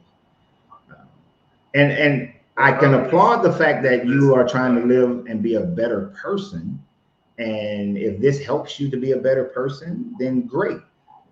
But to add your finite mentality towards it, as if other people should be following the same thing, is where it steers left, because you would then also have to prove Jesus existed, as well as proving your God existed. The God of the Urantia exists as well. You have to prove Jesus exists, the God of the Urantia exists. So you have a lot of things to prove that exist that you have no proof of. Well, I don't think the stakes are that high. I think the key to most people are going to heaven. It's sincerity that gets you there. So as long as you're a sincere doubter, that's nicer. That's not a problem. But that's better than Christianity. I also wanted to say, you know, it's just about giving you an alternative. Like a lot of these people, they find out the Bible's got errors in it, and then they become an atheist. When it's just like, hey, there's people that they're relief. I know the relief that atheists feel, because I felt it when I realized that I was in a false religion. I made my way out of that false religion. I was so freaking happy and relieved, but I kept my God and my Jesus. You know what I'm saying? Like yeah, that's why I say you're Martin Luther. You're following a reformist program, a reformation of Christianity, of modern day Christianity. That's essentially what it is. It's a modern day version of the Protestant Reformation. Which is what's needed. We need to stop telling people they're going to be engulfed in flames, and that, you know, that the earth is 7,500 years old and all this crap. That's got to stop. Yeah, but we also need a reformation against believing stuff that we cannot prove, and that is more superstition than anything else. Here's one thing that even like the priest and like I had a Baptist preacher kind of give me books about this, but God can't God's only revealed his nature, not his name. So he can't show you, like, for example, God can't show you that God's all knowing, right? How can God possibly show your finite mind that he's all knowing? Because if you really wanted to be stubborn, you can sit there and quiz, or how is he going to show you that he's all powerful? Because if you're going to be stubborn, you can just demand a demonstration forever. Like, oh, we'll make a green tree. We'll make that tree look like a bird. Like, prove it, because that doesn't. At the end of the day, what I'm saying is, you have to. Even if God was willing to entertain your disbelief in like a genie or whatever to try to show you that he's infinite, it would be impossible for your finite mind to comprehend something of that magnitude. Eventually, you're just going to need faith. No, right? But no, if you go to God, He'll do the impossible and give you faith. no, You know, He will. no. So one, if God is omni everything, like is claimed, then that omni God would know by what mechanism or what needs to be done in order to either demonstrate it or to whatever needs to be done in my brain to allow for me to be able to conceive it. So if he's an omni All God, right, but then he can. if he is an omni God, he has this guy would have the ability to do that, but yet it does not. And if this guy forces faith in me, then basically I have no free will to choose because he's forcing a belief in him without any facts, which is kind of dastardly. I gotta tell you though, what I'm saying is, yes, He knows what would convince you to begin to have faith in Him and trust Him and believe in Him, but He doesn't. It is impossible for an infinite being to show a finite mind infinity. So how can something be impossible for he's of such a magnitude that you can't. It's such a high magnitude. If a God is omni everything, then how can anything be impossible to that God? If something is impossible to that God, he's not omni. Omnipotent just means anything that's possible. He can't not exist. No, he's omni everything. He's omniscient, he's omnipotent, he's omni everything. So if he's omni everything, then nothing would be impossible, because if something then is impossible for this God, then the God is not omni. Then I guess that's the way it is, because he can't not exist, and there's things he can't do. Then if he's not omni, he's not God.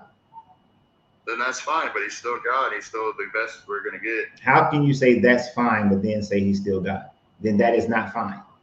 If he's not omni, he's not God. If something is impossible, the definition we put on it, though. But you also put in the definition of this God having impossibilities. This is why, like, the philosophy of the Tao says that the moment that you give the way a name, the moment you put it in a book, the moment you try to describe it, it ceases from being that which is the way. So the moment you tell Omni that Omni has an impossibility, it ceases from being Omni because you've condensed it into this box. And if it's omni, it cannot be condensed into this box where it has a description, where it is known by those descriptions. So it is no longer omni. So then the God of the Urantia is not the God if he has impossibilities. Well, it says in there that it has impossibilities. It says it's impossible for God to not exist. So are you not willing to be charitable enough to say, okay, well, that makes sense for there to be some inherent limitations? Like, because you got to realize if there was no God, it would be just like black space. It would be absolutely nothing. There would be, and nothing is that which doesn't exist by definition. Nothing can. Yeah, there's no such thing as nothingness. Right. And no, I don't have to be charitable to say that at all. I go by what things say and what things are. And if the Urantia says that there is impossibilities for this God, then this is not God. Okay, then I don't think you're being charitable. I think you're being stubborn. No offense. I'm using critical thinking. It's not about being stubborn. It's critical thinking through the whole. It's not a contradiction, though. You're not. And by the way, never said it was a contradiction. Just saying that it's illogical. It doesn't fit critical thinking. So with the information and logic are identical. He wouldn't be able to create like a square circle or a married bachelor. It's just inherent in what he is. And he said, I am that I am. And if you're like, well, that doesn't fit with my definition of omnipotent, so therefore what? I mean, it's just your definition of omnipotent. Theologians have been saying forever that it just means it's possible to do anything that is possible. Yeah, omnipotent means all powerful. Things that aren't possible. It means that it's all powerful, and all means all, and that's all means. There is no limitation to all. All is everything. So when you put a limitation to all, it's no longer all.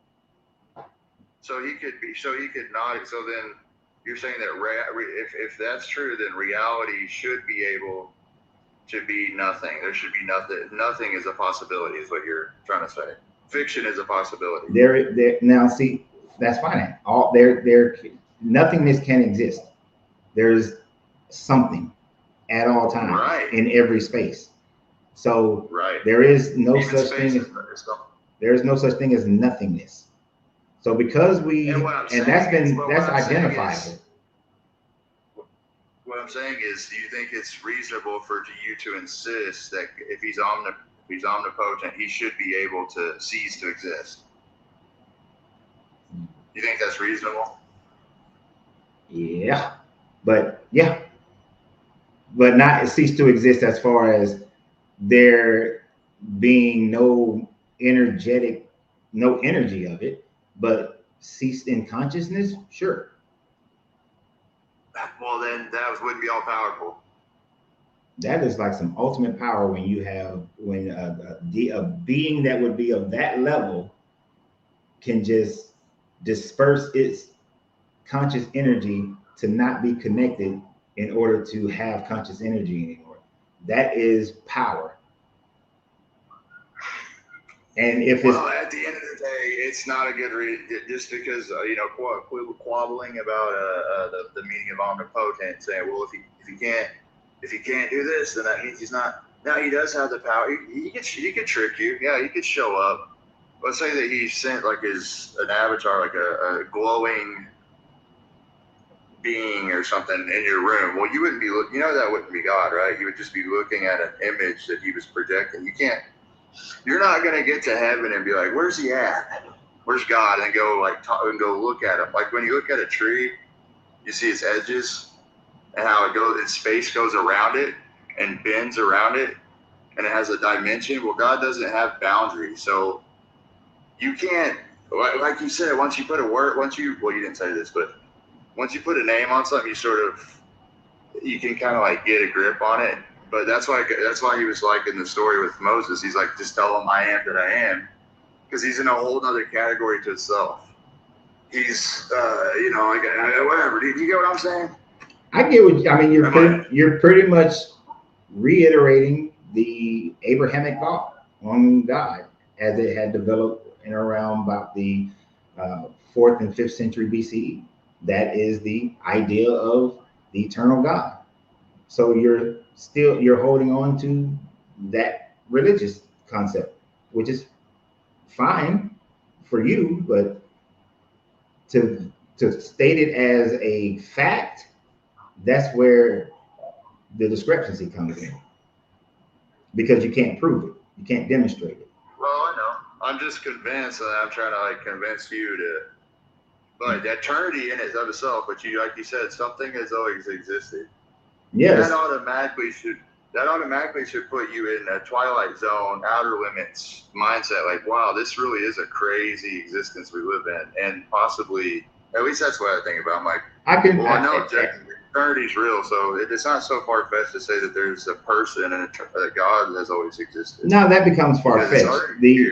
The idea, see, I can sit quietly and within my mind go through the philosophical thought process of an infinite number of singularities happening within universes continuously for infinity, and there is no end to it, there is no beginning of it, and trying to imagine going back and back and back and back and back and back and back and more and more and more and more, and the concept of the universe being infinite, I can quantify that in my brain. I can imagine it. But that doesn't make me go to there's a God that had to have created all of that. If you isolate these arguments individually, then sure, you're like, okay, well, I can hone in on this. But if you look at it collectively, where we are in eternity for sure, we are everything's emotion. Like how did the emotion start? That's a transcendental argument, which I can't run, by the way. then you've also got the fact that human beings, we're the only people that have survival value. It wouldn't be very meaningful for my cat to go to heaven and like see its cat family, its cat mom or whatever that passed away.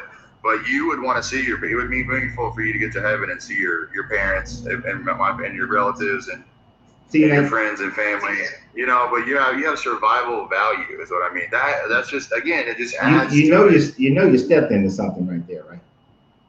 Because so even though I'm not a pet person, can't stand pets, but what I do know of the little bit of zoology that I have looked into is that there are a number of animals that show emotions and familiar connectivity.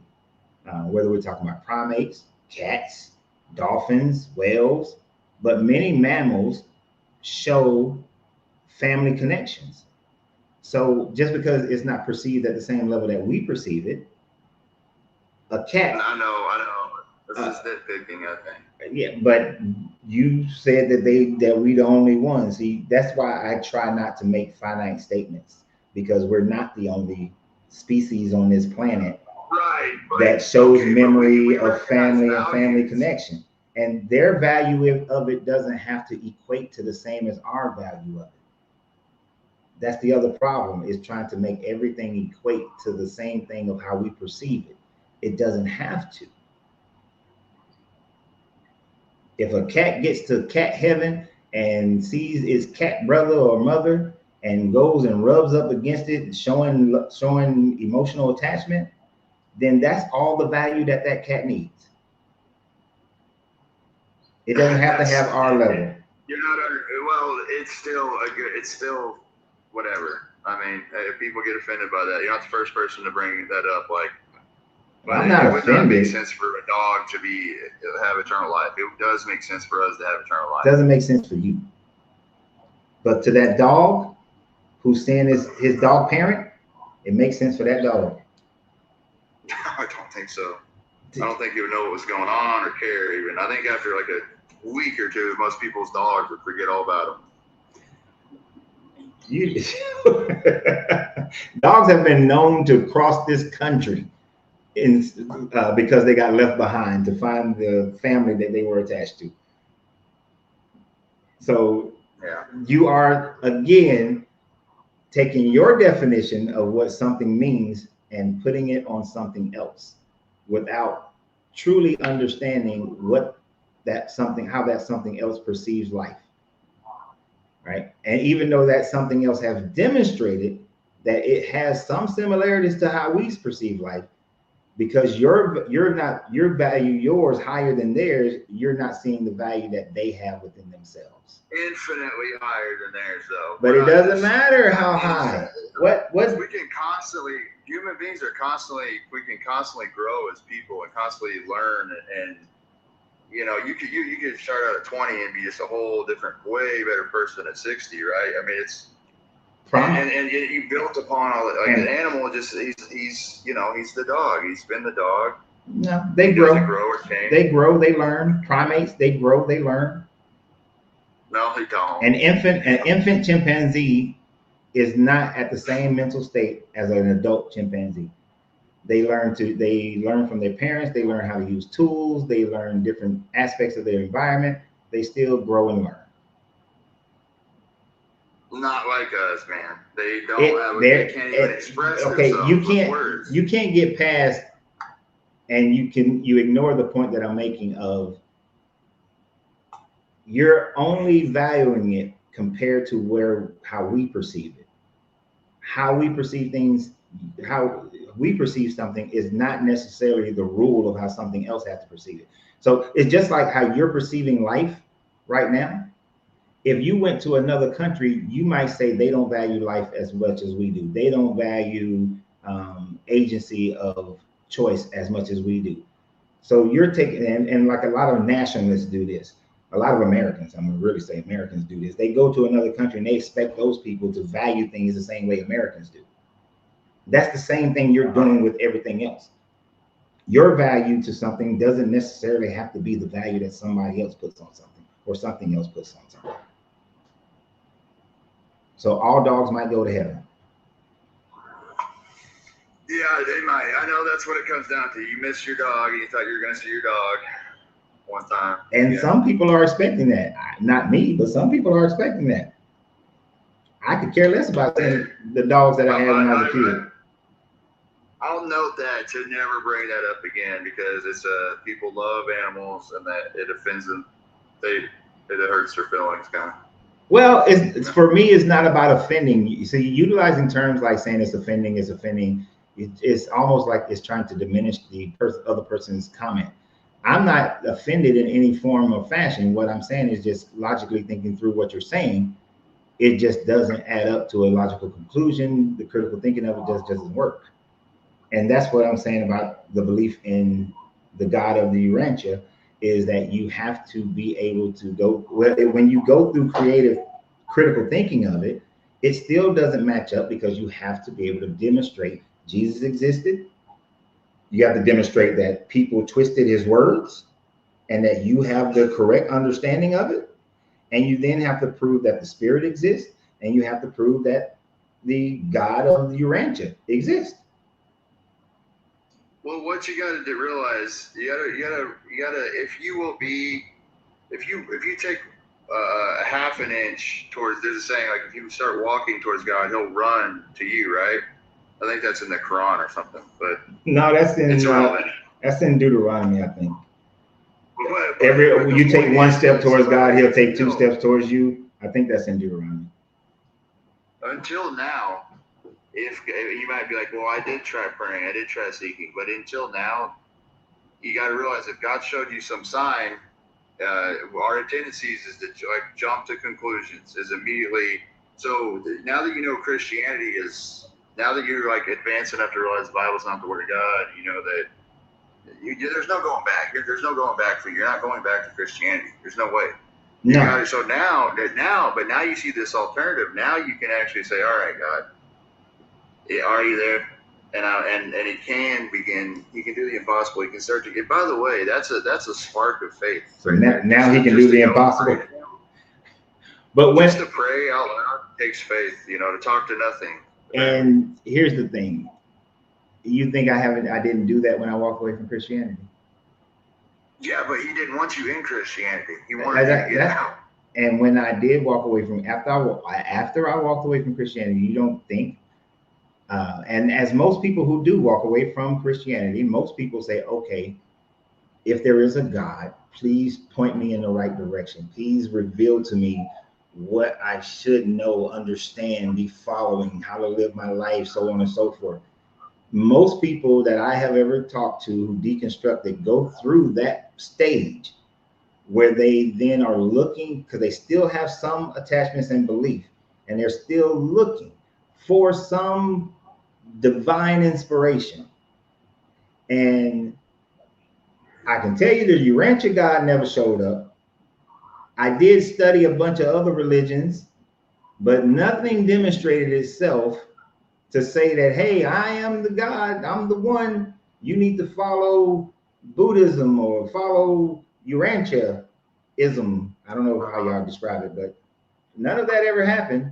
So when I walked away, I was very open at that time frame. But what I continued to study, and then eventually I got to the point that I'm at now. So, and that was done in all earnestness. You know, I just insist you keep an open mind, and like I said, that's the agnostic part. Talk to you. That's the agnostic part. The agnostic part is that you are open, but it has to be able to demonstrate itself. And that's why I have been saying over and over again, you have to demonstrate Jesus existed, that they twisted up his words, the Holy Spirit, the Spirit exists, and your God exists. You got 4 burdens of proof. And if you can't prove it, then there is absolutely no reason for me to believe it. Okay. But all right, I want you to think of something. And don't just say, well, if he'll know what would convince me. You can ask God anything. You want to know if God exists, and you can ask him anything. What would you say? Show that proves his existence. Wait a minute. Oh, so I thought you was trying to do some little mind trick and you're saying like, okay, what am I thinking right now? No, And then it you is was a gonna mind tell me trick. what I was It is a thinking. mind trick. No, I thought I'm you. laying a trap for sure. No, I thought you were trying to say what am I thinking right now? And you was gonna read my mind or something. So you're No. you're saying for me to ask God to if the God did this, then I will believe. Yes, you can ask him for any feat or any demonstration. What would you ask him for that demonstrates his existence? That is something that I haven't given much consideration to here in the last 10, 15 years. But the thing about it, if he's omniscient, he should know. Well, that's the deal. What I'm trying to say, the answer is anything that you say, like, well, he could make $1 million show up. Well, how do you know? That doesn't demonstrate that he's God. I tell you what, he made $1 million. $50 million show up in my bank account. But that again doesn't demonstrate he's God. That just demonstrates that he can do that. That goes back to my original point. He can't show you that all the things that he can do and all the things that he is because you just have a finite mind. No, if he can't do something, then he ain't God. But if I tell you this though, if your God is real, and if $50 million showed up in my account in the next 10 minutes, then I will read the Urantia, I will preach the Urantia, I will surpass Sadler with the Urantia. 50 million. But then he takes it back. He puts the 15 million, then he takes it right back. Then he the devil. Okay. Then he's the devil. And I don't even believe in the devil. But no, I'm at the library, and ironically, I'm in Missouri, and I'm at the library, and mosquitoes are biting me outside. Oh. Which we didn't have. But yeah, I'm sitting here trying to fight off these mosquitoes. No, I understand that. Look, I live in Texas, and they got bird mosquitoes out here, so I get it. Is it hot down there right now? Actually, it was all right today. I think it was only like 90 degrees today. It's been hot, but I'm acclimated. I'm outside all the time. I like being outside. Okay. All right. Well, go on inside, man. I appreciate you being here. Yeah, take care, man. All right. Have a good one. That was interesting. The Rancher. I might read it for shits and giggles. That's the first time I've ever, I can't say that's the first time I ever heard of it. I might have heard of it before, just forgotten about it. But that's, to me, that just sounds like, oh, I'm a reformist of Christianity in the 1950s, and I'm just adding new age thought and what we know scientifically right now to it, to a new testament. But as long as you still have the attachment to the old religion, you're just reforming the religion. So, oh man, well look, I blew way past my time today because I want to be done at 3 o'clock, and it's 3:41 here in San Antonio. So I appreciate everybody for being here. It was a great show. So just as a reminder, now on the show will go Monday through Friday, 12 noon till until I'm finished, until we're done. I can't say what next week is. Next week is the end of the month, right? Yeah. So what day are we traveling? We're leaving 3. So next Thursday we will not have a show because I'll be traveling on the road. Probably have one on that Friday though, and then definitely won't have one the following on Labor Day because we'll be on the road again. But Monday through Friday on the norm, the live will start at 12 noon Eastern time. So look forward to having you guys here, for each show. I continue to put out videos, so please share those videos. I appreciate it, and watch them. Okay, I will deal with you in Yeshua's name, man. Shut up. You scared to come on the show? I've offered too many times for you to come on the show. Anyway. We're still going to have our meetup October 31st through November 2nd here in San Antonio on YouTube at Coach Rans 33. Go to the link of any of the live videos recently, and you'll be able to see that link where you can reserve your room. I think I need 2 more rooms to be reserved in order for the discount to stay. There's a free breakfast and a free supper at the hotel. Uh, so I hope you guys will go ahead and sign up for that. And beyond that, I will see you guys on Monday. And please share all the videos that I produce over the weekend. And y'all have a great, fantastic weekend. Make sure that you have some fun, that you relax, that you go do things that you enjoy doing, and just be great in your life. So y'all have a good one. Always remember, you have to free yourself to be yourself, because your greatness is non-negotiable. Good journey, good vibrations. And I'm out. Howdy 500.